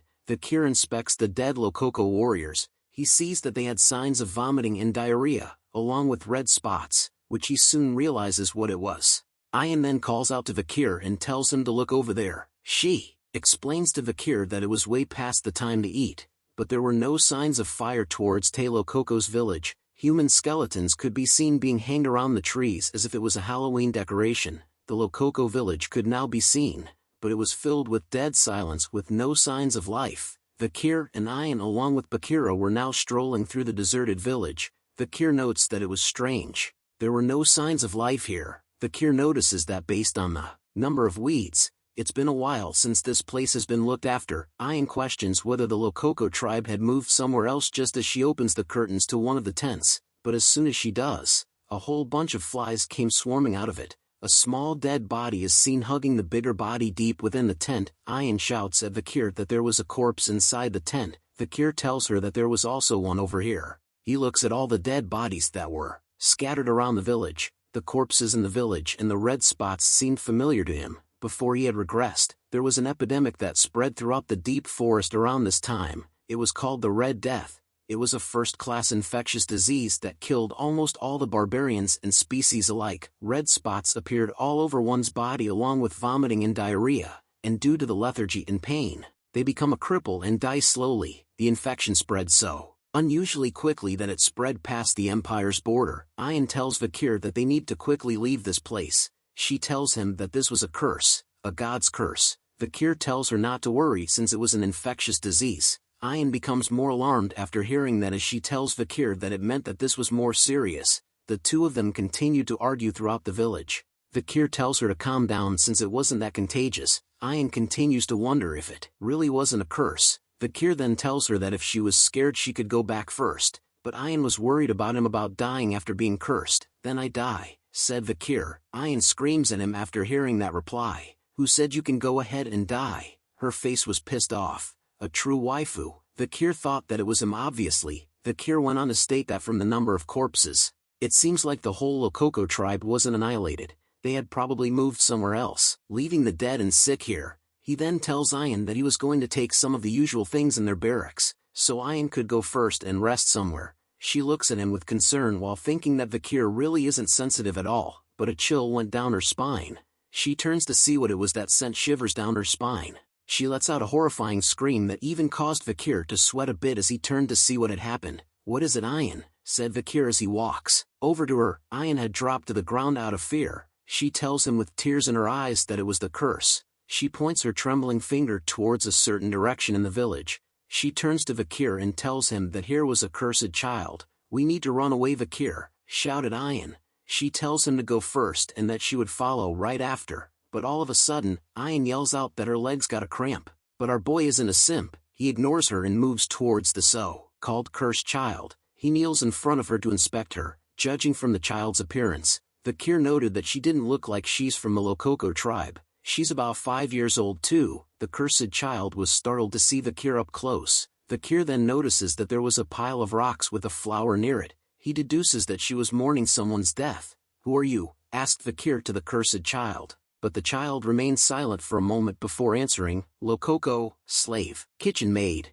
the cursed child said. Vakir figured that she was a slave of the Lokoko tribe. What's your name? Vakir continued to ask. Pomerian, she answered, based from her reply. Vakir figured that her name was an imperial name, and wondered if she was an imperial child who was captured by the Lokokos. But her answer wasn't complete. La Baskerville was the word she intended to end her sentence with when she told Vakir her name. Those two words alone set Vakir spiraling. His entire world had turned upside down as horror filled his very soul. Unable to believe what she had just said, Vakir questions her about what she just said. With her cute little finger pointed upwards, she points back to herself. Pomerian, La Baskerville, was her name as her red eyes were revealed amongst her messy hair. Did we all just get a little sister? Comment below what you think of our new family member. There are 3 middle names within the Baskerville clan. Van is given to those from the extended lineage, Lou is given to the males from the direct lineage, the middle name given to the females from the direct lineage, but isn't frequently seen as most Baskervilles are males, is La. Our new little sister introduces herself as Pomerian La Baskerville. Vakir continued to be shocked upon hearing her name. He couldn't believe that she had the middle name of La, as there shouldn't be a lot of people who bear that middle name in the family. As Vakir remained stunned by this new information, Ian points out something to him and tells him to look at it. She recognizes the emblem as the symbol of Vakir's clan, the Baskervilles. Vakir soon takes notice of the necklace and grabs it from Pomerian. His sudden action startles her as he said "excuse me" while grabbing the necklace. Seeing the necklace up close causes Vakir to be startled again. He opens the necklace, which reveals a family portrait that Vakir couldn't believe. He sees that Hugo Le Baskerville was standing in it along with 2 other members of the Baskerville family. He pulls the necklace closer to his face to see it more clearly while wondering why Hugo was in the picture, but he soon realizes something as he pulls the necklace closer. Pomerian was shaking in fear due to his sudden actions, but this doesn't stop our boy as he begins to interrogate the sweet little girl. He lets out his bloodthirst, asking Pomerian about who the people were in the picture as well as her connection to them. Ian cuts in and asks Vakir how he expects to get an answer from a kid when he responds like that. She tells him to ask her while smiling instead. Vakir thought about Ian's advice and knew that she was right. He couldn't hold back his emotions because of how shocked he was, and knew that this sweet little child had done nothing wrong. Vakir then asks the same question to Pomerian about who the people in the picture were, but this time he asks her with a gentle smile on his face. Ian looks at him and couldn't believe that her slave was able to smile like that. That comment made Vakir kind of annoyed. Pomerian then took a moment to answer. She then points a finger to the picture in the necklace, telling Vakir that it was her mommy, grandma, grandpa. Hearing the word grandpa made Vakir realize something. He recalled what Butler Barrymore told him that might have been true. A flashback is seen from when Vakir was younger. He was confused by Butler Barrymore. As they walk through the estate, Barrymore informs Vakir that he may not believe him, but the clan head Hugo used to have a very loving and gentle personality. Vikir couldn't believe that Barrymore was referring to the scary Hugo that Vikir knew and tells him that he didn't know how many people within the Baskerville would believe that. Barrymore further explains that in truth, the clan head loved the first wife Lady Roxana very much and cared for her dearly. Although Lady Roxana passed away from illness, that wasn't the reason the clan head's personality changed. When the soul bloodline created between Hugo and Lady Roxana, Lady Penelope was taken away by barbarians. That was the tipping point. Hugo then began to move swiftly to find Lady Penelope. Due to this, he requested the Emperor move him to the frontier, and the Baskerville house that used to be within the archipelago was moved to the mountain Le Rouge et Le Noir where the barbarians lay hidden.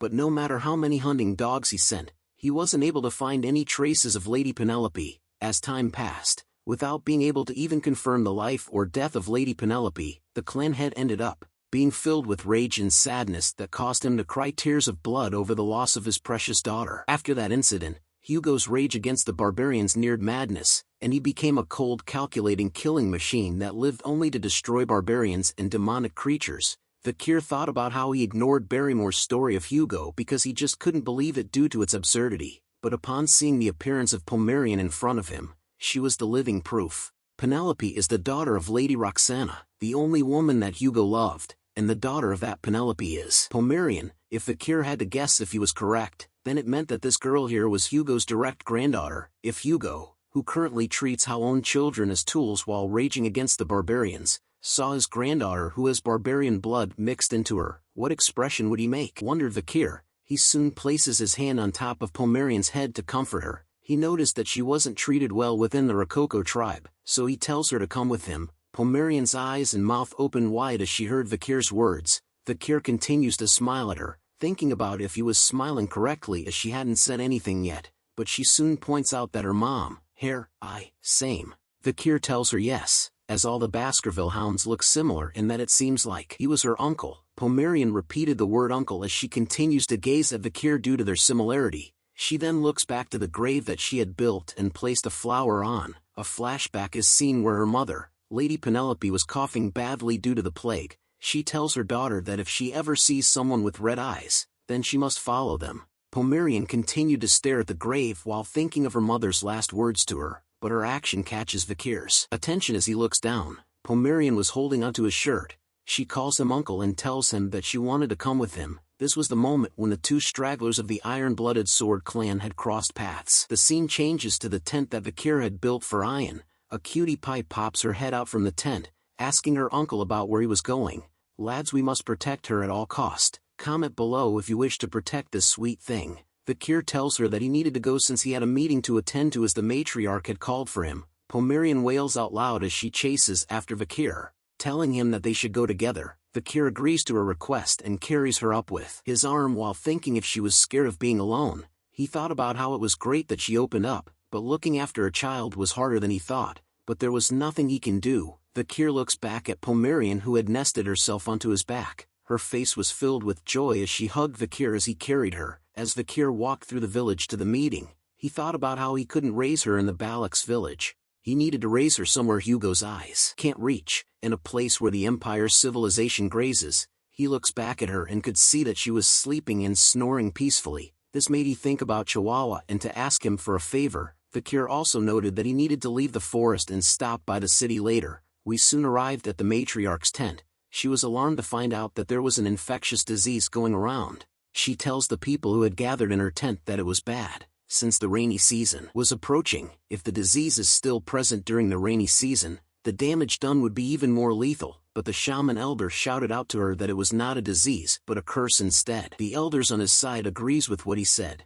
They continued to tell the matriarch that lifting the curse would solve it and that they needed to perform a large ritual, but Ian argues back to them, telling them that it couldn't be a curse and that they needed to leave the village and relocate immediately. But the elders on the shaman's side didn't budge from their argument. They questioned Ian about how they could dare to abandon the scared place where the ashes of their ancestors rest, so it made relocation out of the question. They further argued that this was Balak's land, and that it was where they have lived for 200 years. The younger generation of leaders on Ian's side pushed back against the elders. They argued about the chance of the disease spreading all over and killing the children, and further states about their future. saying that their future generations will disappear if they continue to try looking after their ancestors' graves. The two sides continued to argue. The elders on the shaman's side continued to state that it was a curse and that it happens when you eat a strange mushroom, adding on that the ancestors were enraged because they had been neglecting their graves. Another elder was convinced that it was bug that was spreading the disease. The elders soon asked the matriarch to choose, but all she could do was remain silent as the two sides continued to battle against one another. Vakir sat at the back of the meeting with Pomerian sleeping peacefully on his lap, so freaking cute. He thought about the Red Death. He knew that the infectious Red Death was comparable to the Black Death that had spread throughout the Empire. This formidable disease was rampant and had spread to the Empire's border. The reason why the Empire was safe was due to Cimu from the Morg clan. She had casted a firewall to stop the spreading of the disease. It was also thanks to Dollars, the dispatched female saint from Quo Vadis. With the help of her powerful divine power, they purified the disease. However, that treatment method was only restricted to the Empire. Most barbarians who lived in the Le Rouge et Le Noir mountain would die, but that was favorable for the Baskerville clan, since the barbarians who played an important part of the forest's ecosystem disappeared. A monster wave occurred due to the influx of low-ranked monsters.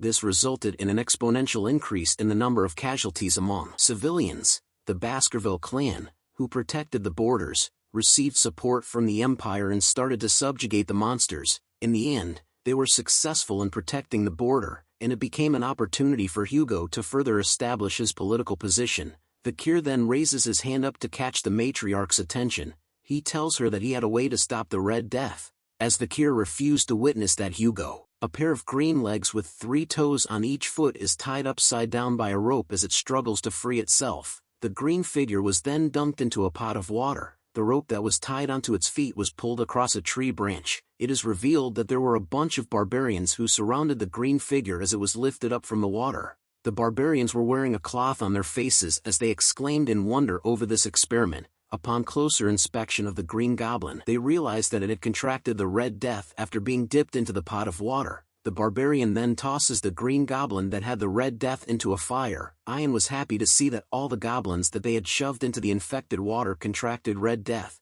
It all went accordingly to what Vakir said. She then asks him if the Red Death really transmit through water. Vakir tells her yeah. He explains to her that the infected water was the biggest cause of the infection, but once they boil the water, there shouldn't be any problem. Ian smiles and looks at the 3 other green goblins that they had captured, thinking that boiled water was fine. Seeing her happy expression and what they did to their comrade causes the remaining green goblins to be startled. Soon enough, one of them was tied to the rope once again and lowered into a boiling pot of water. It lets out a scream as its head enters the pot first. As soon as they pulled the green goblin out of the boiling water, Ian points out to it and tells Vakir that it had died immediately. Vakir tells her to put the green goblins into the cold water with a "I can't believe this dumbass did that" kind of face. Once again, the remaining green goblins were dipped into the cold water that Vakir had asked them to do. The tribe members couldn't believe that it was true. Even after some time passed, the green goblins didn't contract the Red Death. The tribe members were happy to have found a way to conquer the Red Death as the answer was water. They also asked that if they were to drink boiled water, they could prevent the infection. The matriarch appears with a smile on her face as she tells Vakir that he had done a good job. She informs him that it was thanks to him that they were able to see the light at the end of the tunnel, and for that she was grateful, but Vakir warns her that they couldn't let their guards down yet. He explains to her that the water cannot enter their eyes or any mucous membranes, as the Red Death can be transmitted through the respiratory system, so the tribe needed to be careful when the fog is present at dawn. Ian could be seen teasing the shaman over what he said about how the Red Death was supposedly a curse. All the shaman could do was grunt as he did nothing to help, but he soon questions Vakir on whether the solution to the Red Death was just to avoid water as the rainy season would soon arrive. He then asks about how they should avoid the waters when it happens. Vakir tells the shaman that what he said was true, that when the rain comes, there will be an overflow of water from the river and the air will become humid. There will be limitations to the methods of how they could boil water and wash up as they go according to the preventative measures.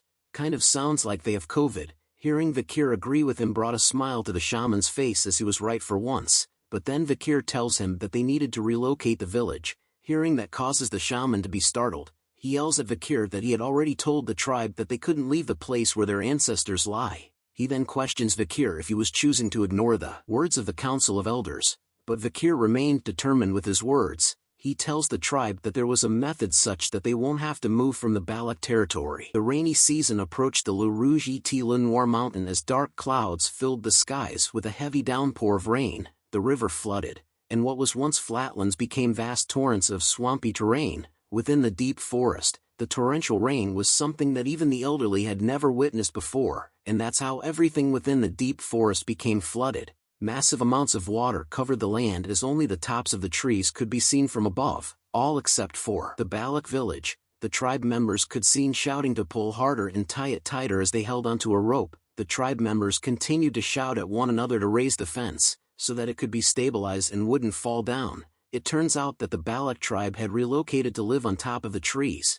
Just like the Ewoks from Star Wars, the other tribe members talked about how with this much rain, the village didn't get flooded. The other tribe member looks up and tells him that it was all thanks to a certain someone. The two tribe members soon shouted out at Vakir, who stood above them. They thanks him for not getting the village flooded and thought about how great it was for them to have listened to him. Vakir continued to think about how it was a good thing that there were many tall trees within the Balak territory, which made it possible for them to be able to endure the rainy season. Pomerian then pokes her cute little head out of the tent, calling out to Uncle Vakir that she wanted to be with him. So cute. But something soon catches Vakir's attention as he looked down. He yells out to the two tribe members that it was dangerous. As a massive shadow in the water with glowing eyes approached the tribe members who were still waving at Vakir, the massive shadow soon comes out of the water. It was revealed to be a gigantic sea monster. The two tribe members were shocked to see this massive beast coming towards them. They screamed in horror as its massive teeth reached closer to where they were, but somebody else was quick to react as an arrow is being drawn.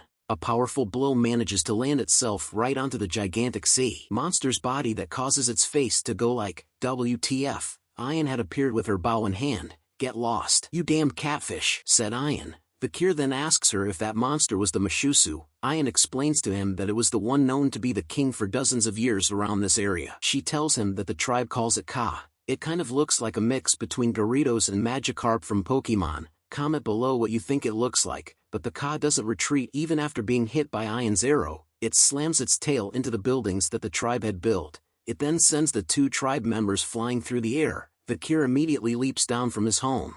Thinking about how the Ka was destroying the home that they had struggled to build, he summons Beelzebub as he hand unleashes that good-looking red aura while telling the Ka that he was going to fix that habit of its. Vakir had fully summoned the Beelzebub blade as he lands onto the tree trunk, with a powerful leap forward that smashes the tree trunk into pieces. Vakir lets out the ever-so-powerful sixth technique of the Baskerville clan, 6 lurking ambushes. As he soars across the Ka, he cuts it 6 different ways. The Ka lets out a horrifying roar due to the pain that Vakir caused. He looks back at it to see the damages. The Ka soon retreated back into the swampy waters. Yeah, run like a bitch. You ain't nothing for our boy Vakir. Vakir then lands onto a nearby tree and stared at the Ka as it retreats back into the swampy waters. Even the two tribe members were lucky enough to stop themselves from dropping into the waters as they clung onto the tree trunk with all their might. The other tribe members cheered Vakir on as they witnessed him chasing the Ka away. They couldn't believe the number of times that he had saved them. They continued to call Vakir as the Balak's hero, but our boy just felt relieved as he unsummons the Beelzebub sword into his hand. Only the shaman felt annoyed over the heroic feat that Vakir had achieved, but Ahun wore a troubled expression on his face as he thought about something deeply. Ayan, our waifu, was simply starstruck and had fallen even deeper for Vakir's riz as she gave him a thumbs up while thinking that he had passed. She did. All this while her mother was watching her from the side. The scene then changes to a tent that had light and smoke coming from out of it. A plate filled with some delicious-looking food was placed on the carpet. Yummy. Our cutie pie Pomerian takes a bite onto one of the food that was on the plate. Her face along with Ayan's face were both filled with joy over the wonderful flavor that the food had. Pomerian gives her Uncle Vakir a thumbs up and tells him that it was yummy. Ayan tells her that Vakir was good at cooking, but our boy could only stare at them with a troubled look on his face. He then tells Ayan that he couldn't remember inviting her into his house. She tells him that she couldn't just walk past a place where she could smell something yummy. Vakir then tells her that he didn't prepare her share of the food, but Ayan replies back that whatever belongs to the slave, belongs to the master. So what was Vakir's was also hers. Vakir continues to argue with Ayan about her calling him a slave as he had told him many times not to, but Ayan continues to remind him to not pay attention to the fine print. As they argued with one another, Pomerian started to think deeply about something. She looks at both Ayan and Vakir, telling them both that it felt like they were a married couple. Hearing those words made Ayan smile and blush. She then grabs onto Pomerian to hug her while rubbing their faces together. She tells Pomerian that she was so cute. Pomerian felt happy with her embrace and could only smile happily. Vakir looks at them and wonders when they had become so close. But a brief breeze of wind enters his tent, which causes him to turn around. It turns out that there was someone who had opened the curtain to his tent even though it was raining heavily outside. As Ayan held onto Pomerian in her arms, she questions the person who stood at the entrance of their tent about their reason for coming here. It turns out to be a Hun. He could be seen breathing heavily as the rain continued to pour heavily onto his body. He then calls out to Vakir in a low voice which startles Ayan and made Vakir nervous as a sweat drop appears onto his face. Tears flowed heavily from Hun's eyes as he tells Vakir that he came here because he thought that it might be possible if it was him. Since Vakir had saved the village multiple times after all, a Hun then starts to beg Vakir, telling him please, please. The scene then changes to a Hun's little sister who was gasping for air as she laid on the ground. A Hun finally begs Vakir to please save his little sister. It turns out that she had contracted the Red Death as its red markings appeared on her face and neck. We return to a Hun's house on top of the tree during the harsh stormy weather. His little sister, one of our baby angels, is seen breathing heavily as she battled against the evil of the disease called Red Death. A Hun along with Vakir and Ayan stood by her side and monitored her status. Vakir then questions a Hun about when she had first showed signs of the Red Death. A Hun tells him since yesterday. He suspected that she had entered the swamp when they were gathering the wood for the construction of their houses on the trees. Ayan cuts in to inform Vakir that Ahul, the name of a Hun's little sister, was a kind child who always helps people. She wonders if there was anything Vakir could do. Even a Hun looked at him with a worried expression on his face. "Ha!" shouted someone as the voice grabs everyone's attention in the house. A wet foot appears. The shaman had appeared in the house as well, with an annoyed look on his face. He tells them that it serves Ahul right for going around and not listening to her grandpa. He continues to scold Ahul, telling them that what goes around comes around, and that this is what happens when you listen to the words of that imperial spy bastard Vakir. A Hun stands up in front of his grandfather to tell him that his words were too much. "Shut up!" shouted the shaman as a loud slap sound resonated throughout the house. He calls a Hun a useless bastard. As he was the same as his parents, a Hun could not talk back to the shaman as he held his cheek which had gotten slapped by him. The shaman then opens his umbrella as he exits from the house. Turning back to the group once again, he tells them that he had mentioned this repeatedly, that this disease was a curse from God and that the answer to it was to carry out an ancestral rite. The shaman then warns them to not dirty the Balak's name by succumbing to the imperialist Vakir. Since things have come to this, the shaman was confident that the matriarch will surely permit it. Ayan and a Hun could not refute the shaman's claims as he walked away from them. Ayan could only scold him under her breath while a Hun stood silently even after being hit and insulted. He then started to cry over the fact that he was a useless older brother that could do nothing to save his own little sister, but Vakir spoke out to them, telling them that if they were referring to treatment, he knew of one such method. He then orders a Hun to sanitize the furniture that Ahul uses with boiling water, then to burn charcoal in the bonfire to chase out all of the bugs and bats that are around the house. They also needed to create an environment for Ahul to combat the disease in order for them to buy some time.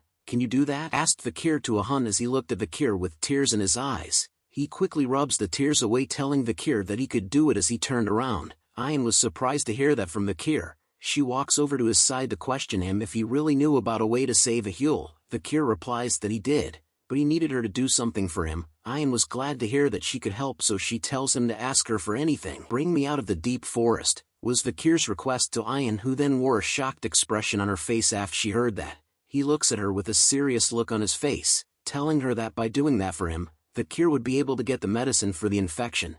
"Don't say such things," shouted Ayan all of a sudden, which startles a Hun who was outside the house doing what Vakir wanted him to do. Ayan proceeds to scold and lecture Vakir, stating that even though he was acknowledged as a member of the Balaks, there is a condition for going out into a foreign land and that there was no way her principled mother would allow that. Vakir simply replied that he agrees that the principled matriarch would most likely give up on Ahul, but he continues to tell her that if the people here keep it a secret, Vakir could sneak out and return without anyone knowing that he had left. "Will you let me go, Ayan?" said Vakir with his riz level going off the charts as he looked at her with his devious red eyes. But Ayan couldn't reply to him straight away. His riz powers had her stuttering as she gripped her body tightly. The scene changes to the deep forest being flooded with massive amounts of water, but something quick was bouncing off the logs that floated in the waters. Our boy Vakir is seen hopping with ease onto the various logs in the river, carrying something on his back as well, but then something was pulling his attention as he held a troubled expression. Vakir then comes to a screeching halt. He turns around to ask someone about why they were following him. "Didn't you let me go?" questioned Vakir, as it is revealed to be our waifu Ayan who was following him from the start.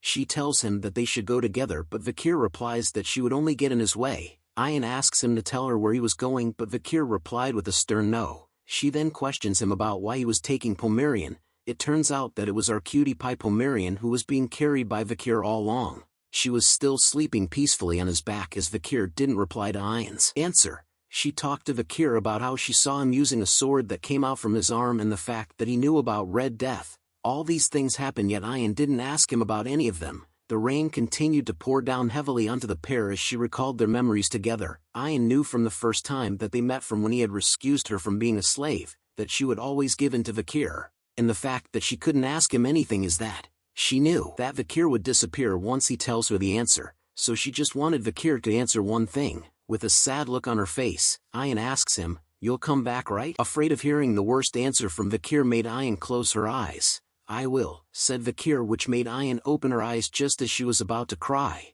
but as she looked up to see him, her face changes expressions. Vakir had disappeared from her sight, leaving her to mutter the words, "You better keep your promise." The scene changes to a mansion. Chihuahua could be seen touching his nose as he lets out a deep sigh. He noticed that it was getting dark already and that no matter how much paperwork he had done, the numbers don't seem to decrease. The moonlight then pours inside the room where he sat. He walks over to the window to gaze at the moonlit skies, thinking about how nice it was back when the deputy consul was here. The work may have been tiring, but it was fun. Chihuahua still couldn't believe the fact that the deputy consul was dead as he watches over the city. "I miss him," said Chihuahua with a saddened expression on his face as he gazes up to the moon. "Did you call me?" asked Vakir as he appeared right in front of Chihuahua's face the same way Spider-Man did to Mary Jane in the first ever Spider-Man movie. Comment below if any of you could hang yourself upside down by just grabbing onto the window like Vakir is doing while holding Pomerian with his other arm. Chihuahua could only stare at the sudden appearance of Vakir with a shocked look on his face. But a sudden flurry of emotions combined with shock and fear overtook Chihuahua as his mind tried to process what was going on right now. Vakir finally lands down from his hanging position. In his Spider-Man pose, he looks at Chihuahua with a smile on his face while Pomerian continued to sleep peacefully on his back. "How are you, Secretary General Chihuahua?" Vakir asks him. Chihuahua had finally calmed down after seeing the so-called dead Vakir alive right in front of him now. He then recalls the events that Vakir had explained to him, from Vakir confronting a monster from the deep forest, having received a critical injury and having to stay with the barbarians. As he sips his tea, Vakir agrees with what Chihuahua had summarized while Pomerian continued to sleep by his side peacefully. But Chihuahua continues to question Vakir about whether he was saying not an actually ghost. Vakir could only smile and wonder if that was why Chihuahua was shocked for so long. He then tells Secretary General Chihuahua that he was still the same as ever. Tears flooded from his eyes upon hearing those words from our boy Vakir. His body trembled as he tried his best to contain his feelings while telling Vakir that he was so glad that he was still alive. But he soon questions Vakir about who the child was that was beside him, as she resembles Vakir. Chihuahua further asks if she was the child that he had with the barbarians. Vakir replies that he and Pomerian simply shared the same bloodline, which was why they looked similar, and that it was not what he was thinking about. But Chihuahua continued to become more curious after hearing that Vakir and Pomerian shared the same bloodline and that he had mentioned that it was not what he was thinking about right now. As he continues to wipe the tears off his face, Vakir then asks Chihuahua about whether he could look after the child beside him. This was when Vakir introduces and reveals that this child was called Pomerian. He noted that it would be good for him to go through basic education with her. Chihuahua immediately agrees to Vakir's request, noting that it had been a while since he had gotten an order from him, so he wanted Vakir to leave it to him. Vakir then notices a pile of books and papers that covered and sat on top of Chihuahua's desk. This prompts him to ask about whether it was difficult for him to take on the work for Underdog City by himself as the Secretary General. Vakir then offers a solution by telling Chihuahua to look for Cindy Wendyson Mesamadunaro if he ever needed help. Hearing that name made Chihuahua recall the image of Cindy as he questions Vakir if she was the same criminal that he had released 2 years ago during the plea deal. But he was more curious about how to find her. Vakir asks him if he remembers the time when he was in office and had given 10 billion gold to a certain girl. Chihuahua remembers the girl as Judy, who sold flowers. Vakir reveals that no one was supporting Judy, which made approaching her easy, so Cindy would have went with that child. He added on that if Cindy doesn't cooperate, he could tell her that Vakir was still alive, and since she was indebted to him, she would be willing to help. Chihuahua replies that he understood and was happy to find a solution with his workload. As the sun started to rise in the background, Chihuahua then asks Vakir about when he would be returning. Vakir smiles and continues to drink from his cup, telling Chihuahua that he would return once he had finished what he needed to do. Recalling the moment he had left Ian behind in the deep forest, Vakir knew that he had to return as he had a promise to fulfill as well. Treating a Huel's Red Death can be done quickly with a single drop of holy water from that clan. Knowing that information made Vakir decide on what he needed to do as he looked out from the window while Pomerian and Chihuahua got closer to one another in the background. Gazing up into the skies, Vakir knew that he had to go to the religious and holy Quo Vadis clan. The scene changes to a new location we have never seen before. Two guards wearing silver armor stood together as they held their spears in an ancient city. One of them soon notices something that was approaching their city. Seeing the incoming object made they cross their spears to block its path. It turns out to be a carriage that was being led by a horse. The guards announced to the driver that they would be carrying out an inspection. One of the guards recognizes the driver as Sir Joseph, who is the one that manages the oil shop on the first floor. They soon question him about what he had brought with him this time. Joseph smiles and reveals a letter in his hand informing the guards that he had brought oil as it was written on his import permit. One of the guards steps forward and asks him if he could check what was inside. Joseph chuckles nervously while telling the guard that he had come here really often and wonders if there really was a need to check it, but the guard refuses his request by telling him that the higher-ups take importance in formalities. Seeing his request denied started to cause Joseph to sweat a bit. The guard continued to look amongst the various barrels of oil that were on the carriage, thinking about which one of them he should open. He finally picks up a single oil barrel and noted that this one looks good. Panic and fear started to set inside Joseph as he couldn't believe that the guard had chosen the single barrel that was the most important to him. The guard soon opens the lid off the oil barrel, looking inside of it with an intense gaze. He then commented out that it was fine as it was revealed that the oil barrel contained nothing else but oil inside it. The guard walks past Joseph and informs him that he can pass. Joseph lets out a sigh of relief after seeing that nothing had happened. The guards then welcomed him to St. Mecca. The carriage that Joseph drove soon reached the end of an alleyway inside the city. "You can come out now," said Joseph as he looked back at the oil barrels with a nervous aura surrounding him, but the oil barrels simply remained silent for a moment, before a handprint appeared from within one of the oil barrels with tremendous strength. Joseph watched in horror as the sounds of the oil barrel lid echoed through the air as it continued to be hammered by the hand. A figure soon emerges from inside the oil barrel covered in the oil, wearing a costume as if he was a plague doctor from Assassin's Creed. The figure soon walks out from the oil barrel. Joseph approaches the figure and nervously asks that since he had fulfilled his promise of getting the figure inside St. Mecca, then it meant that he could go now. But the figure tells Joseph to wait, which startles him. The figure hands over a pouch to Joseph, telling him that it was the ox-bear canine which was promised to him. Joseph nervously accepts the reward and thanks the figure for it. He stood still as he watched the figure walk away.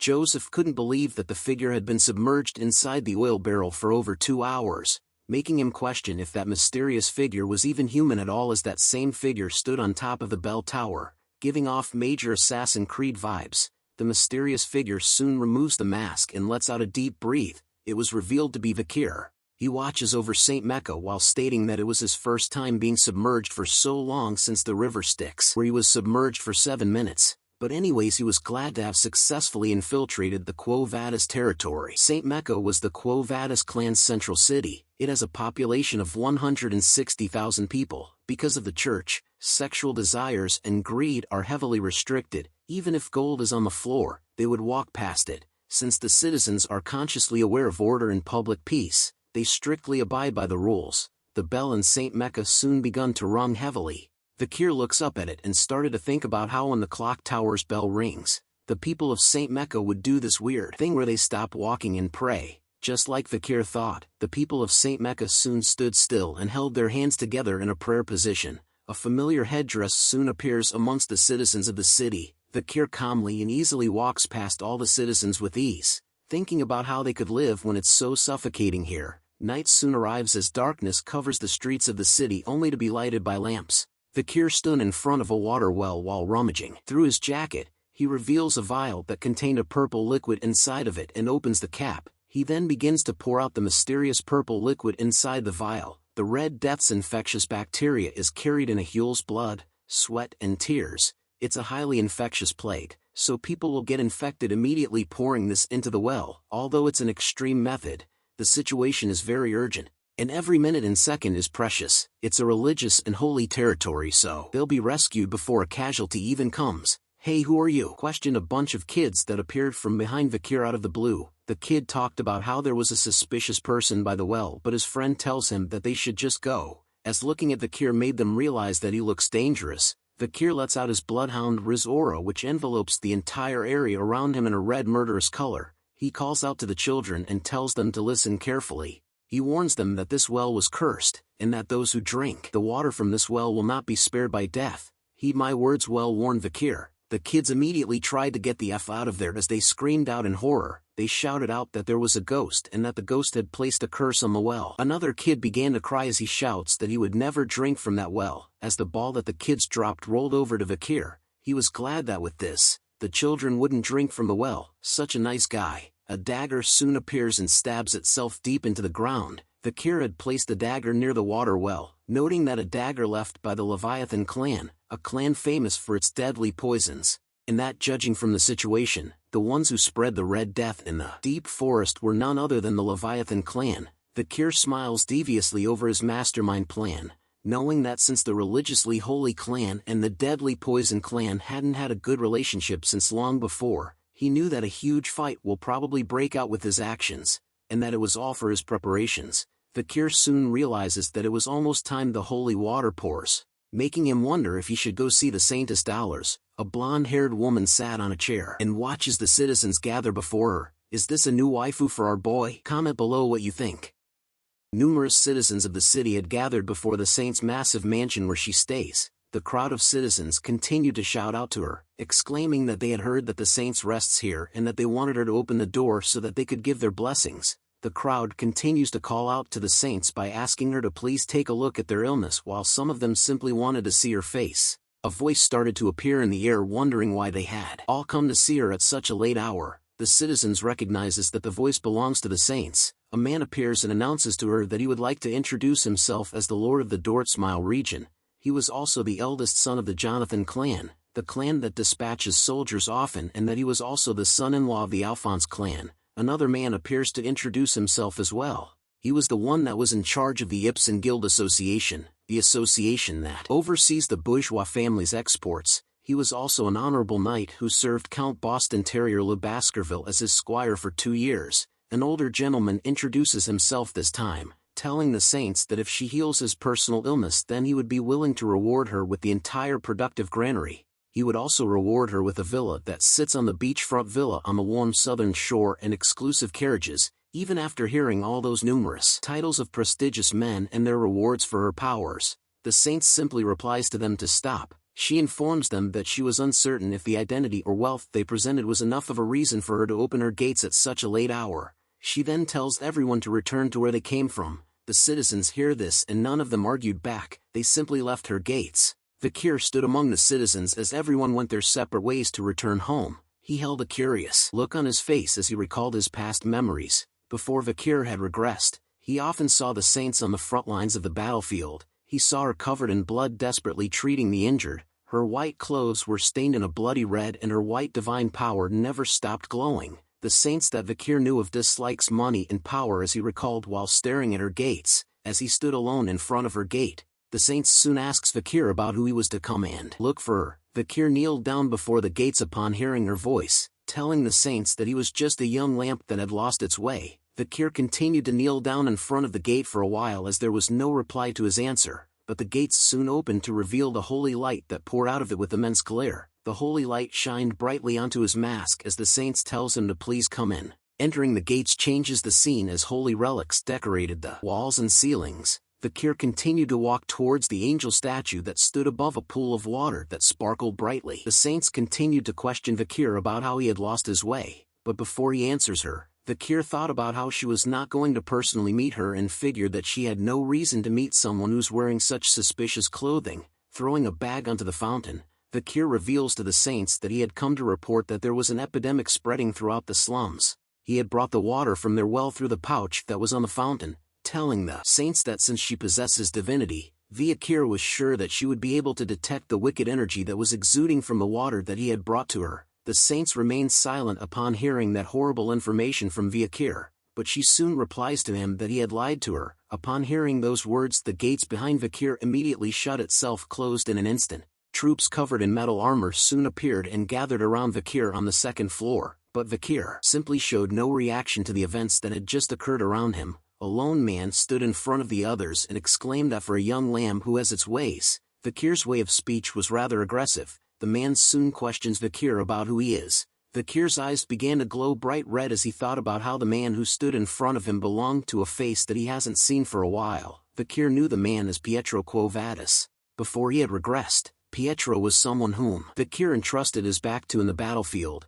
Pietro was the type of man who never compromises with injustice, and if it's for the name of justice, he was a man that can be more cruel than demons. Viakir had also learnt the interrogation techniques he used on the 7 young masters in Underdog City from him. Viakir then spoke out loud to Pietro that it was quite refreshing to see him here, but all it did was confuse Pietro. He soon informs Viakir that he had heard that he came here to report about an epidemic, but due to the attire he was wearing, it made Viakir quite suspicious. So until he takes off the mask and displays some courtesy, Viakir cannot meet the saints. Viakir replies back to him that there was a reason why he was wearing this gag mask and that he couldn't take it off, and since he had reported whatever he needed to, Viakir's job was done, and so he decided to take his leave first. But a blue object speeds past his face at an incredible speed which causes Viakir to stop in his tracks. Pietro shouts out that he couldn't allow a suspicious person like him to return as he held open a book that shined brightly in his hand. Viakir took a look at the object that was revealed to be a piece of paper.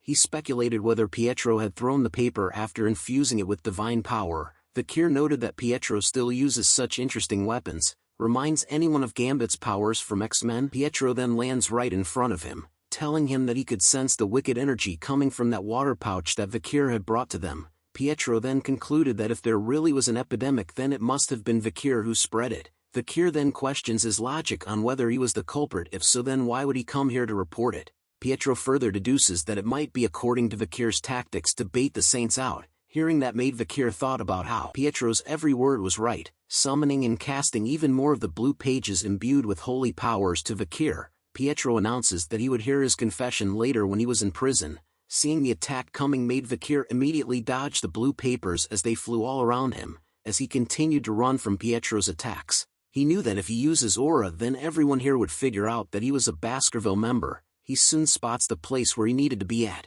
He leaps onto the balcony of the second floor and into the air to dodge the blue paper attack. Viakir then continued to fly towards Pietro, who simply stood in the same spot while casting even more of the blue papers towards Viakir. With a heavy downward strike, Viakir lands a hit onto Pietro, who still manages to block the powerful attack. But he was shocked by the weight of the attack as he noted that it felt as if there was a boulder that fell on top of him. Feeling the intense weight behind Viakir's attack made Pietro wonder where such strength was coming from due to Viakir's small physique. Seeing that the attack had failed to land properly causes Viakir to leap backwards from Pietro. As he leaped through the air, Viakir noted that it was the skill that he had obtained from killing the ox bear 2 years ago. The skill was called 600 kg stability. He also noted that it was his first time using it and that the skill wasn't that bad. The moment he landed on the ground, Viakir took no chance and instantly rushes towards Pietro once again. This time he lets out a mad flurry of punches that seemed to stop Pietro from casting his skills. He could only stand still and block Viakir's attacks. Seeing him hesitate gave Viakir a chance to cast another one of his skills as flames started to appear on his hand. With a swipe of his right arm, flames cut across Pietro's body as Viakir cast it as a plus-rank skill called Cerberus Flame. The book that Pietro held was soon set ablaze as he immediately shouts in pain over being burned as he threw the flaming book onto the ground. Viakir asks him if he wanted to continue as Pietro healed his hand by stopping the fire from spreading through the use of the water from the fountain. Feeling angry over Viakir's attacks causes Pietro to slam his fist together as he shouted out that Viakir was using sorcery, which was irreligious. He then rushes towards Viakir to tell him that he wasn't going to let him go. Viakir sees him coming and immediately kicks the book that was still burning towards his face, which stops Pietro in his tracks as he was confused by the sudden appearance of his old book. Due to that moment of hesitation, it provided Viakir with the chance to land a powerful blow onto Pietro's body as he slammed his might fist into him. The punch that Vakir had sent out was covered in his aura, allowing him to hurl Pietro into the angel statue of the fountain, which causes it to break into pieces from the impact of Pietro's body. He soon coughs out blood due to the damage dealt by Vakir. The soldiers that were gathered on the second floor couldn't believe that their boss had been defeated and wondered amongst themselves if they were dreaming right now. Wasting no time at all, the soldiers gathered themselves around Pietro to protect him from Vakir. Seeing their reaction made Vakir realize that the soldiers didn't intend on stopping the fight right now, but the Saints soon appears on the second floor to tell everyone to stop, introducing to everyone Vakir's new waifu. The Saints had appeared and questioned Vakir if he was the lost young lamb, but she replies to Vakir that he looked more like a puppy than a lamb, a small puppy covered in injuries. But a soldier on the ground floor tells her that Vakir wasn't a puppy but a blood-crazed wolf instead.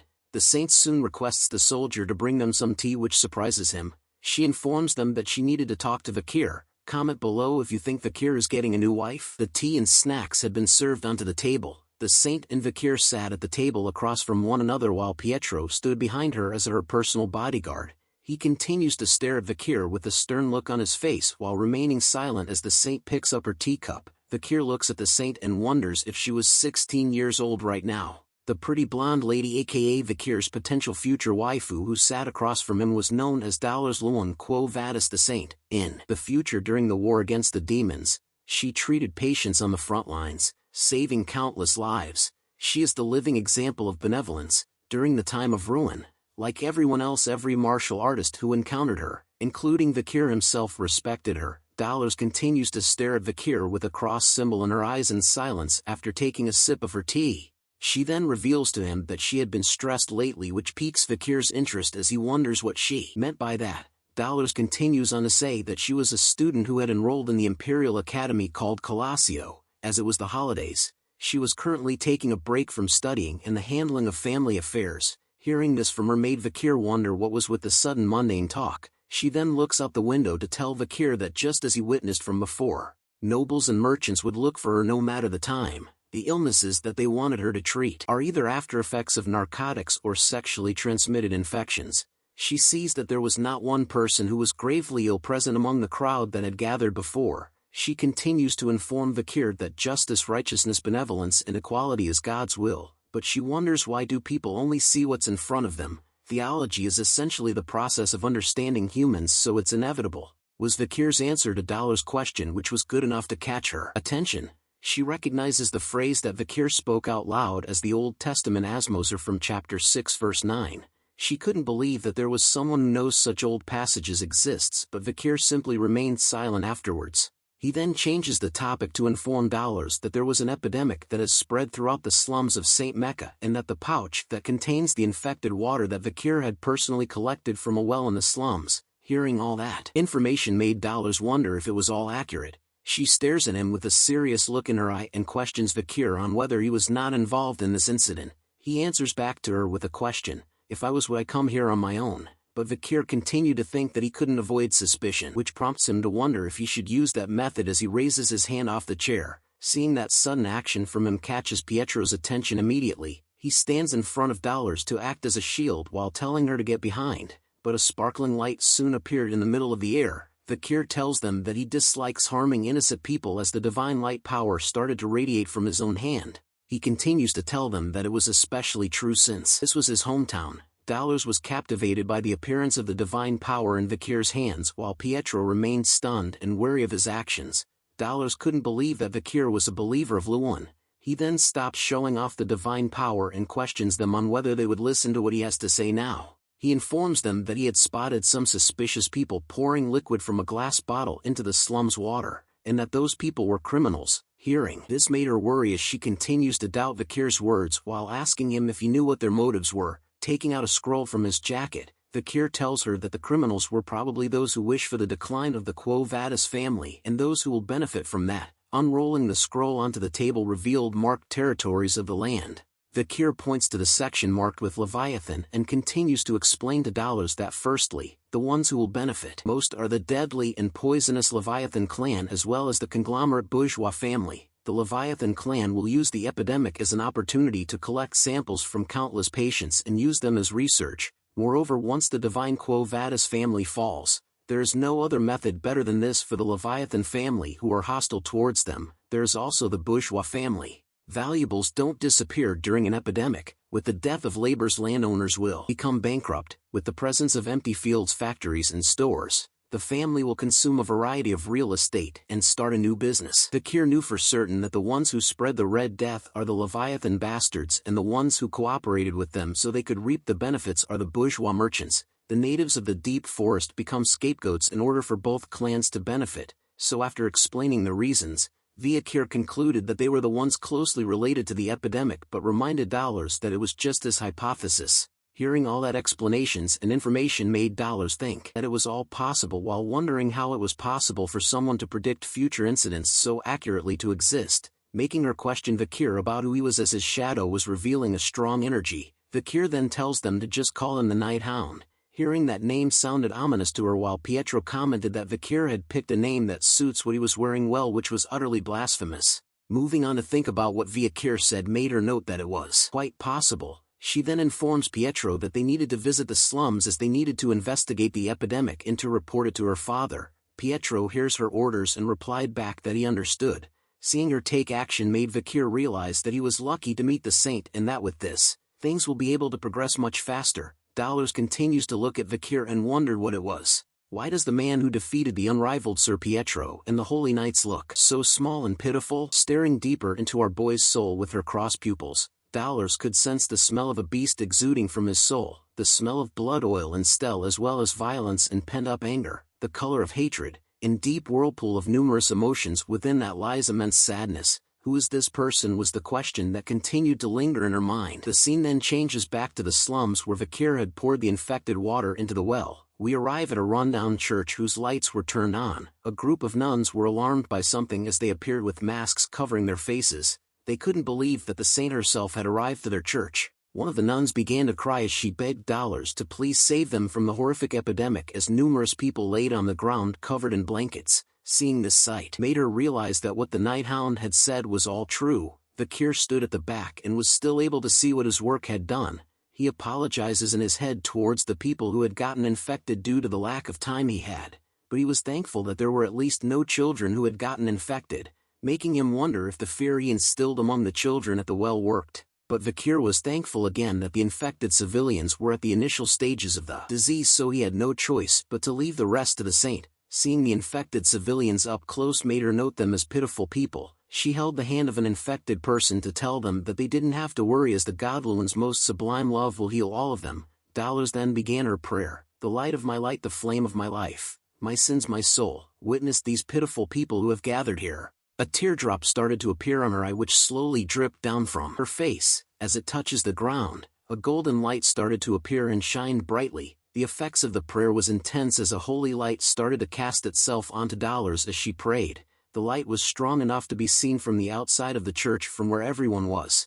The light continued to shine upon the infected civilian whose infection soon disappears as the light began to die down. The nuns were impressed by the miracle that they had just witnessed from the saint. They couldn't believe that the infection people were all healed at once. They began to thank the saint for her work and praised their god Lumen as their savior. Vakir looks intensely and noted that it was that power. He needed to bring the miracle of holy water to the forest as Dollars continued to pray for everyone with tears in her eyes. Subscribe, like, comment and share to support the channel. Thank you for the support. We now turn to Dollars, who was by herself in a room that was lighted by a single candle flame on her table. She appears to be writing something down. Her face was filled with a look of focus as she crosses out certain areas on a map that was laid on the table. She thought deeply about how treating patients with divine power was just a temporary measure and knew that she couldn't stop new patients from arising. But seeing the number of crosses on the map made her realize the fact that more cases are appearing, which meant that there was an infected well somewhere within the slums. She then turns her attention to a vial of green liquid that glowed slightly in the dark. Looking at the bodily fluid from an infected person, she noted that it has a very short incubation period, and that it takes a very long time for an infected person to die. It's malignity which causes the infected person to be in pain for a very long time. In order to stop the infected completely, Dollars needed to focus and purify the deepest well, hoping to do so by create a single drop by concentrating her divine power.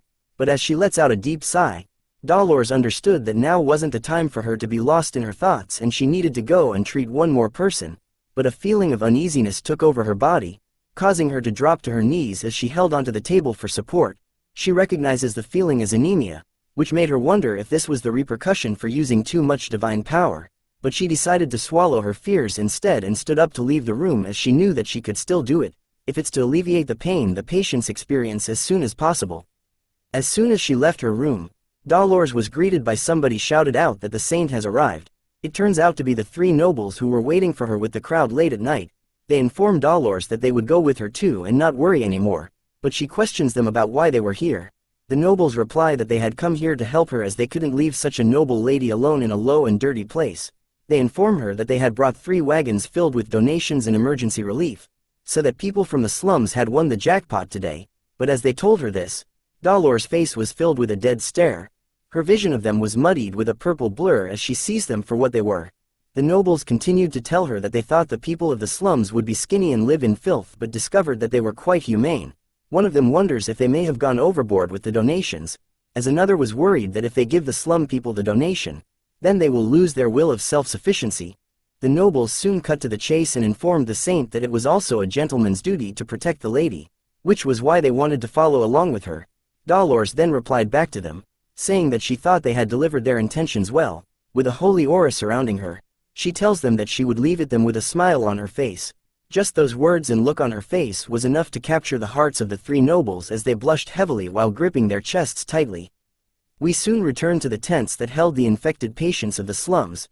The 3 noble men all held disgusted looks on their faces even though they had a mask on.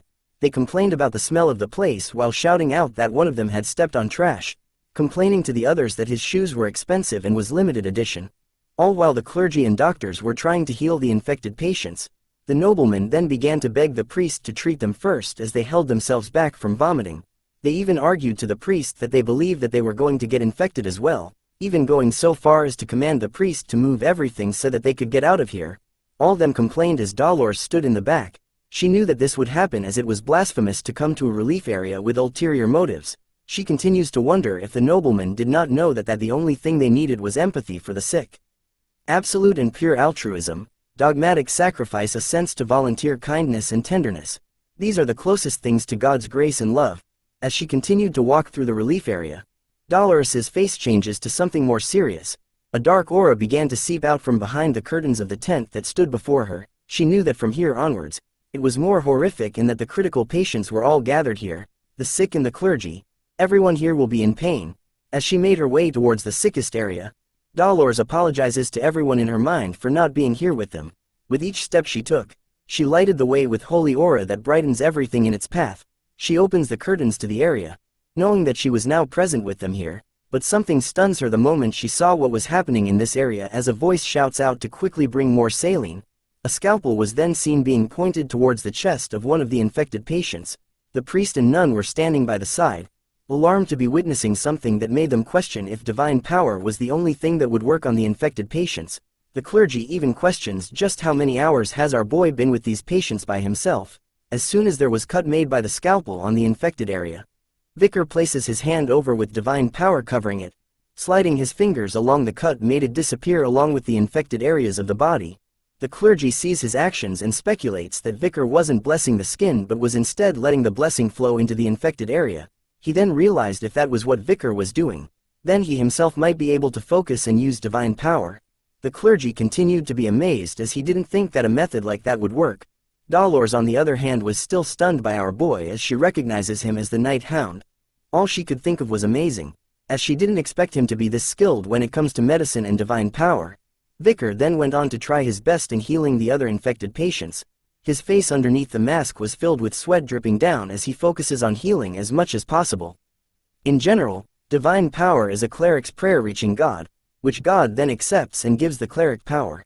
The amount of divine power given depends on how devoted you are to God, and the amount of divine power is proportional to the amount needed to perform a miracle. 1 divine power is equal to 1 miracle, and 10 divine power can create 10 miracles. However, Vicar knew of the method on how to perform 10 miracles with 1 divine power and 100 miracles with 10 divine power. During the time of the fall, the monsters that mobbed them and the number of patients lying in front of the clerics, which outnumbered the monsters, knew that the amount of divine power they possessed couldn't stop the disaster. The decision made by God is because of the desperation and wavering faith of the clerics, so they changed the equation to perform miracles. Take measure now, and face what happens after. Perform miracles first and deal with what happens later. Even if the divine power they needed to recover came with interest, it was a strange phenomenon where they used all the divine power they could muster. People called this phenomenon as advanced divine power, and because it was a time where killing monsters was regarded to be an act of faith, even if you weren't a cleric, if you killed a monster, you would be able to use advanced divine power. Because of that, Vicar, who has a soul which accumulated karma from the past, can use divine power if it's within a divine region. A young girl started to cry out loud as she screams for her mother who had been infected by the virus. Vicar walks over to her and tells her that he would fix her mother soon. He informs her that she was sick but also suffering from severe malnutrition. He then hands over a single gold coin, telling the little girl to use it to get food and firewood and a nurse for her mother. But the priest spots the transaction, which causes him to shout at Vicar, telling him that materialistic help was not permitted, as monetary demands were endless. So if Vicar does give that gold coin to the little girl, then he might end up giving all his money to the people of the slums who kind of look like zombies the moment money was mentioned. But all Vicar answered back was with a question: why is there no end to something that's endless? This question was enough to make the priest silent, as Vicar tells him that there was a limit to how much money was in his pocket, so he was just going to give it all to the people of the slum. A huge bag of gold was then placed behind Vicar as he told the priest. Vicar then turns his attention back to the infected mother who was struggling to breath. All he could say to her was that he was sorry. Dolores continued to stand still with her fist clenched near her chest. She had overheard Vicar telling the infected patient that he was sorry. Seeing Vicar made her question why this person was sorry for and why was he apologizing. She soon recalls the time that they had tea together, where Vicar answered her question by stating that theology is essentially the process of understanding humans, so it was inevitable. Recalling that memory made Dolores wonder if Vicar had the same reason as her. Seeing the divine power resonating brightly from Vicar, Dolores wonders if Vicar was apologizing because he wasn't able to treat more people. As she gazes upon the bright light that Vicar's divine powers had brought forth, her heartbeat began to sound even louder as she turned away from him. The 16-year-old girl, who was still young and inexperienced, the Saint Dolores, as she held her trembling hands together in a prayer position, she soon places them onto her chest while her face was blushed heavily. Dolores' heart had started to beat fast for the mysterious man who was in front of her. One more lady has fallen for our boy's Riz. A round of applause, everyone. Vicar had healed as much people as he could. He soon touches his mask and removes it, revealing a sweaty face and tired look. He then takes a sip of water from his water pouch, sitting on a fence on a beautiful sunny day. But something soon catches his attention as he stops drinking to turn and see what it was. Seeing that Dolores was standing beside the tree behind him, Vicar immediately puts on his mask while asking her what was wrong, but all she did was stare at our boy with a nervous look on her face. She then sits beside him, asking Vicar if it was alright for her to talk to him for a moment. Vicar paused for a second before telling her that he didn't mind. Dolores thanks him for his help, as it was thanks to Vicar that they were able to treat all the casualties, but all Vicar tells her was that he just did what he needed to do. Hearing his reply made Dolores comment that she expected him to say such a thing, but an awkward silence soon arrives as neither one of them exchanged words. Dolores could only stare at Vicar in awkward silence once again, but this time, she grips her skirt tightly in her hands, telling Vicar that a strong person like him should have been born with divine power. This was when she reveals her honest thoughts to Vicar, telling him that she believes she was lucky to be born with divine power, but her body, mind and faith weren't as strong, making her question why God would choose such a weak person like her to be the saint. She continues to tell Vicar with a sad look on her face that there were so many other people who have strong faith, even though they aren't born with divine power, making Dolores question God again on why he had granted her with the excessive title of saint. This is when our boy's Riz goes to work. Vicar tells her that the fact that she was in anguish and guilt was the reason why God had chosen her. He continues to tell her with a smile on his face that what the world needs is a light that shines through the deepest and most ferocious places. Dolores could feel our boy's powerful Riz ability piercing her holy soul as she gazes at him in silence, but Vicar's good looks and words were enough to cause her to have tears appearing in her eyes. Her body continues to tremble from Vicar's Riz presence, asking him if she would be able to become the person who would be able to say those things. Our boy takes a moment once again before telling our future waifu that she will. The conversation between lovers ends as we explore the outcome of what happened in the slums. The outcome of having the Quo Vadis family's clergy gathered and praying in one area was that all processes involved in the creation of holy water ended successfully, a divine essence that's able to purify all of the infected within the slums with one drop. 3 drops of the concentrated holy water were created, including reserves. The name of it was Plani de la Verge, the Saint's Tear, as 3 bottles were only made. Those same 3 bottles were placed on top of a cushion and positioned as a type of altar. Dolores was seen kneeling down in front of it, placing her hands together and wearing a ceremonial dress. She started to pray. She chanted the following words: "Everyone behold, the woman whose son is the one and only is here. I who unfortunately had to nurture God's son, wailed at night and it lasted until the next. I'm in so much agony as my heart could not follow. Today is the most agonizing and sorrowful day for me." As Dolores continued to pray with all her soul and heart, a bright yellow light started to appear all around her, surrounding the altar that the 3 bottles were placed at. As a pillar of yellow light shined brightly on them. The 3 bottles were soon placed into a case that one of the soldiers held. The soldier who held the case closes it, thanking the Dolores for her hard work and informing her that they would make sure that they store this well in the basement safe. Dolores commented that she would leave it to them. Her attention was then drawn somewhere else as she gazes outside the church with a nervous look, as she knew that something else must be done now. The scene then changes to a beautiful angelic statue. A cardinal appears with a prayer bead in his hands. He stood alone in front of the angelic statue before Dolores calls out to him, calling the man that stood alone as father. She informs him that she had came here to report something about the Red Death. Her father spoke out to her, telling her to come closer while calling Dolores his fairy and daughter. She readily accepts his command and moves even closer to him while holding on to something. Her father touches her shoulder and noted that she had made a large offering this time. He smiles at her with joy as he expected it from his daughter.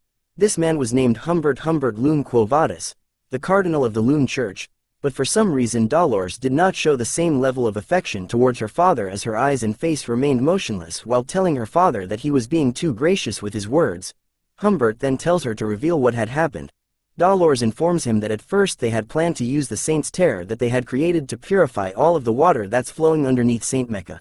Hearing this made Humbert question her on whether they had found the source of the infection. She tells him that they did and revealed to him that the source of the infection had came from an unregistered well in the slums. She added on that there were children who had testified by saying that a spirit had cursed the well, making it severely infected. They had also found the glass bottle that the criminal had used to store and spread the infection. She also tells Humbert that after investigating that area, they had found a suspicious object. As Dolores showed him the thing, Humbert was startled to see what it was. He questions her on where she had found these items, to which she tells him that they were at the well. Humbert's eyes began to fill with divine holy rage as he recognizes the emblems on the items as those belonging to both the Leviathan and Bourgeois clans. He commented out loud that it seems that those clans were both getting along well, but questioned on how they were able to create an artificial virus. How dare those lowly poison addicts and misers insult divinity? Shouted Humbert as his divine rage started to manifest itself as a heavy yellow aura all around him. His rage doesn't end as even the area around him started to shake heavily from his anger. His entire body was filled with divine rage as he tells Dolores to declare a holy war. Time to play some crusade music. Dolores could only stare at her father in silence, while thinking that Daddy was definitely pissed, but he soon talks about the guy that calls himself Night Hound. Hearing those words catches her attention as Humbert tells her that he was suspicious. His face was filled with a different kind of hatred as he tells Dolores to catch Vicar right away and to make him confess every single thing. But our future waifu shouts back at Daddy, telling him that Vicar was innocent, which shocks him. He stares at her and couldn't believe what she just said as Dolores showed her own version of her pissed off face. Go waifu. She continues to defend our boy by telling her father that he was someone who did his best to treat the infected, and that the reason why there weren't any casualties was because of him. She continued to shout at Humbert that there was no way that Vicar was evil, but a sense of dread was felt as Humbert sees how his daughter was acting all of a sudden. He noted that for his daughter, who had never gone against him, to say that, hearing those words causes alarms to go off in Dolores' head as she looked at him with a shocked expression on her face. Humbert then raises his hand into the air with divine power covering it, telling Dolores that he was personally going to interrogate Vicar. Dolores could only scream out loud as Humbert shoots up a powerful ball of divine power into the air. The ball of light continued to shoot upwards into the sky before exploding into a very bright light that casted itself all over the city. He then tells Dolores that it was meaningless for her to go against him as guards were seen located right outside of where Vicar was staying at. This was when Humbert reveals to Dolores that he had already sent the paladins to go after Vicar. The paladins started to make their way quickly up the stairs. They then positioned themselves right outside Vikir's door like a SWAT team. One of the paladins soon kicks the door wide open as another one of them announces that the Night Hound was a suspect of causing the Red Death. But all that was left in the room was empty air as the paladins were shocked to see that there was no one here. Only a single window remained open. The scene then changes back to Daddy and Dolores, where another clergy member is seen running towards them. He waves his arm into the air and informs Humbert that something bad had happened. He turns to look at the clergy and asks what was wrong. The clergy member's face was filled with panic as he struggled to catch his breath, but once he did, he informs Humbert that one of the saint's tears that had been locked in the basement had disappeared from the basement safe as it was revealed that a hole had been made in the case that kept the bottles. Even our future waifu was stunned to hear this news, but she soon connects the dots as she figured out that this was the reason why Vikir came here. Vikir now stood alone on top of one of the city's tower. He held one of the saint's tear in his hand as it continued to shine brightly. He looks at it with a smile and thanks them for it. As soon as he turns his back, our boy disappears from the city in an instant. 'Cause he's Batman. We start off with a past memory of our young waifu Ayan, who is seen trembling as she readies her arrow against something with a fearful expression on her face. It turns out she was facing off against a Cerberus, the very same one that Vikir had killed from before. But this time, she stood against it alone with her back against a cliff while the other tribe members surrounded the beast from behind. Her fellow tribe members tried their best to grab the attention of the Cerberus by shouting at it, but it was of no use as its gaze was fixed onto Ayan the entire time. Just as the beast took a single step forward closer to our young maiden, she too takes a step back, which made the ground beneath her collapse. Play the slow falling music, people. As Ayan lost her footing, she fell from the cliffside and into the heavily forested area below.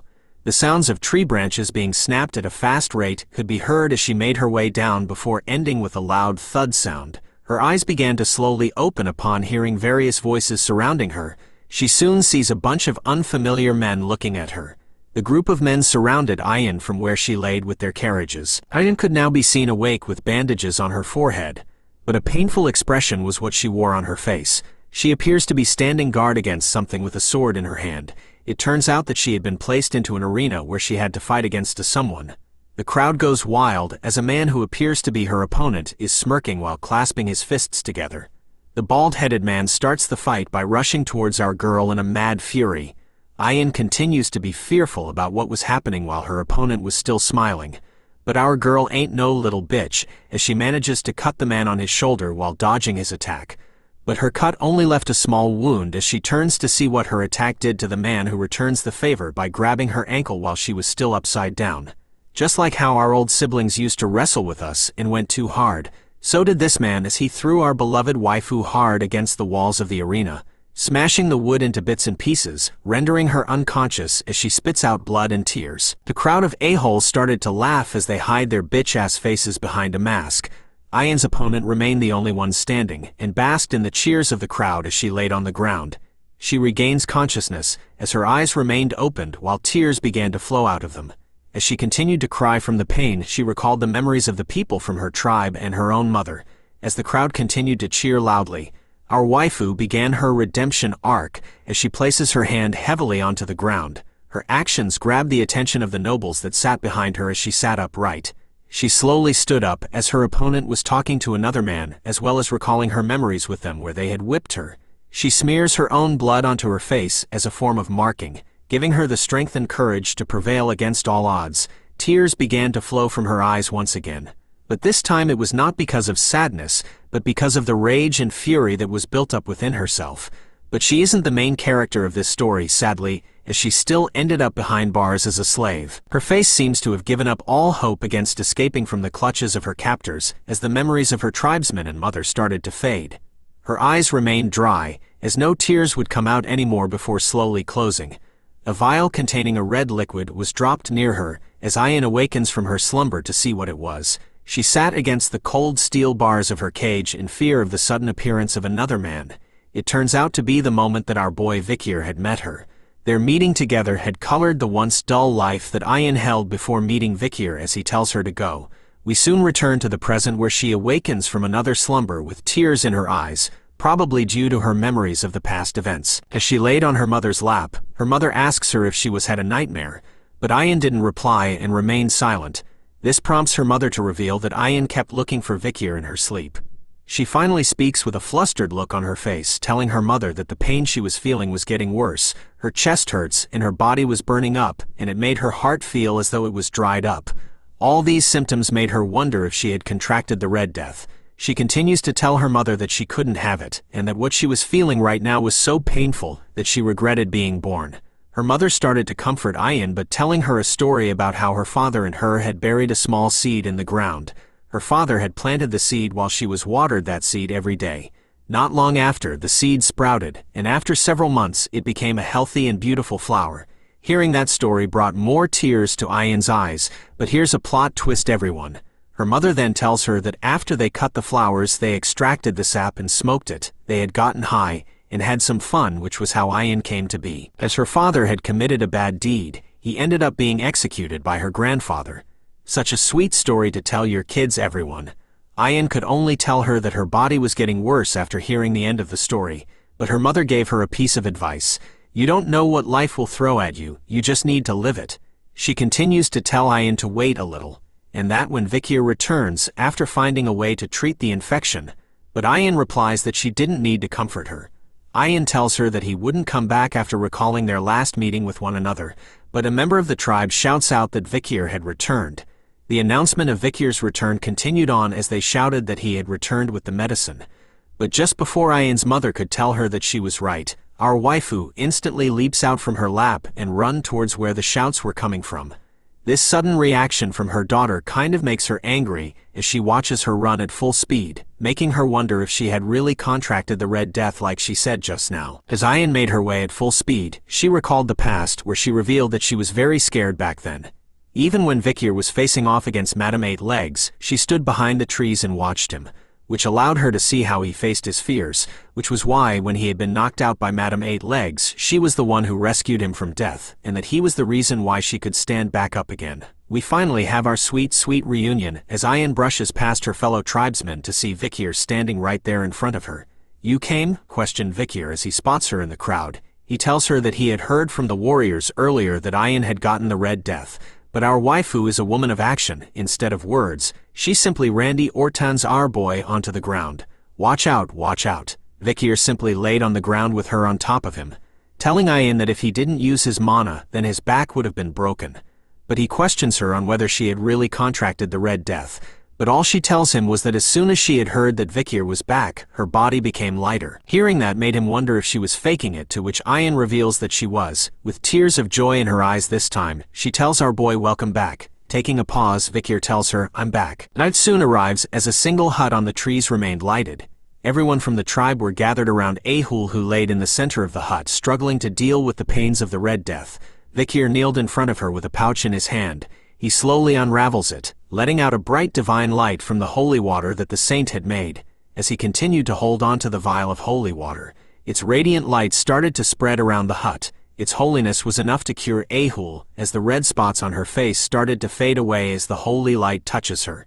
Hallelujah! Shouted Ahuman as he stares at Ahul's cured face with tears streaming down his. The other tribesmen couldn't believe what they were witnessing, as they could see that the light Vikir had brought was so strong that the Red Death disappeared. They rejoiced with joy as Vikir had brought the cure. Vikir then asks Ayan about how many patients they had. She tells him that including Ahul, they had about 30. Hearing that made him wonder about how many were there from the other tribes. Ayan reveals to him that the situation had gotten bad, and that many of the other tribes were on the brink of annihilation.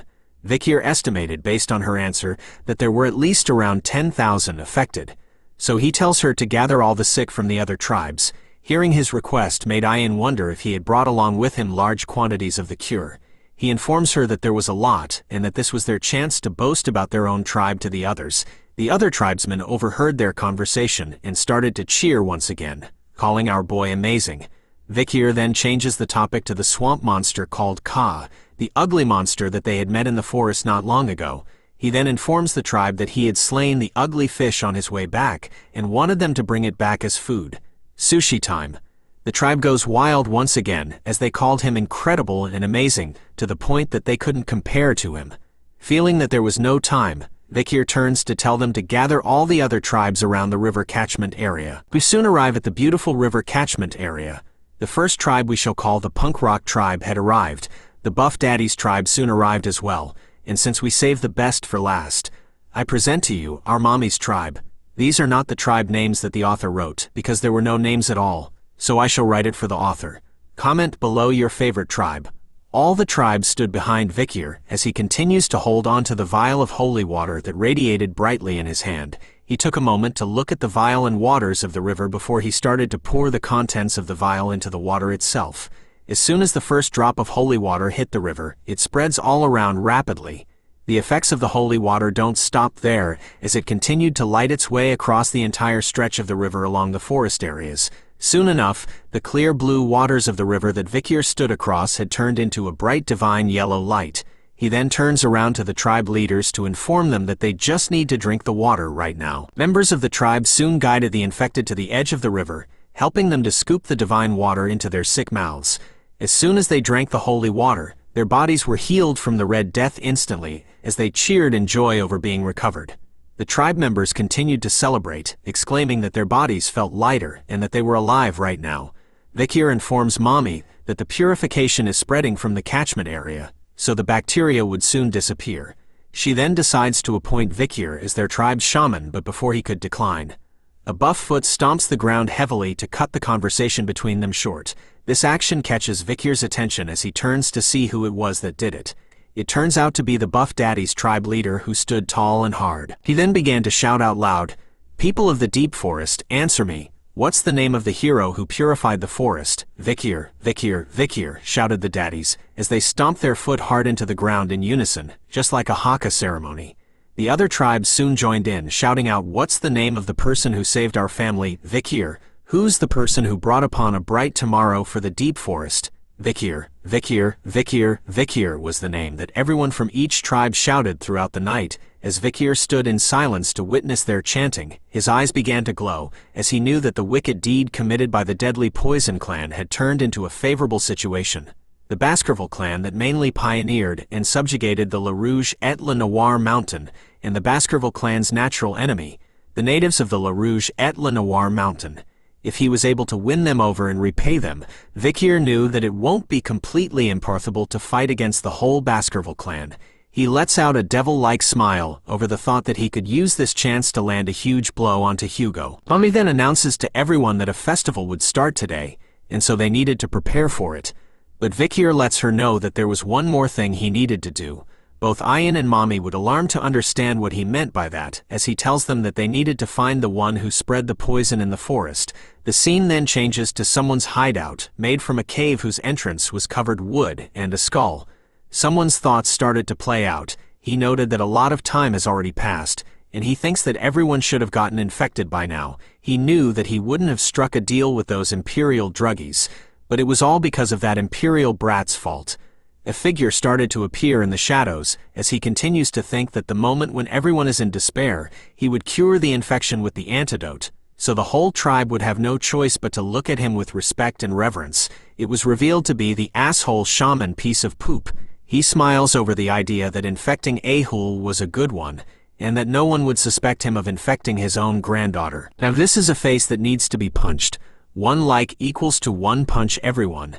As he exited his cave, he thought about how his plan was perfect, but something causes him to think otherwise as he peeks out from behind a tree. He could see that his fellow tribesmen were walking around peacefully, with no signs of Red Death anywhere. He wonders how they were all fine, as he was sure that they would all be gasping for air because of the Red Death right before they commenced the ancestral rite. He even spots his granddaughter Ahul, who was perfectly fine, which made him wonder what was going on. This sight made him run to somewhere as he called it impossible. He soon arrives at the very same river catchment we were at before. He stares deep into the waters and wondered how the fishes in the river were alive, and that the river was purified as well. He even thought about how the water had gotten even clearer. "How?" shouted across his mind as he tries to figure out what went on when he was hiding in his bitch hole. "The river's rather clear, right, shaman?" asked Vikir, who appears by his side with a murderous aura. "Someone's gonna die." The shaman immediately turns around and calls our boy an imperial bastard, but wondered when he had arrived here. But he soon spots all the other tribesmen that were gathered behind Vikir. Their faces were not filled with joy, but with a look that says someone has messed with the main character.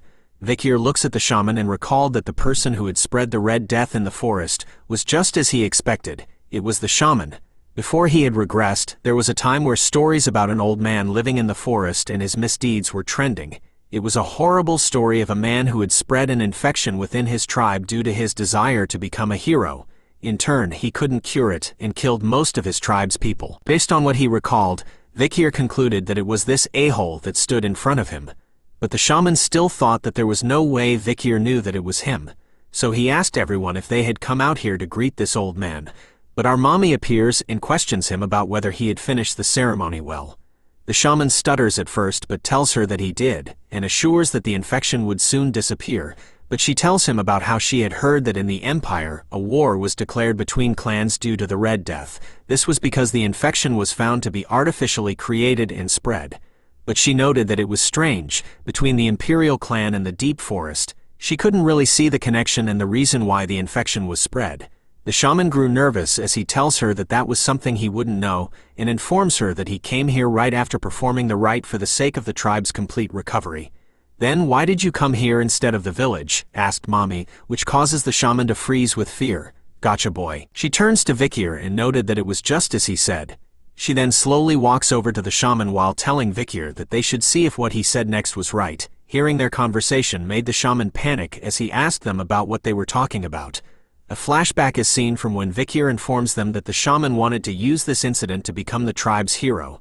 So, he would definitely have it.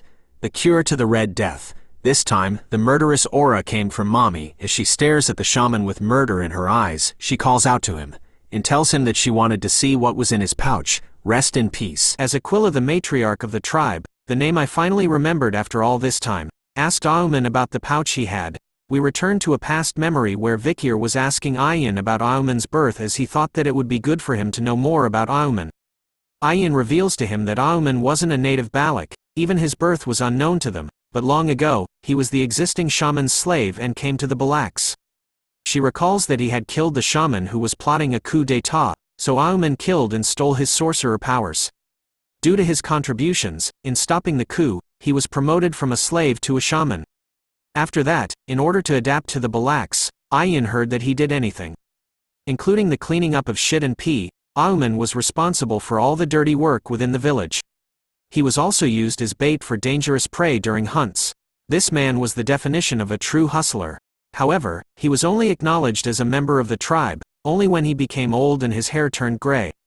As we return to the present, Vikir thought about what she told him, wondering that since Auman was older now, did he want all the privileges that he wasn't entitled to when he was younger?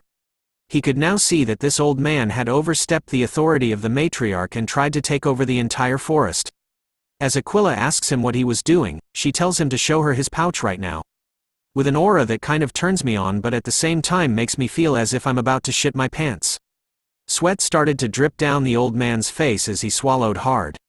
He starts to stutter in his speech, telling Aquila of course, but as he takes the pouch, he tells her that this was the flower that he saved to eat after the ceremony. But the old man becomes clumsy as the pouch seems to slip from his old wrinkly hands.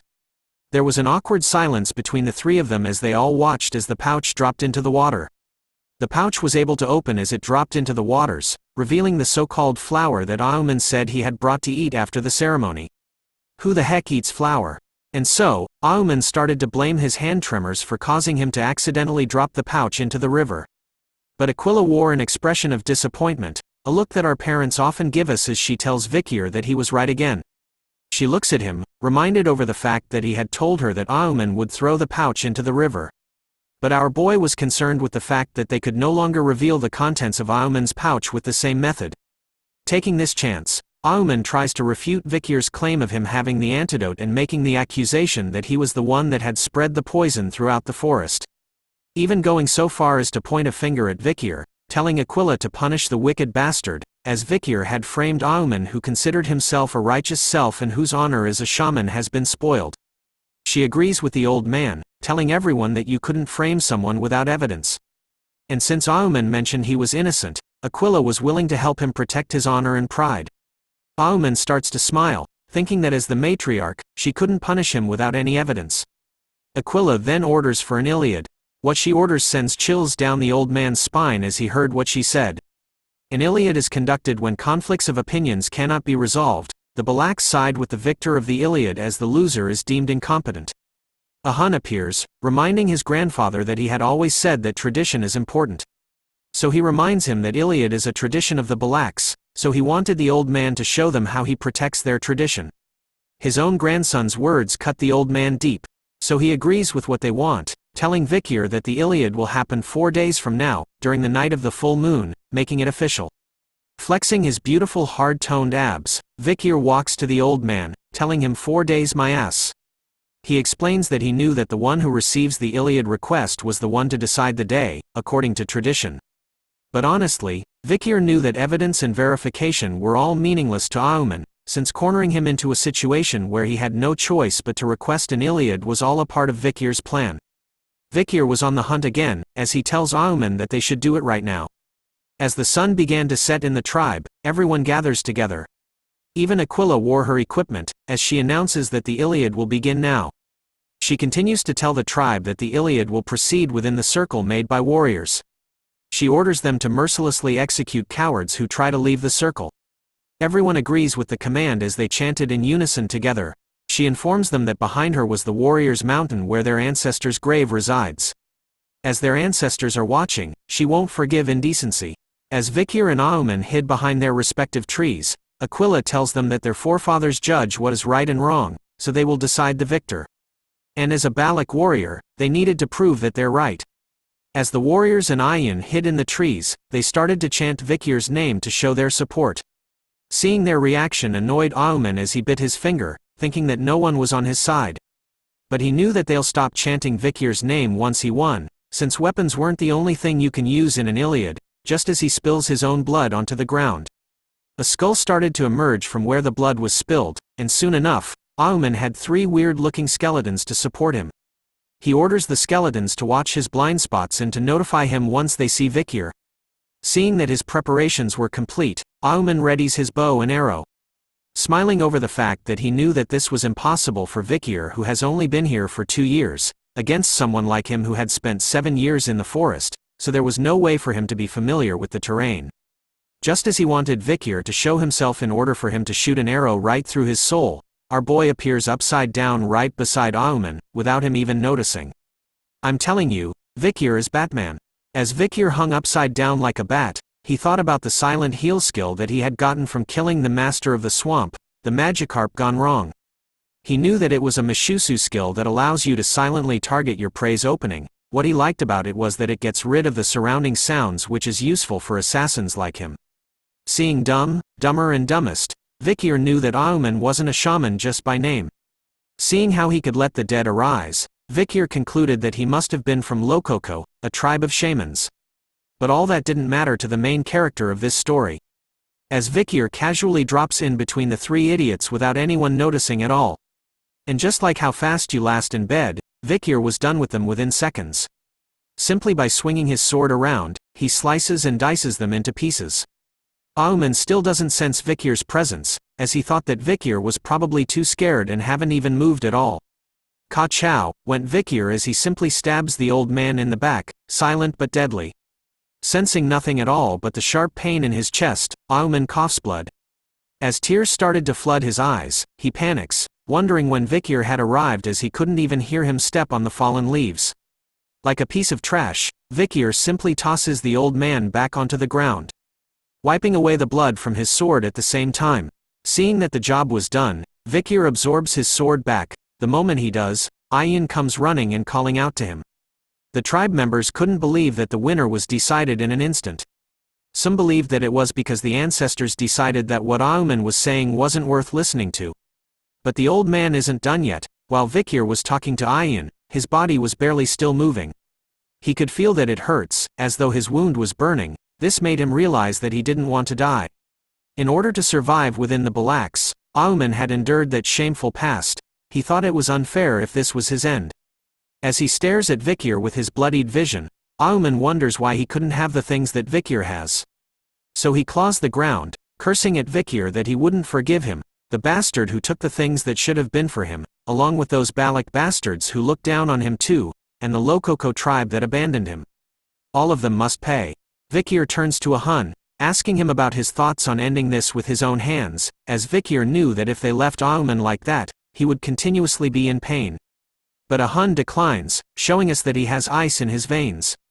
He recounted the fact that he almost lost Ahul because of the Red Death. Even if Auman was his grandfather, he wouldn't forgive him. He considered it right for a coward to be in pain, as Auman wasn't worth pitying.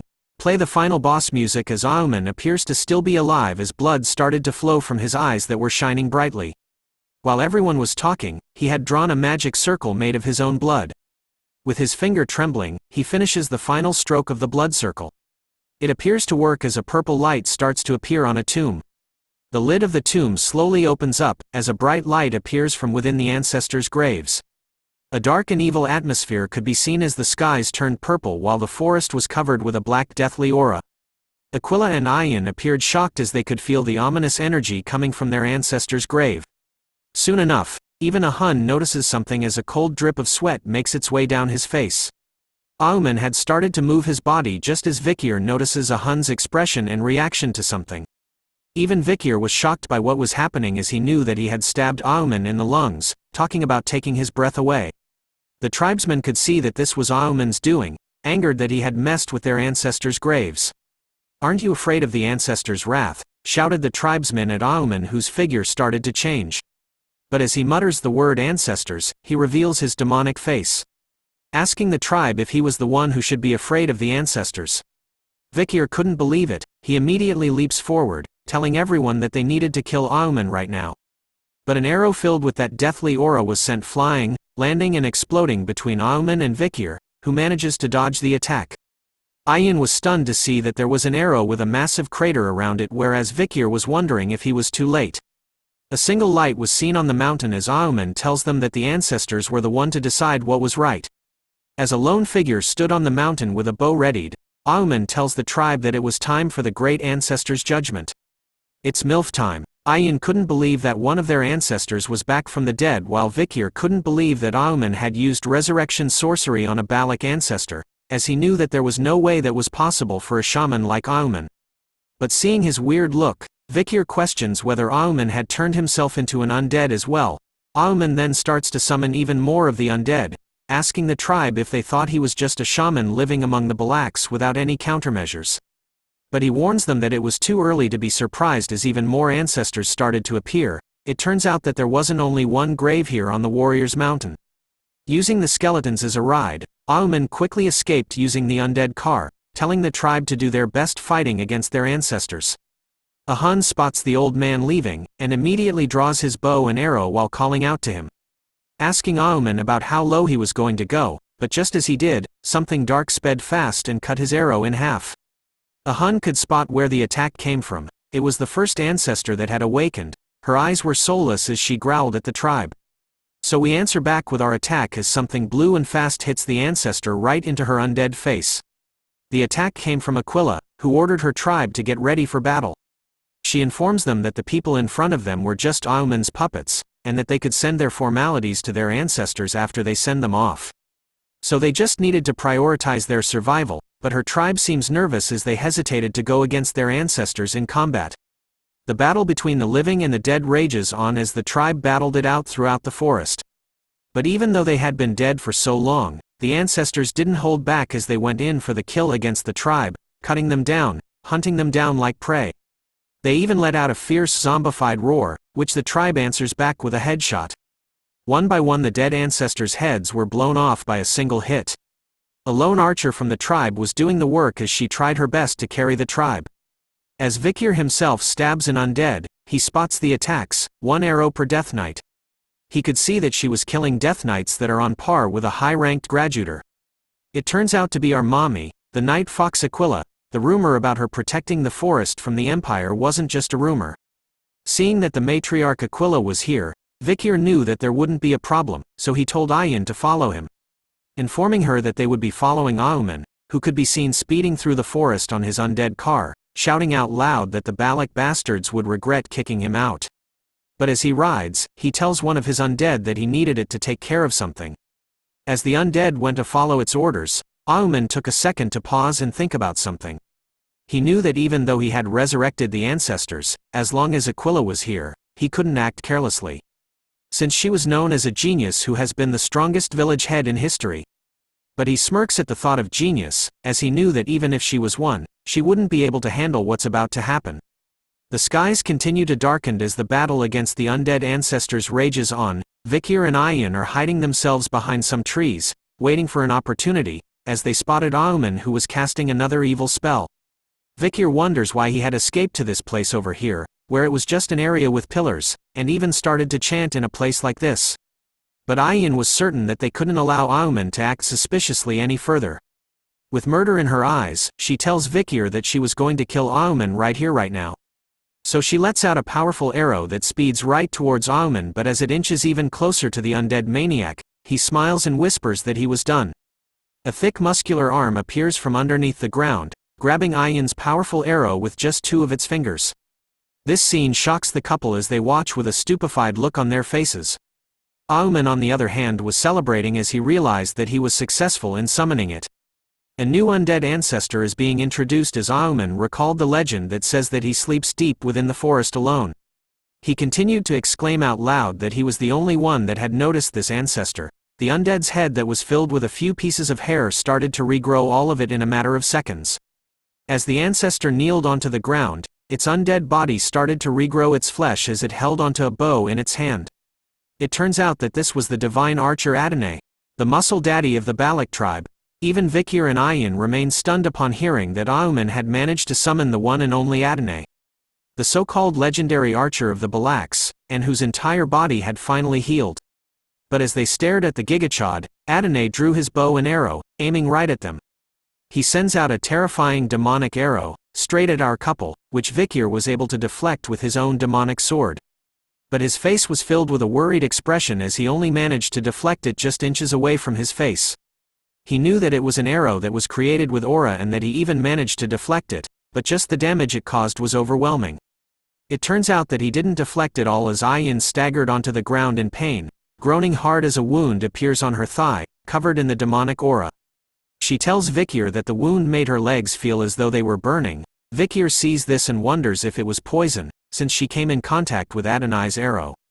This made him recall the legend about Adonai dueling with that monster was true, as the bow he was using was made from the remains of Madame Eight Legs' leg.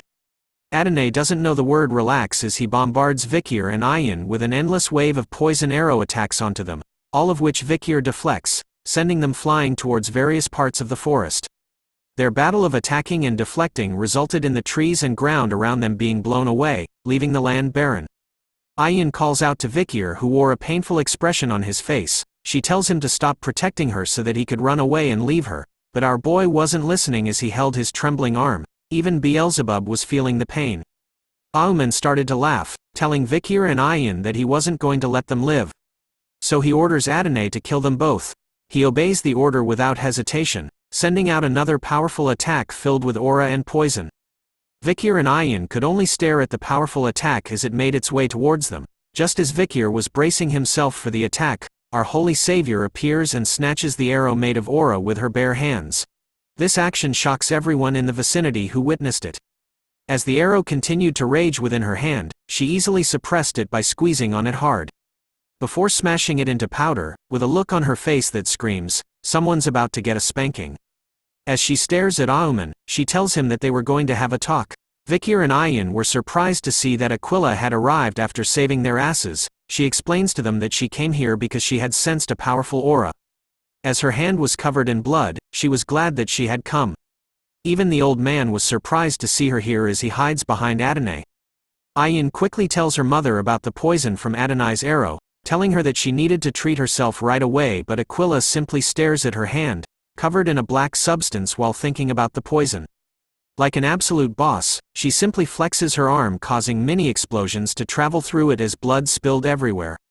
Vikir was watching her with a stunned face, wondering if she had exploded the aura inside of her to expel the poison and deceased blood. He couldn't believe that there was someone who would do such a thing. After cleansing the poison from her blood, Aquila's eyes looked forward, staring at Auman before calling his name, which sent shivers down his spine. He started to blame her for all of this happening, telling Aquila that it was all her fault for pushing him into a corner, but she simply tells him that she didn't care about his betrayal, and just wanted him to answer one thing. She looks at Adene, asking Auman if this purple zombie-like man is actually the divine archer, Sir Adene. Auman was happy to tell her that he is the legendary Adene, someone whom she couldn't dare to fight against. But his words had no effect as Aquila smiles after hearing his answer. She then tells Vikir and Ayin that they had done a good job and to stay behind. She calls out to the divine archer, Sir Adene, telling him with a smile on her face that it was an honor to meet him, even though it had to be this way. Aquila wanted to see who was the best warrior between them. The winds continued to blow heavily as the two strongest archers in history faced off against one another. They simply stared at one another. Before Aquila made the first move, she immediately leapt to his side, preparing to fire 5 arrows directly at him all at once. The moment she fired, her arrows turned into a blue light covered by her aura, but Adene ain't weak. He simply sidesteps her arrows, dodging them by inches before pulling back his own bow and unleashing his powerful poisonous arrow right back at her. She sees this coming and does a handstand to dodge his attack. The moment she landed on her feet, Aquila drew her next arrow and so did Adene. A mixture of blue and purple arrow attacks rained throughout the forest, followed by explosions as they continued to battle it out against one another. A pair of feet came to a stop. It turns out to be Vikir who was carrying Ayin. He turns around, knowing that this is a fight between those who possess master-grade aura, which was a rare sight during the time of the fall, while Ayin was concerned about her mother. Using Gaara's move, Auman covers one of his eyes with his fingers, summoning a purple eye on top of a tree branch. He was using it to watch the battle and could see that going against Sir Adene was no easy feat, even for Aquila. But his face was filled with joy, as he believes that she could never defeat Sir Adene as he was dead and could infinitely use Hell's dimensional aura. But as he asks Aquila about whether she knew about the strength of a boundless arrow, she was thinking that she would be at a disadvantage in a range fight as a wound appears on her shoulder. She continues to monitor the situation, seeing that he had speed, power and mobility. Adene was a perfect archer with no flaws. But as she drew another arrow, she knew that he lacked something very important. As both of their arrows were sent flying at the same time, they met each other head-on, causing a massive explosion in the middle of the forest, resulting in smoke covering the entire land. Aquila appears from within the smoke, trying to land a kick onto Adene's face, but he simply tilts his head to dodge. Before summoning a sword made out of his poisonous aura, he takes a single swing at her, cutting all the trees that were around them but still missed. Aquila wasted no time at all as she grabbed onto her own sword, throwing it at Adene and managing to knock his sword out of his hand. Her attack doesn't end there as she kicks him hard at his knee, causing him to fall back slightly before a bright blue light is reflected in his eyes. Aquila had drawn her bow, aiming right at his face, this time at point-blank range. She unleashes a devastating aura-filled arrow attack. That was powerful enough to send shockwaves into the skies. She backs away instantly after ending her attack. She looks at Adene with a serious face as pieces of him start to break away. As he slowly starts to fade, just like everyone in Avengers Infinity War after Thanos snaps his fingers, Aquila asks him if the reason he didn't want to fight was because he was dead or if it was because of his desire to not hurt his descendant. But all she knew for sure was that she needed to free him from his current state. And so, she lets out another powerful attack, intending to give Adene some peace. Which he wanted, as he simply stood still as the attack came even closer to him. But as he closes his eyes to accept his fate, a purple hand appears to stop the arrow from landing, surprising Aquila, who clearly sees it. The parts of Adene that had been blown away had started to form a demonic purple aura, which seems to be causing some pain to Adene. Another demonic figure made of the poisonous aura started to rip itself from the hole that Adene had. It started to reach over his hand, before fully consuming Adene. Auman couldn't believe that he would reject the necromancy spell. With his hands in ninjutsu summoning pose, Auman now sees that legends were different, but he didn't tolerate things that are done half-heartedly, so he tells Sir Adene to fight with all he has now, until everything that is threatening him is dead. Seeing Adene's change angered Aquila as she witnessed everything. Sir Adene lets out a demonic roar, as he is now an undead with something crazy inside of him. He continues to scream as the demonic energy takes a hold of him, sending shrieks of evil energy throughout the air. Aquila could only stare in silence as the transformation takes hold of Adene. Looking at his new transformation, she knew that the thing standing in front of her was no longer Sir Adene anymore. But as he stood in the same spot, a dark shadow started to cast itself over him. A gigantic turtle-like monster was looking down, alongside two other gigantic beasts. Auman could see the A-rank monsters that live in the forest with his eye spell, wondering if they were here because of the commotion that happened. Now we are about to see a magic trick. Now you the 3 A-rank monsters, now you don't. Because in an instant, this new version of Adonai was able to snipe all 3 of the A-rank monsters in one shot, 3 headshot, triple kill. His face was showing off a wicked smile as blood and pieces of the 3 A-rank monsters dropped all around him. Aquila was surprised to see this as she couldn't even see the arrow at all. Auman was laughing after seeing that, saying that this was the full power of Adonai, as he was able to kill all those monsters in one go. And so, he orders Adonai to kill the woman in front of him too. He obeys Auman's command and starts to send arrows flying towards her, making her run for her life. As she ran to avoid the arrow, she could sense the strong murderous intent from those arrows. Every time she was hit by an attack, the madam's poison spreads and makes her body feel sluggish. As she drew her bow for a counterattack, she knew she had to finish this fight quickly. Drawing 2 arrows at once, she sends an attack that splits and targets the sides of Adonai. As he dodges one of them, the other arrow is sent flying directly towards him. As the arrow was just barely inches away from him, he raised a single finger, creating a small demonic shield in front of the arrow. It started to spin, grinding the arrow into pieces until there was nothing left. As Aquila stares at him, she starts to smile as her attack doesn't end there as more arrows appear in the sky. Her attacks finally work as one of the arrows pierces through his neck. Aquila quotes a phrase, "The first arrow misses but the second one hits the target." However, the moment your opponent blocks the second arrow, the first missed arrow returns and penetrates the back of their head. She tells him that this was a skill where the arrow is at maximum rotation and flies in midair. Upon reaching its peak, it returns and hits the opponent. This was Aquila's personal arrow skill that she created after hearing about Adonai's fight against an imperial knight. The arrow continues to linger in his throat before he pulls it swiftly. Much to the surprise of Aquila, who expected him to die after being shot in the throat. Auman continues to laugh at her, telling her that no matter how strong she is, she had never fought against a corpse before. He continues to tell her that Sir Adonai was already dead, so he wouldn't be defeated by a single arrow to the throat. As they continued to battle it out, the effects of their battle could be seen by Ayin as she watches over her mother. Her face was filled with concern as she thought she could also feel that the forest was shaking, making it ominous.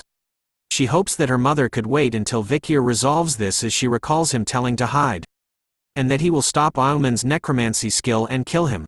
As Vikir runs through the forest, he knows that Auman feared Aquila very much.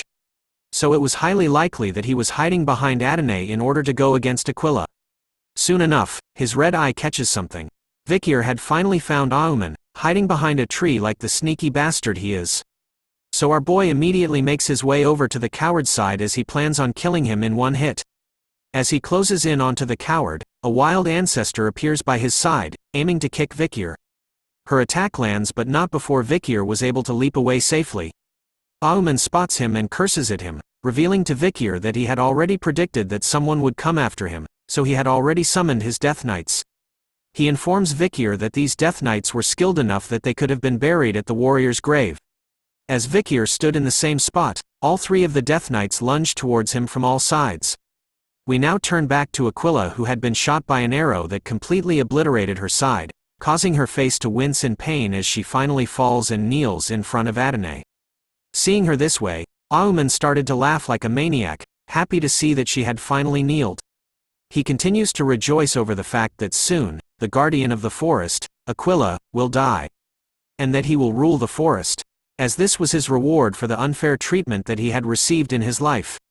He declares that his first step is to kill all the clan members who look down on him, but then the Hound of Baskerville appears, telling him in a deadly voice that what he plans on doing would be troublesome.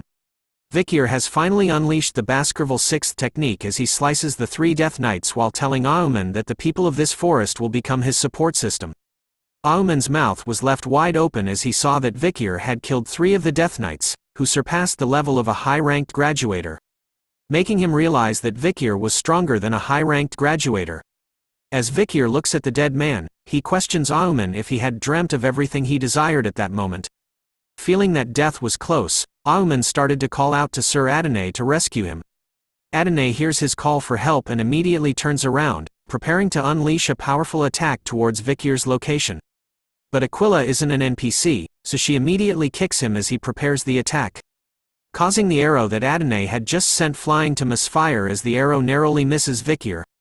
Play the funeral music as someone is about to die as our boy's face starts to change into the demonic Hound, making us know why he is called the Hound of Baskerville. Auman could see death coming to him in the shape of Vikir, so he calls out to Adene to fire again, but the moment those words left his mouth, so did his arms as they were cut off in an instant. It happened so fast that Auman took a moment before realizing what happened.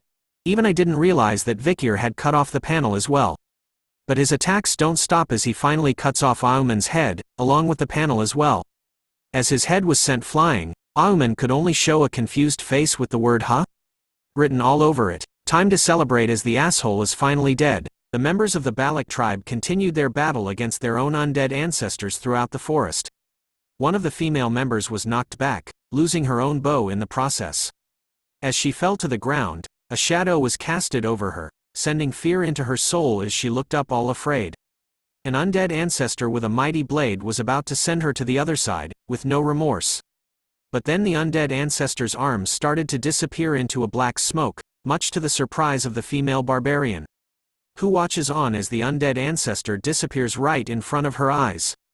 It was happening to all the undead ancestors around the remaining Balak warriors. It was as though Thanos had appeared in the Manhwa and snapped his fingers with the Infinity Gauntlet on. Aquila was now breathing heavily as she stood in front of the demonic version of Adene. His demonic aura started to disappear as well, showing the calmer side of him after Vikir had slain Auman. His hand was still trembling as he held onto his bow, made up of Madame Eight Leg's own leg. The moment Aquila places her hand on top of his, more of the demonic aura starts to scatter, revealing his original undead skin. Even though she was holding onto her wound from his attack earlier on, Aquila still held onto his hand, telling the great ancestor Sir Adene to please rest in peace, as he slowly scattered into the wind. Auman let out a fierce roar. Even when his head had been sliced off, he was still talking. He curses at the fact that he was so close and that the forest was almost his. He looks at Vikir, wondering if he had failed because of the child from the Empire. He was right. Vikir looks back at Auman, with his eyes glowing bright red. Auman was better than he thought. Not only did he become an undead himself, but he was also able to control magic on another level. And to control dozens of Death Knights, including Adene. Vikir could only imagine what would happen if Auman had strived to go down the path of a shaman. The old man was still laughing like a maniac, telling Vikir that this wasn't the end to everything. As he swears to our boy that he was going to regret driving him out of the tribe. He continues to spit shit about Vikir and the Balak tribe, promising to curse everyone even if he dies, but all Auman got for a reply was a headshot, right in the center of his skull. It turns out that the final attack came from his own grandson as Vikir turns around to see that a Hun was the one to shoot the shot. The first thing he did was to apologize to Vikir, as he regretted not listening to him when he said to kill Auman. But as Vikir walked by him, he noticed something. A Hun's entire body was trembling, so to comfort him, Vikir places his hand onto his shoulder, telling a Hun that what happened wasn't his fault and that he did a good job with Auman, whose body started to scatter into the wind, just like the rest of the undead ancestors. And so, the aftermath of the deathmatch between the living Balaks and the undead Balak ancestors came to an end, leaving the living descendants with mixed feelings. The members of the tribe were happy to be alive while Aquila held a somber expression on her face as she held onto the bow of the great Sir Adene. Ayan's tears were now filled with joy while Vikir finally got to rest as he told everyone that it was time for them to go back to the village. As the Balak tribe made their way to the village through the forest, they were led by Ayan, who wore a nervous expression on her face as she spotted something in the distance. Their village was completely destroyed, as though Pain from Naruto had used the almighty push in their village, leaving only destruction behind. Ayan was alarmed to see this sight, wondering what happened to their home. Aquila was concerned about the people who stayed behind in the village during the Iliad. Ahul appears in front of them, holding her injured arm with bruises around her body. She tells them that it was Madame Eight Legs who did this to their village. Ayan was shocked to learn that the madam had come to their village, while a Hun rushed to Ahul's side, worried about her and asking if she had any injuries. Vikir was looking around and could spot the damages and dead bodies that the madam had left behind. He couldn't believe that she came to the village when they were fighting Aheuma. Which made him wonder why a monster who didn't do anything until now would come here and do this all of a sudden. As she cried in a Hun's arms, Ahul points to something in the distance. She tells everyone that before the madam came to the village, a smoke came from Auman's ceremonial tent. After that, the madam appeared and went on full rampage mode. Vikir was on the scene and analyzing what looks like leaves of a plant on the ground of the ceremonial tent site. The other members of the tribe could spot the corpse of the orangutan that Auman had summoned before. Vikir picks out a piece of the plant, thinking that Auman had burned a plant that lures bugs. He couldn't believe that Auman would prepare for something like this. "Auman!" shouted Aquila as she slams her fist against the stone wall, smashing it into pieces while others watch her. They could also see the injury that Adene had given her, which was slowly spreading across her sides. But she ignores the pain, telling everyone that they can rebuild their village and gather their food again. She even orders the warriors who are injured to go clean up those who had passed on to the afterlife and to save the remaining survivors. Ayin, on the other hand, was dealing with her own problem. "Get some tissues now, people," because her precious Bakira, her pet wolf, had been injured and was trembling in pain while on the ground. Her leg had turned all black from poison. Ayin immediately comforts her, with tears flowing down her face. She tells Bakira that she was sorry for leaving her alone. We now talk about Madame Eight Legs, the forest's evil goddess. The horror of all tribes in the forest. Its existence is catastrophic and undeniable. The source of darkness. Vikir could only hide behind a tree while Ayin comforts Bakira. After all, the Balak had deemed the madam's existence as a natural disaster and were not even able to take revenge. But Vikir was on a different level from them. Night soon arrives in the forest as an opening to a cave in the wall was lighted by a campfire inside. Vikir had entered the resting place of Aquila, telling her that he came to ask something. She could only reply with, "What's the matter, Vikir?" "Please tell me about Madame Eight Legs," was our boy's request to her. A nervous sweat drop drips down her face as she wonders why Vikir wanted to know about the madam. He reveals to her a document, a record of the madam that he found at the Lokoko tribe's village from before. It contains various information about the madam's poison, witness statements about the madam's fights with other monsters, and even the madam's hideout. But after reading it personally, Vikir had a question in his mind. He couldn't find the reason as to why the tribes of the forest would fear her, making him question Aquila about why they hadn't tried to subjugate her altogether. His question seems hard for Aquila as she didn't reply straight away but chose to be silent. She then reveals to him that just like the Lokoko, the Balaks themselves had a record about the madam, which has been passed down since long ago. It was the record of when Sir Adene fought against the madam. The battle of the archer god Adene and the madam. In that battle, Sir Adene pierced one of the madam's legs with an arrow, and it was said that he was successful in destroying that leg. But that was only the start of the despair. The destroyed legs soon grew back, becoming two more. The more they destroyed it, the more the madam's legs increased. Just like a hydra monster. The legs, which were the only things that they could damage, became stronger the more they were destroyed, and the madam's tough body couldn't be pierced with Sir Adene's arrows. It was recorded that everyone who participated in the battle was poisoned by the madam. Aquila herself could understand how strong the madam is, just by her injury from the poison remaining on Sir Adene's arrow. She continues to tell Vikir that the madam is the evil goddess that was created by the efforts of countless warriors in this forest. She warns Vikir that even though he might be planning to attack the madam, don't. As Aquila didn't want to lose any more of her family, Vikir knew for himself that the chances of him winning against Aquila and Adene right now was very low. But if it's a strong monster, then things are different. Although the madam is a rare monster right now, in the world of the fall, back in Vikir's previous life, where demonic monsters invaded the human world, Vikir saw many demonic monsters on the same level as the madam. He has the experience of fighting against those demonic monsters. No matter how strong the madam is, she was still only a monster. And monsters have habits and weaknesses. Vikir was determined to find out what her weaknesses are as he left Aquila's cave. As he ventures into the darkness of the forest, he wears his hood back on. With his eyes glowing bright red, he knew that he could kill the madam. We now turn to a peaceful viewing of a mountain top until something pointy pokes out of the top. "Dear Lord, is that what I think it is? Yes, it's the madam." She appears out from the mountain, spewing her green venom everywhere as it screams loudly. She then started to make her way somewhere else. Vikir could be spotted directly below her, hiding amongst the trees, in a new outfit. Vikir stares at the madam as she leaves her home, thinking that she was pretty noisy when she wakes up. After conducting a stake out at the madam's lair for several days, Vikir discovered that the madam looks for food at a designated time. Judging from her movements, Vikir concluded that it would take 2 hours for her to return. So he instantly leaps across the mountaintops to reach her lair while she was gone. With a superhero landing, Vikir had finally reached the entrance to Madame Eight-Legs' lair, which was covered with spiderwebs. From the outside, it looks like a stone mountain, but it's actually empty inside.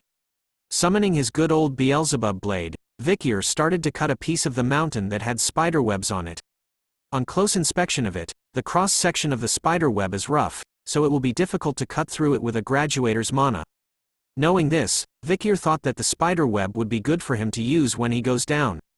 As he leaps down into the lair, he jumps across the bigger spiderwebs. He sees that the entrance was just barely enough for the madam to squeeze through, but it gradually gets wider the deeper it gets.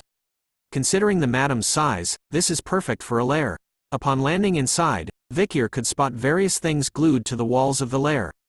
It seems to be the madam's prey. Both humans and monsters have been caught. Seeing as several bodies haven't been touched and have decomposed, Vikir wondered if she wanted to make an example out of them or if she brought them here for fun. Vikir concluded that the madam knew that she was the top bitch in the food chain in the forest. But looking at the dead bodies, Vikir knew that there wasn't any time for him to be interested in these things, since before the madam returned, he needed to look into as many things as he could. As he explored the lair, he came across something else that was glued onto the wall. Looking at it closely, Vikir grabs it in a hurry. The thing he was holding in his hand was the madam's eggs, which explains the reason why there were so many spider demons when the world fell to ruin. He thought that it would be worthwhile to take it and analyze the egg later on, but as he thought about it, Vikir's body shuddered as the madam made an appearance from above. Madame Eight-Legs' multiple eggs started to scan her lair, like the predator, hoping to find some prey, but then it senses nothing at all, and started to go back outside to hunt for food instead. Vikir had hidden himself below one of the bigger spider webs the moment he had sensed her. He started to breathe heavily, thinking that the madam came back purely on instinct. He was lucky that he had the Mishusu's skill that eliminates sound, or else the Manhwa would have ended here. After this, Vikir decided to finish things quickly and return home. Back in the Balak's tribe, the tribe members were busy rebuilding their village, gathering wood and building their homes. They soon started to talk about Vikir and how he hasn't left his house in several days, while others saw him visiting another tribe at dawn and even smelled something burning at his place before. The tribe members were curious about what he was doing, but knowing Vikir, they believed that he had planned and thought things through. The main problem, however, is that he hasn't been meeting his barbarian waifu, Commander Ayan, who is currently standing outside of his home. With a worried expression on her face and her hands held tightly together, Ayan begins to speak to Vikir's home, telling him that she heard from her mother about how he asked about the madam. She tells him that the madam is a monster that no warrior can defeat, which made her wonder if Vikir was planning to fight it. She even tells him that she had to cut off Bakira's leg yesterday, and that she believes Bakira could never run the same as before. Tears started to flow down her face over imagining what would happen to Vikir if he follows through with his plan. But then he calls out to her, telling Ayan to come in as he had something to say. Upon entering his home, Ayan could see that Vikir was standing before a board filled with papers. With a stunned impression on her face, Ayan asks Vikir about what all these things were. He reveals that these were the records of the madam that he had gathered from all the tribes in the forest. Vikir was doing research about the web and skin that he brought from the madam's cave, along with the egg that she laid. Ayan was instantly shocked to learn that Vikir had ventured into the madam's lair, which meant that he was really going to fight her. So she tells him that if he does, she is willing to join him. But he denies her request, stating that Ayan was still limping from the injury she got from Adonai, which only made her a burden. In a serious tone, Vikir reveals to her that he was going to leave the forest soon, as there was something that he must do, so he needed to return to the Baskerville clan. Ayan was saddened to hear that, as she already knew that, but Vikir activates his Riz, telling her that after he finished everything he needed to do, he was thinking of coming back here. Comment below if you believe that Ayan is the one true waifu. But in order to do that, Vikir needed to protect the place he wanted to return to, revealing a giant research plan of the madam written on the walls. As Ayan scans his work, he tells her that he had finished planning how he was going to hunt the madam, and assures her that the thing that happened to Bakira wouldn't happen to him. Ayan couldn't believe that Vikir would use the hunt for the madam, which seems reckless to her. She started to recount the times he had helped the village when the poison spread throughout the forest, even the incident involving Auman. Every time Vikir faced a problem that couldn't be solved, he always brought back positive results.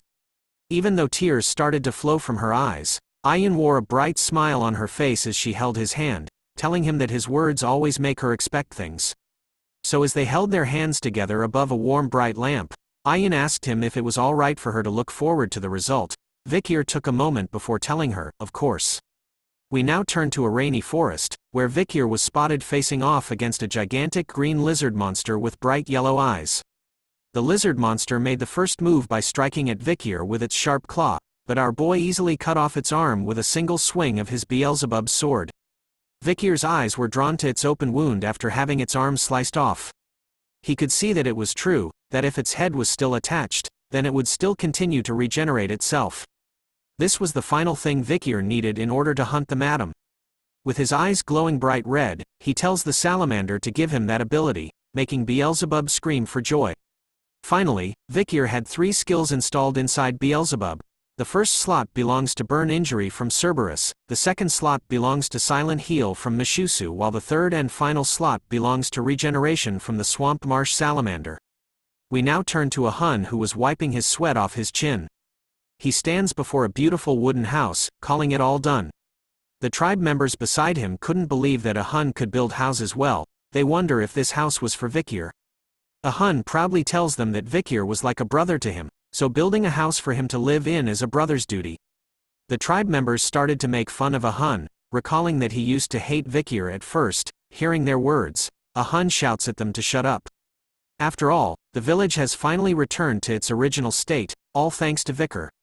So they decided to go and tell Vikir about his new house, but upon reaching the place he was using, a Hun and the others couldn't find him anywhere. They felt disappointed by his sudden disappearance, as they wanted to see his reaction for the new house. Ayan was also staying near his place, but her face was filled with worry as she knew that today was that day. Looking at the forest as the winds blew hard on it, Ayan prays to the god of the forest, hoping that the god would bless the great warrior who will come face to face with disaster. We now turn to Vikir, who was once again at the entrance of the madam's lair. As he looked up, he could see that the skies were showing signs of rain soon. As he stared back into the lair, he knew that the madam should probably be sleeping now and that this is the best time to hunt her. Vikir had thought of dozens of variables that could happen when hunting the madam. He had also planned out all the methods to handle those situations. As he leaps forward, now it is the time to put that plan into action. With a cool backflip into the lair, the hunt is on. It turns out that Vikir was right. The madam was sleeping peacefully as her green poison dripped down her vicious fangs while hanging upside down. Using her own spider webs, Vikir rushes down, with his Beelzebub sword summoned and eyes filled with murder. Vikir unleashes the Baskerville 6th technique, starting the hunt by cutting off one of the madam's legs. She definitely felt the pain as all her eyes awakened as she looked at her missing leg. Vikir was keeping a close eye on the situation. He could see that as per Adonai's records, the leg he cut off had doubled. The madam wasted no time at all, screeching at Vikir as she tried to stab him with her other legs. Seeing her reaction and dodging her attack, Vikir decided to go with Plan A, channeling the inner Beyblade inside of him. Vikir started to zig and zag, cutting the bitch up. He was so fast with his attacks that the madam couldn't even react to them at all. So she does the only thing she could, just vomit a ton of green poison everywhere. The spray and pray method. It seems to work as it stopped Vikir's attacks as he had to focus on dodging the multiple puddles of poison. Unfortunately, a single drop of the green poison manages to find its way onto his left arm. He could instantly feel the pain as he watches the madam's poison spreading instantly throughout his hand. Taking a deep breath, Vikir thought about how he didn't want to do this, but as a Giga Chad, he had no choice, so Vikir simply sliced his own hand off in a single strike. Just like Deadpool and the salamander monster, Vikir's arm started to heal, which surprised the madam. He tells her that there was no need to be surprised, since he was in the same position as her now. And so, the battle between the two titans started once again. Vikir continues to slice off every leg of hers while dodging every attack that was sent his way. He uses the spider webs and the environment to his advantage, dodging and striking with every chance he gets. But then, the madam manages to land a devastating blow to Vikir, ripping his right arm and leg to nothing. His face was filled with pain as he tumbles across the madam's leg. Luckily, he manages to prevent himself from falling completely by gripping onto the madam's leg with his remaining arm, waiting until his right side had healed from her attack. Once he was healed, Vikier disappeared from her leg and started his rampage attack against her once again. Once again, this was the clash between titans. Soon enough, pieces of the madam's legs were scattered across the ground along with her poison. Even Vikier's own hand was spotted. This time, his left side was recovering as he started to breathe even harder. How many times have I regenerated? Wondered Vikier as he notices that it takes a lot of stamina to regenerate. But on the other hand, he sees that the madam had doubled the number of her legs like nothing. But as he continued to breathe heavily, Vikier started to smile. He then leaps onto a spider web, but this time, instead of fighting the madam, he races to the entrance of the lair above. Seeing where he was going, the madam started to move her many legs, in hopes of chasing after Vikier. But then she stops in her tracks. Vikier tells the madam that he knew that he wouldn't be able to catch up to her, but it was all a part of his plan for her to double the number of legs she had. Although, the fact that she could double the number of legs she has when it gets cut makes it seem like a godlike skill, but it can become a curse if she keeps doubling the same leg as it becomes difficult to move. With a simple side step, Vikier dodges a string of webs coming his way. He already knew that she would use her web when it came to this. After looking at the madam's web, he found that it had a very critical weakness, although her web doesn't burn from normal fire. Vikier knew with a sinister smile on his face, that her web burns like wood when it comes to the purple hellfires from the underworld, and since this place was filled with gas from all the corpses. Vikier questions the madam if she knew that it was the best condition for a fire to spread, as he lands on top of a dead oxbear. You stacked up too much karma because you were drunk on power. And now, it's time for you to receive that karma. And so, Vikier stabs his Beelzebub sword covered in the hellfire straight into the dead oxbear's skull, causing it to expand with hellfire. Soon enough, a purple hellfire explosion occurs everywhere inside the lair, hopefully killing the madam once and for all. We now return to a past memory of when Vikier was preparing and studying for his upcoming battle with Madame Eight Legs. As his eyes remained focused throughout the late night, he recalled from his practical evaluation that he had a suspicion when he crossed paths with the Cerberus that was chased out of the territory. A question came across his mind: why did the barbarians need to chase away dangerous monsters from the La Rouge et Le Noir mountain? The reason behind it was due to territorial expansion. The barbarians were chased into the La Rouge Le Noir mountain due to the madam. With that, Vikier was able to find the madam's lair, which was hidden at the back. The true reason behind why the madam used the barbarians in the forest to drive out the Cerberus and hell monsters, was so that she could distance herself from her weakness, which was hellfire.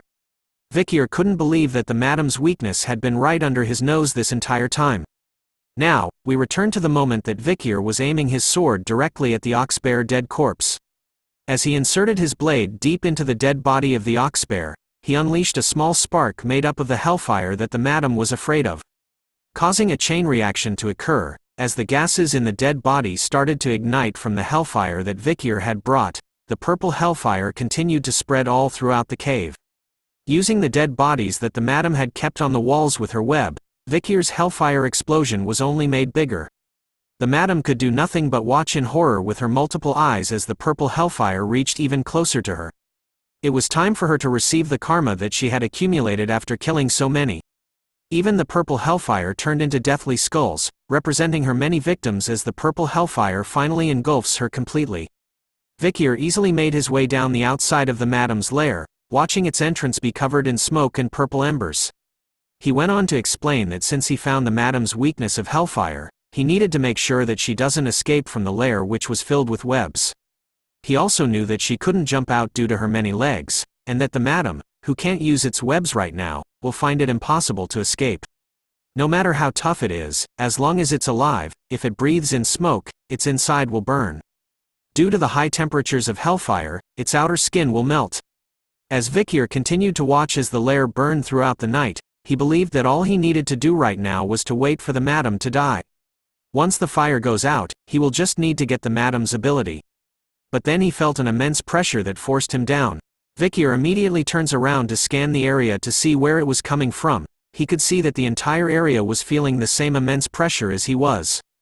Soon enough, the pressure was gone, and so were the flames that were covering the entrance of the lair, leaving only black smoke behind. Until something quick erupts and cuts across the mountain.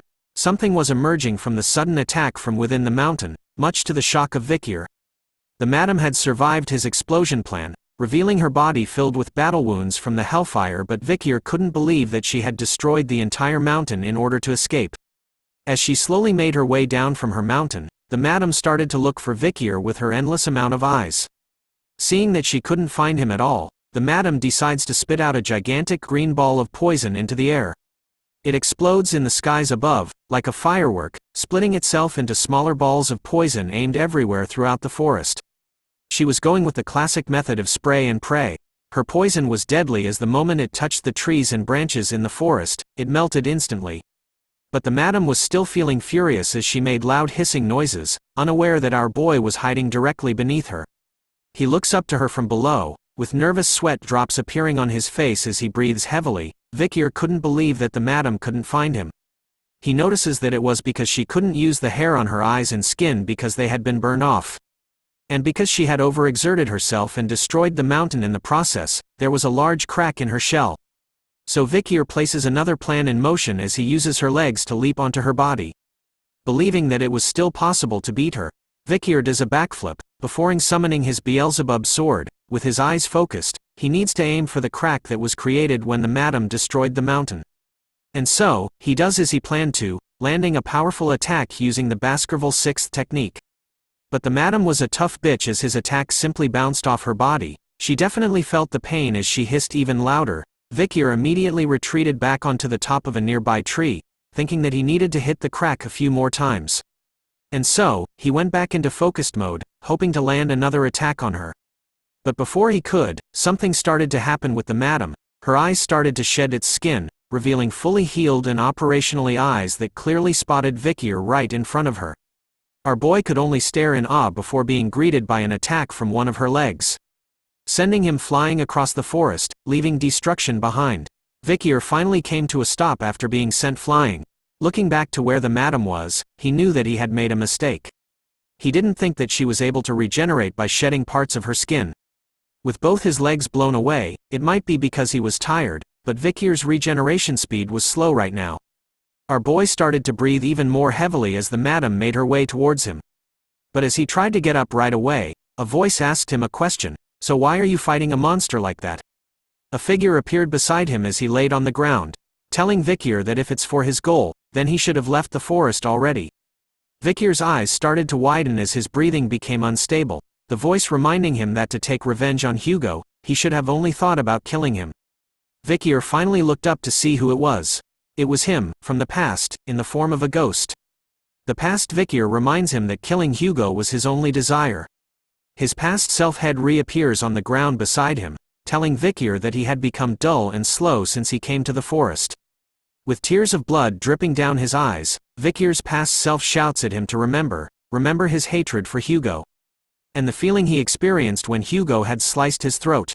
We now turn to the original Vikier van Baskerville, who explains that his only reason for existing was to do the missions given to him by his master Hugo. No matter what the situation was, the mission was more important than his life. The moment he was born, that was what he was taught, that was how things were, and that was the only way he felt fulfilled. But sadly, he realized it too late that all those things aren't what he believed in. When he was beheaded by Hugo, that was when he knew that the life he lived had been futile and in vain. And so, we return to the present where the original Vikier reminded his current self that those were the reasons why he wanted to make Hugo feel the same thing he did. The despair from back then.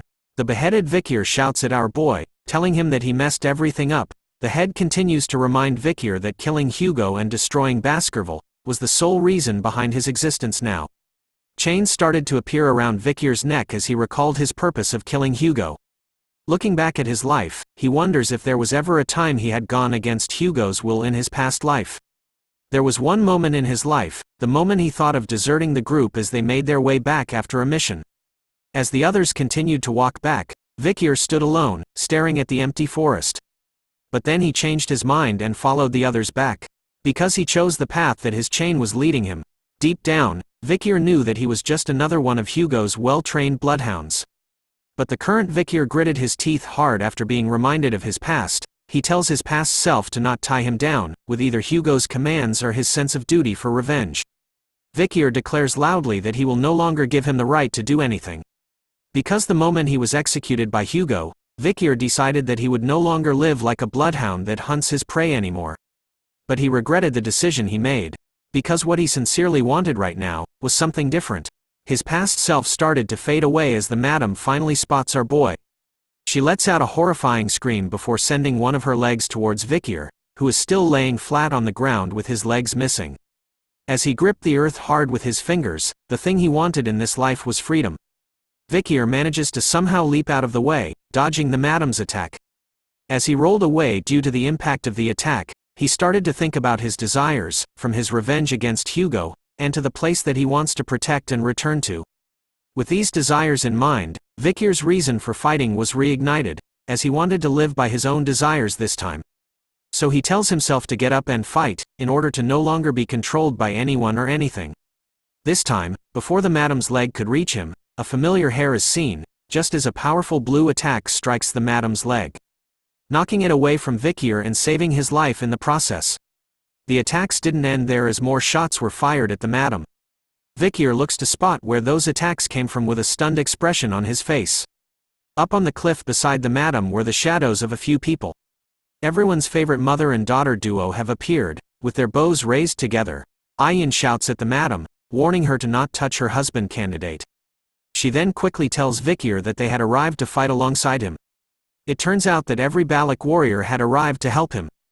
Ahun was annoyed that Vikyr didn't even tell his brother about the burden he was taking on, while the other warriors began to prepare themselves for a battle against the madam. They raised their bows together, eagerly wanting to help the hero of the forest. Their simple arrows managed to land onto the madam, catching her attention. Even though they didn't do much damage, it gave Vikyr enough time to regenerate his legs. As he appears on the back of the madam, he couldn't believe that she didn't listen to him when he told her not to come here. But he was glad, because thanks to Ayin, he survived. With that, Vikyr manages to land another powerful blow onto the crack on the madam's body. But his attack was deflected this time as well. Even though it didn't work, Vikyr was determined to try again. The madam wasn't going to take all of these attacks for nothing and decided to stomp the shit out of everything around her with her multiple legs. The warriors on their beasts were dodging her attacks, warning one another that the madam was going on a rampage. Ayin was glad to see this, as it meant that Vikyr had her cornered, so she ordered everyone to keep fighting. Aquila on the other hand was watching the battle on the cliff. Her face was filled with fatigue as she breathed heavily. Still suffering from her wound, she had deemed the madam as a disaster, so she never even thought of killing her. As if all the cells in her body thought it was the obvious thing to do. But the young warrior Vikyr showed her something. How to destroy fear, how to go against a disaster. So Aquila was determined to do this as her eyes glowed bright blue. She knew she had to do something, even if she vomited blood or her injury ruptures. For Vikyr that's desperately resisting it, she needed an attack that can open up a path. Letting out a powerful blue arrow attack that destroys the cliff that she was on, Aquila manages to land a devastating blow onto the crack that was on the madam's body. This time the spider bitch was the one gasping for air. Vikyr wasted no time at all and started to charge towards her once again. This time, his eyes went full bloodhound mode. Zipping through the forest like a speedster, Vikyr finally reaches the madam.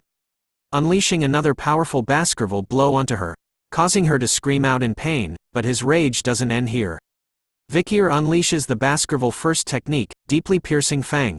Ayin and Ahun could only stare in awe over what he did, as she realized that our boy had gone inside the madam.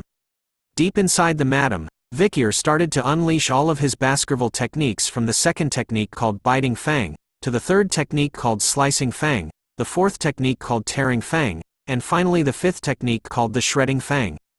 All of Vikyr's moves made a huge impact as the madam started to cough up her purple blood everywhere. But the Hound of Baskerville wasn't done yet as his rage continued to rupture, vowing to no longer live the life of a bloodhound that is led by its shackles.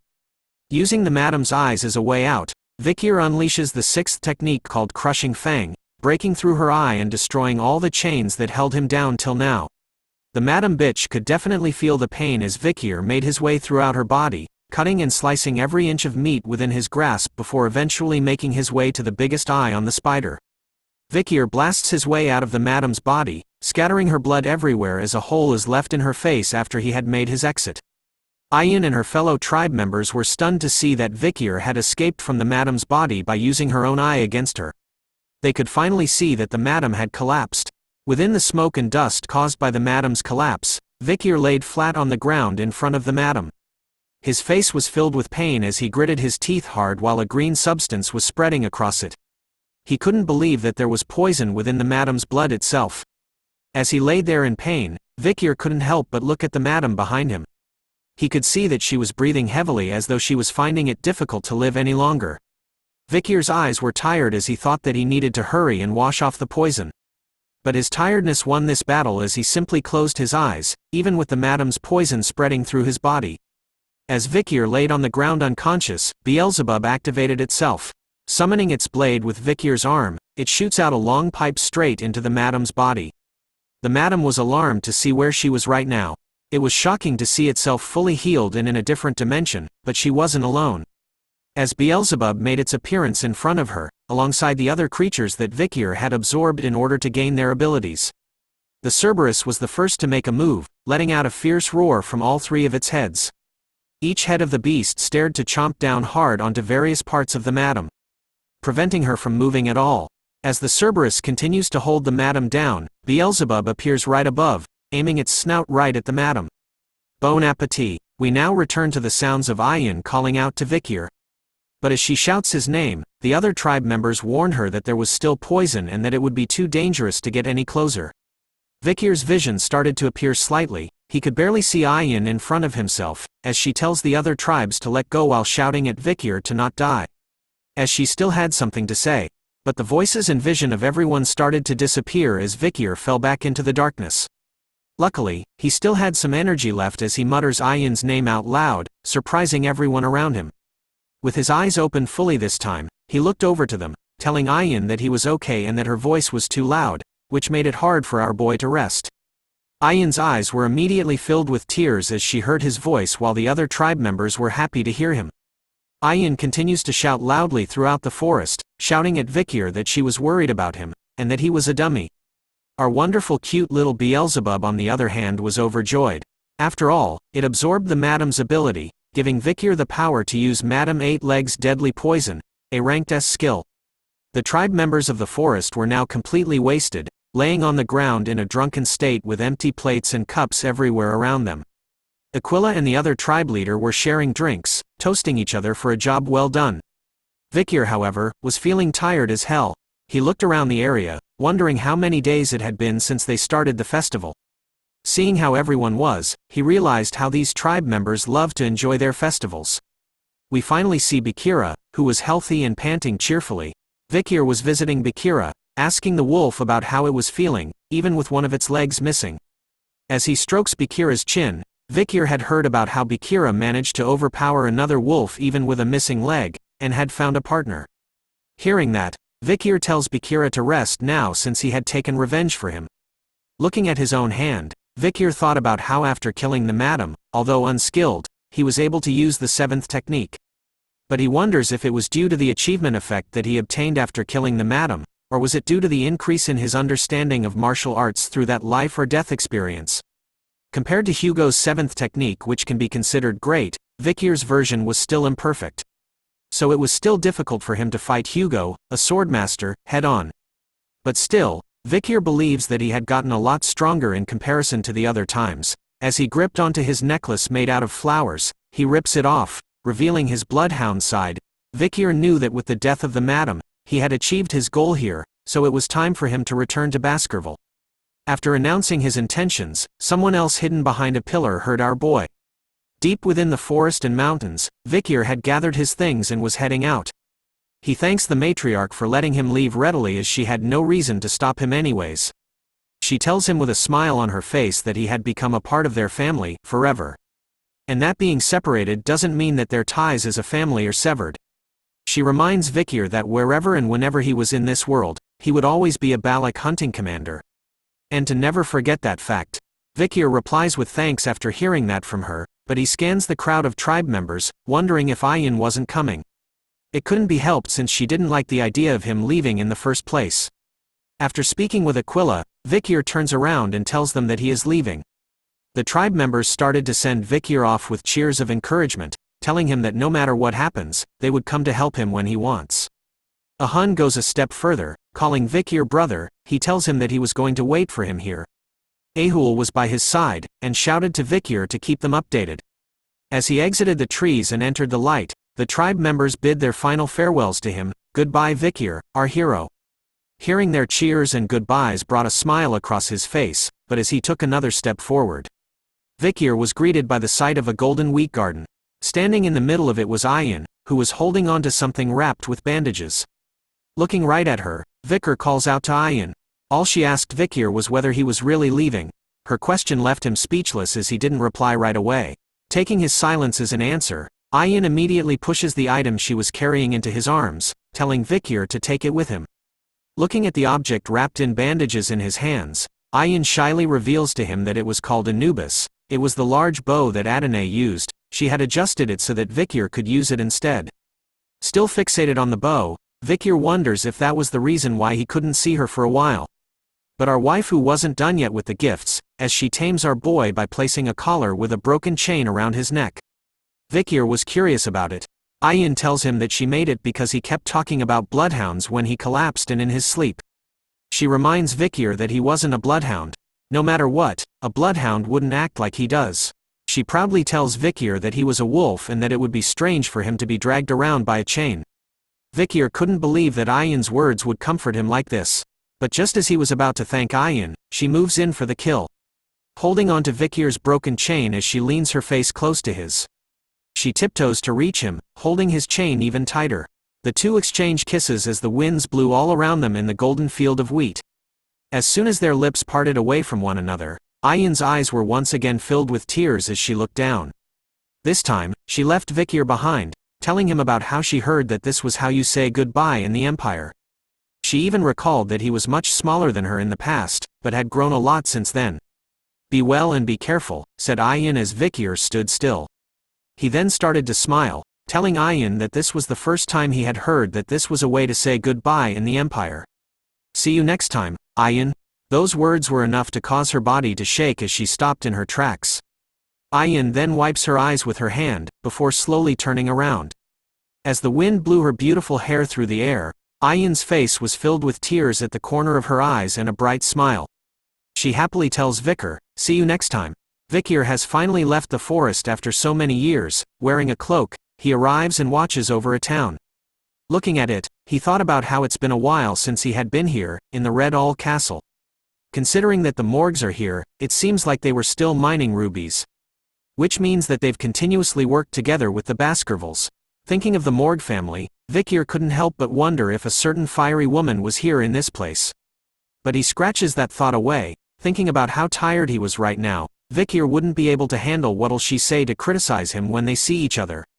He finally enters Red All Town by dropping. Seeing how late it was getting, Vikir decided to look for an inn to stay here for the day. But as he looks around to find the inn, he notices something else. A giant gold statue was made in the center of the town. Looking at it, Vikir wondered when they had built such a thing. In order to make a statue like this, they would have needed the approval from the Morg and Baskerville families, which made him wonder if Hugo had allowed for such a thing to be made. But as he thought about it, someone shouts at Vikir, asking him about what he was doing. A guard had appeared behind our boy, warning him to not touch the hero's statue. He tells Vikir that if he tries taking a piece of gold from the statue, then he wouldn't be forgiven. So he should just look at it from afar and never touch it. Vikir dismisses all the warnings and only asks the guard about the so-called hero he mentioned. The guard was stunned to hear this from our boy, wondering if he was a foreigner who didn't know about their legend. The guard's eyes started to shine like the stars in the sky. He was excited to recite the story of the legend to someone who didn't know about him. He even reveals that he was there when it all happened, so he couldn't hold back. He starts to tell the story of the legend who had the power to kill countless barbarians with a mere sword. Not to mention his chivalry and mentality when he dove into a deadly situation, resulting in him saving the weak and beloved daughter of the Morg family. And his sacred sacrifice to buy time for the joined forces to run away while he bravely fought against the large monster, also known as the now dead Madame Eight Legs. The guard continues to excitedly explain to Vikir that the legend's story gives off so many emotions that it made him tremble. Because of that, the Morg family carved a gold statue of him out of gratitude. After listening to the guard this entire time, Vikir started to piece everything together. making him realize that the great hero who lived here just 2 years ago was him. Vikier van Baskerville. After the guard had revealed his name, Vikier immediately turned into JoJo's style face while the guard was shining even more brightly as he stared at the golden statue. After the story time, we find ourselves at the town's inn, where mugs of beer are slammed hard onto the table.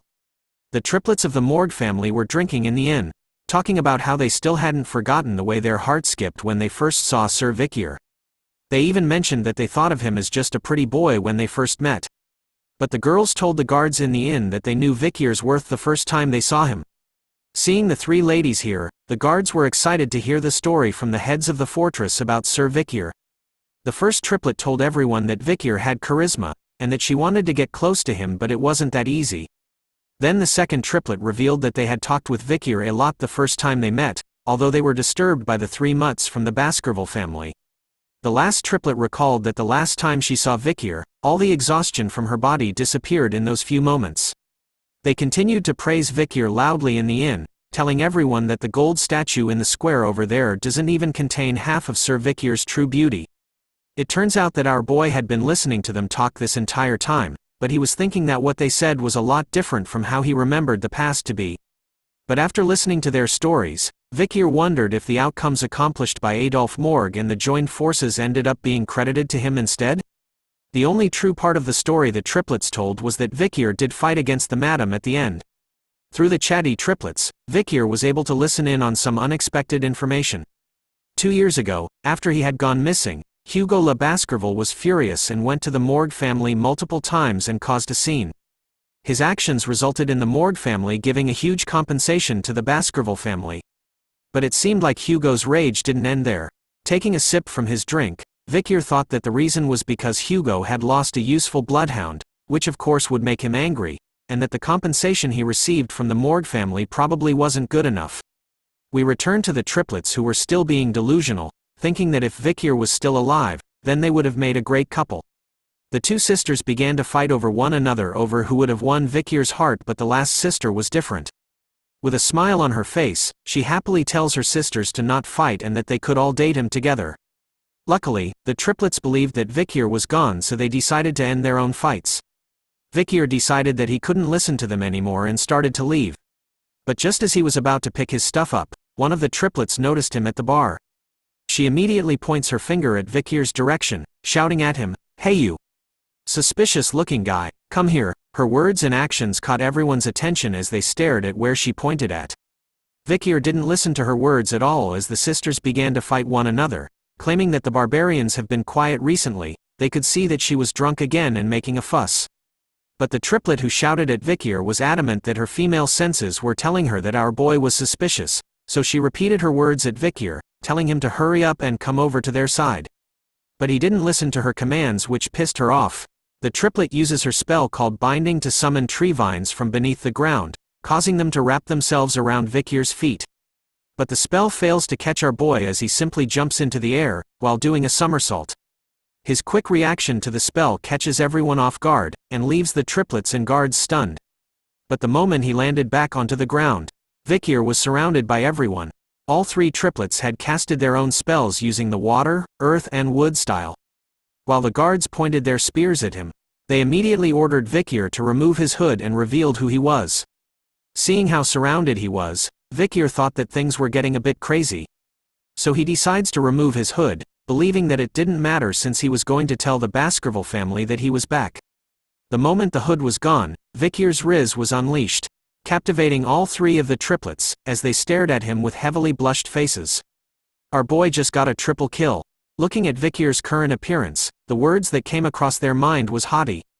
But then, one of the guards beside the sisters realizes something about Vikier's face. Looking closer this time, he could see that the expression he had was kinda off but was also similar to the statue, including his red eyes and black hair. After hearing this, the triplets started to pay closer attention to Vikier's looks.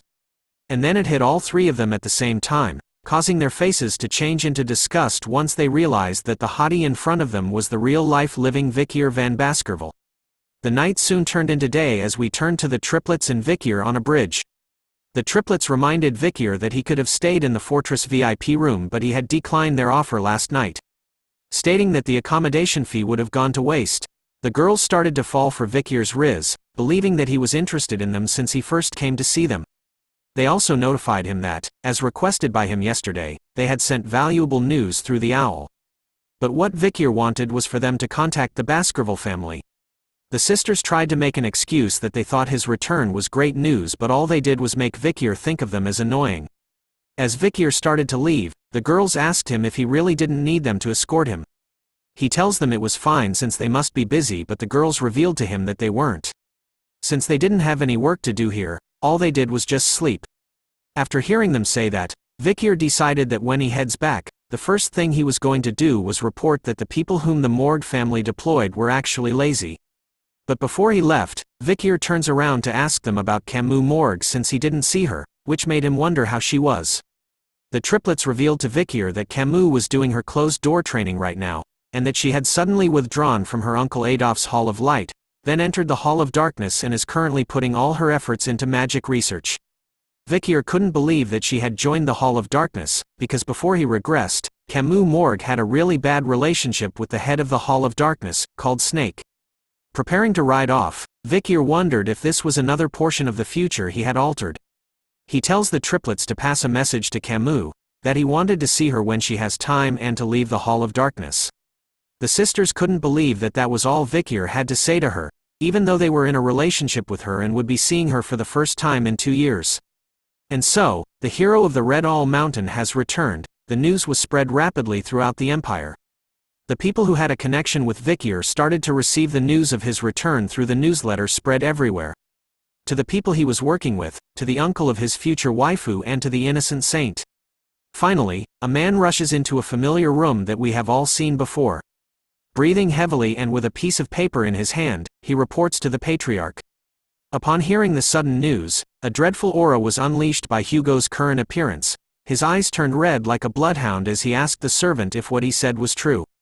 After getting a ton of experience and increasing his strength through his adventures in the forest, Vikir van Baskerville has finally returned to the world. Chihuahua was delighted to see that Vikir had arrived through the main door this time, instead of the window like before. But as he stood near the window, Vikir was bothered about something. He wanted to know why there were so many people gathered outside from where they were. The local citizens of the town had gathered happily, holding banners filled with heart shapes and showering Vikir with words of praise. Our boy has now officially become some sort of K-pop idol. Chihuahua explains that the news about his return had spread throughout the empire, and that everyone came here to welcome him back. Vikir could only comment that it was annoying while holding his head as the door to the room opened suddenly.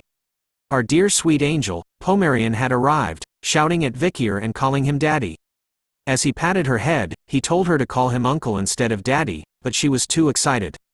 Holding something within her tiny hands, Pomerian tells Vikir to look at what it is.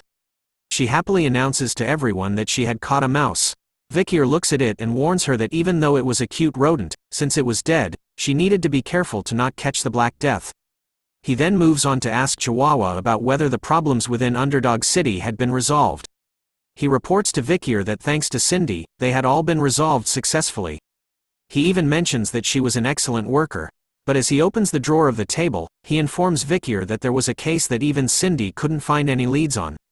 Catching Vikir's attention, placing an envelope onto the table labeled F10, Chihuahua reports that in recent years, children from the slums have been going missing one after the other. The children hadn't been kidnapped since no one had contacted the parents, and they hadn't been seen on the black market. So they couldn't figure out the motive behind the abductions of the children. All the children had disappeared without a trace, so it definitely wasn't the monsters. But although there isn't any physical evidence, Chihuahua was sure that it was done by the same person. After reading the report that Chihuahua had given him, Vikir's face was immediately filled with dread as he gripped the papers tightly in his hand. The children's disappearance case of the Underdog City was exactly similar to what he was framed with in his past life. But he was confused as this event was supposed to happen several years later, since he knew that this case was related to something else. But as they were discussing the case, Pomerian shouts at them to look at her. She proudly shows off the dead mouse from before, who stood healthy and alive on her arm this time. Pomerian had brought it back from the dead, leaving Vikir and Chihuahua in a state of shock and confusion as they were stunned by what was happening. So he asks her if she had really brought the mouse back to life. She happily tells them that she did with a bright smile on her face. Looking at her playing with the once dead mouse, Vikir thought about how he was now certain that she had brought it back to life, making him wonder if it was voodooism, which uses mana from another dimension. So then, he asks Pomerian about when she discovered that she could do such a thing. With her tiny hands, she started to count back the number of nights, and ended with 3 nights ago. She reveals to Vikir that simply copied what her tribe's people did. Hearing that, a nervous sweat drop drips down his face as Vikir thought about how one of the Lococo tribe's villages found Pomerian, which made him think that they had acquired black and evil spirit magic. In the Baskerville and Morg clan, which are known for their geniuses, children need to be at least 8 years old to use magic.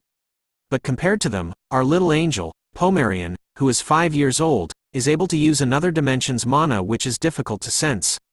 A magical genius from the Baskerville family, more specifically, a black magic genius at that. Vikir could only think of Hugo's completely enraged face once he found out about this. He believes that Hugo would call for her immediate execution, knowing that she uses black magic and has barbarian blood too. Thinking that he knew Hugo well, Vikir believed that it would be best for Pomerian and Hugo to never meet one another. As he thought about it, Chihuahua appeared near the window just as a pigeon arrived. Turns out, the pigeon was used to deliver a message on a note. Looking at it instantly brought shock to Chihuahua's face as he read it. He immediately calls out to Vikir, telling him that it was bad. Chihuahua's words started to come out in pieces as he read out the contents of the letter, revealing something from the main house. Unable to understand his words, Vikir tells Chihuahua to speak slowly and calmly. After catching his breath, Chihuahua reveals that the Patriarch was coming here in person. And so, Hugo makes his appearance. The scene changes to cups of tea placed on the table. Chihuahua stood behind Vikir as Barrymore does the same but behind Hugo. Father and son continued to simply stare at one another as time went by while the room was dead silent. Hugo was the first to speak, stating the fact that Vikir had returned. Chihuahua was glad that they had finally spoken. Looking around, Vikir thought about how sudden it was for Hugo to come here, and that luckily, he hid Pomerian in the next room so hopefully nothing happens. Hugo was glad to see that Vikir had returned, so he wanted to know what he had been up to till now. Vikir reveals to Hugo that while wandering the forest, he stayed with the barbarians and focused on recovering his injuries. During that time, he pretended to be friendly and had gotten a grasp on the barbarians, so he was able to think of a way to wipe them out. Hugo was curious to know what Vikir planned to do, so he revealed it to him. Controlling the barbarians by utilizing the Empire's industrial products. He further tells Hugo that the barbarians consider the Empire's cheap glass orbs and woolen products, and even vegetables and grains as precious items. So if they use that to their advantage, then they would be able to capture the barbarians effectively. But Hugo wasn't impressed by this, calling Vikir's idea as trading and not suppressing them. Hearing this, Vikir corrects him by stating that the barbarians will die in the process. With his eyes glowing with a mad red light, Vikir reveals that in exchange for the products, he was planning to request a monster subjugation. Hugo thought about Vikir's idea of making the barbarians subjugate the monsters, so that they can secure their own territory while killing the barbarians off. Like father, like son, the same red glow appears in Hugo's eyes as he grins widely. Calling Vikir's idea clever, which was to be expected from his son. As they continued to discuss Vikir's idea, Chihuahua couldn't help but sweat nervously while thinking that this was a conversation between a father and son who had just been reunited. Barrymore on the other hand noticed something else. Hugo was smiling. He recalled that he hadn't seen him smile at all during the 2 years that Vikir had disappeared in. While taking a sip of his drink, Vikir thought about how he didn't want the Balak people to suffer because of the Baskerville family. From the Baskervilles' perspective, it would seem like the natives are dying as they are clearing up the monsters.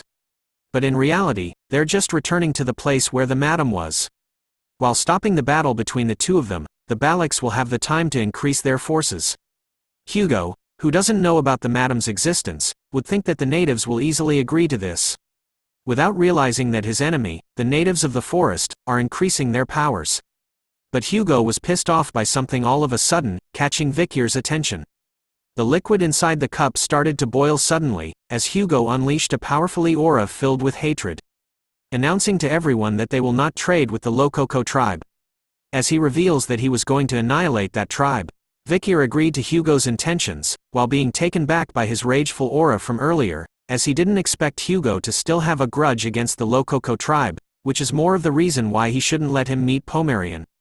Hugo had finally regained his composure after a while, realizing that he had only been talking about the barbarians since meeting his son that he lost contact with for a long time. He then tells Vikir to not go overboard in the front lines again. Revealing that after he had saved the Morg's daughter and went missing, the Baskervilles were able to obtain a great diplomatic benefit from the Morgs. Even the imperial family had heard about this moving story, and have come to think highly of the Baskerville Knights. However, to Hugo, who saw himself as Vikir's father, had lost his son, making all of that meaningless. He continues to lecture Vikir that obtaining things in exchange for losing a child is worthless, so he shouldn't overdo it from now on. Hearing those kind words, Vikir could only think of them as a pretense. Before his regression, the night he escaped after being framed, the feeling of being stabbed in the back, literally, and the cold stares from the bloodhounds whom he shared joys and sorrows with, Vikir could tell in an instant that he was abandoned by his master. Hugo didn't even give him a chance to explain himself, so Vikir was sure that his fangs wouldn't become dull because of his pretense. As lightning strikes the land, Vikir thanks Hugo for his worries while wearing a cold look on his face. A loud wailing sound is heard as Pomerian's voice rings throughout the room, calling out for uncle. Her sudden appearance instantly casted fear into Vikir's and Chihuahua's faces as they realized. Pomerian casually runs past Hugo and Barrymore, complaining to Vikir about the rain and the loudness of the thunder and how it went bang bang. She quickly hugs Vikir, telling him about how scary it was. Vikir started to panic as he shifted his gaze from Pomerian to Hugo, knowing that he couldn't let the both of them meet. But as he stares at Hugo, his eyes widen at a shocking scene in front of them. Hugo was standing up straight with a darkened expression on his face. As he looked closely at Pomerian, his face was filled with confusion over how she looked. The master of the iron-blooded Baskerville family, one of the 7 families of the Great Rock Empire, Hugo le Baskerville. He chased the barbarians far away from the border. He is also the Empire's strongest sword saint, who has killed hundreds of monsters. Once he makes a decision, he doesn't change his mind, and he is known to be a man with iron blood. But right now, the man who has iron, Hugo, his emotions had begun to fluctuate for the first time in a long time. As Pomerian continued to hold tightly onto Vikir's shirt, screaming out that the thunder was scary, Hugo could see the reflection of her daughter's face within her. As he called out the name Penelope, Pomerian finally looked up to Hugo, only to be frightened even more as she hid her face in Vikir's chest. Shouting out loud that the mustache man was scary. Seeing Hugo's reaction to Pomerian, Vikir tells him to calm down. He explained to Hugo that he had brought Pomerian here so that he could order her around. He reveals that he saw her red eyes and thought she was one of them, but after looking into it, she was from one of the tribes at the borders. So he didn't believe that she was a family member. Hearing that, Hugo started to regain his composure. He felt a bit off and agreed that he was mistaken for a moment.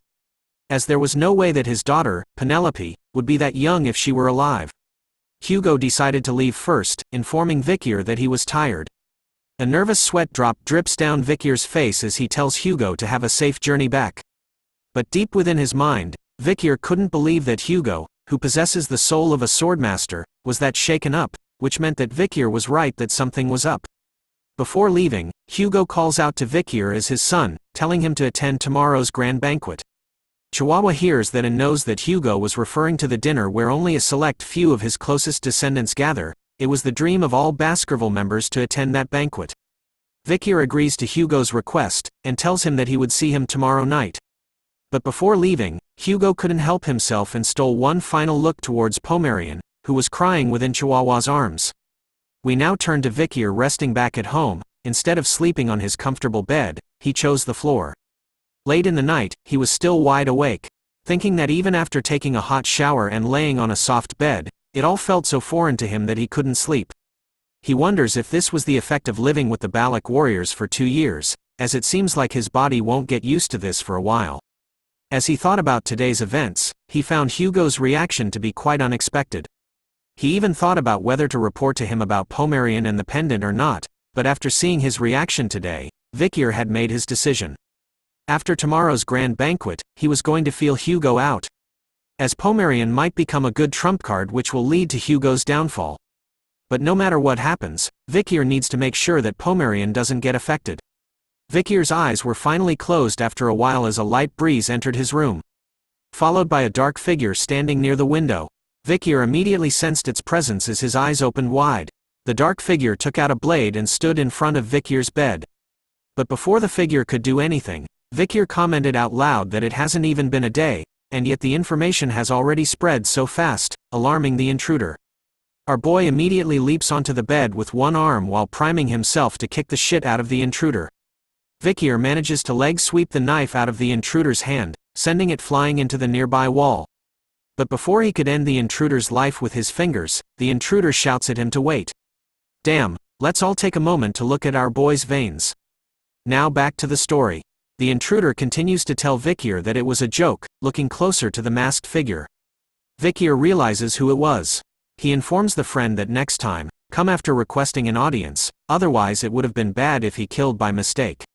The masked figure still found Vikier's strange habit of disguising his pillow as himself and sleeping on the floor, kind of weird.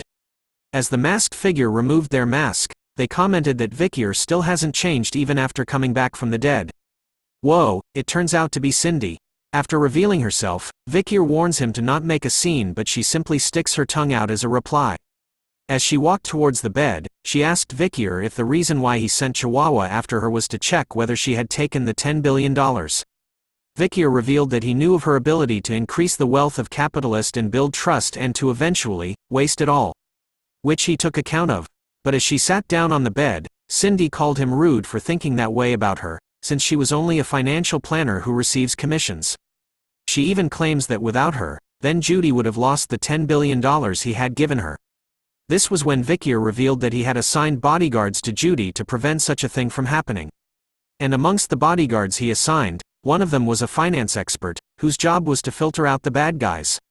Hearing about this, Cindy was surprised to see that those bodyguards didn't mess with her at all. Vikier tells her that it was because he ordered them not to approach her at all.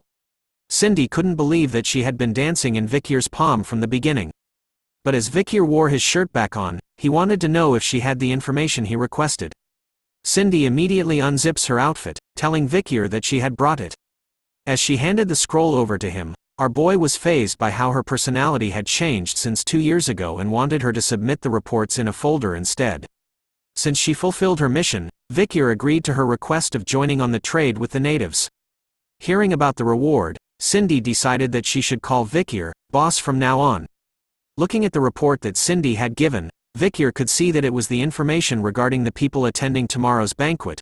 He also knew that he would have been invited to the grand banquet as long as he made a great contribution. The first report was about Hugo Le Baskerville, showing his rank as Patriarch, status as Marquis, and his military prestige as Swordmaster. But Vikier knew almost everything about Hugo, so he decided to skip this part of the report. Moving on, something catches his attention. He could see that Boston Terrier and Great Dane were attending the banquet as well. Boston Terrier Le Baskerville, rank as the commander of the Pitbull Order Senator. Status as Count and military prestige as the highest-ranked graduator. A side note about him is that he is Hugo Le Baskerville's half-brother. Does not like to be restrained and is quite aggressive and short-tempered. Next up is Great Dame Le Baskerville, who holds the rank of commander of the Mastiff Order Senator.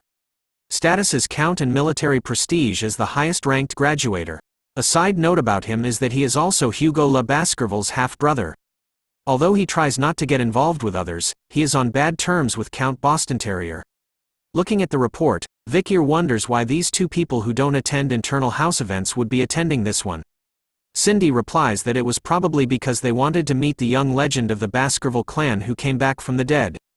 And they probably wanted to take Vikier into their own orders. Hearing that from her, Vikier could sense that it was going to be an exhausting day for him tomorrow. Next on the report is Osiris Le Baskerville, ranked as a member of the lower house. His status is Viscount with the military prestige as the highest-ranked graduator. A side note is that he is Hugo Le Baskerville's eldest son and is currently ranked first in line for succession.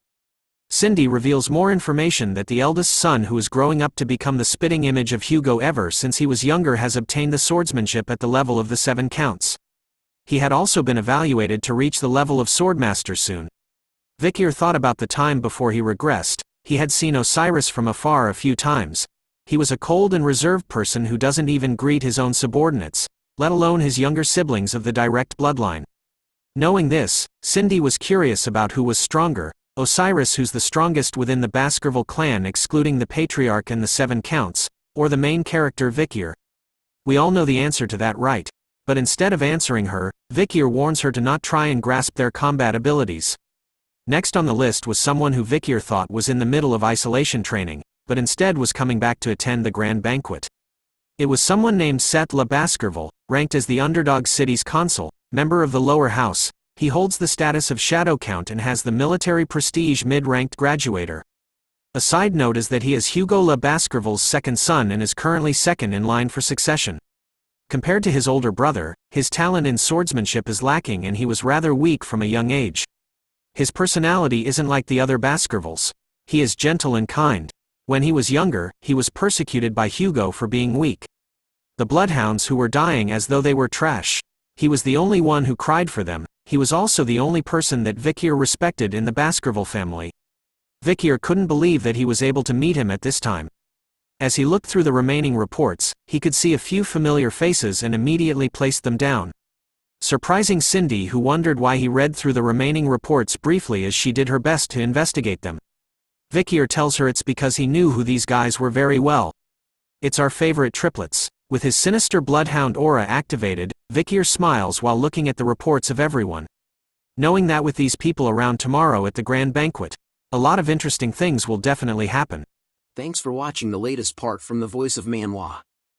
Subscribe for more content and don't forget to comment below what you want to see in the future. Like and share for more.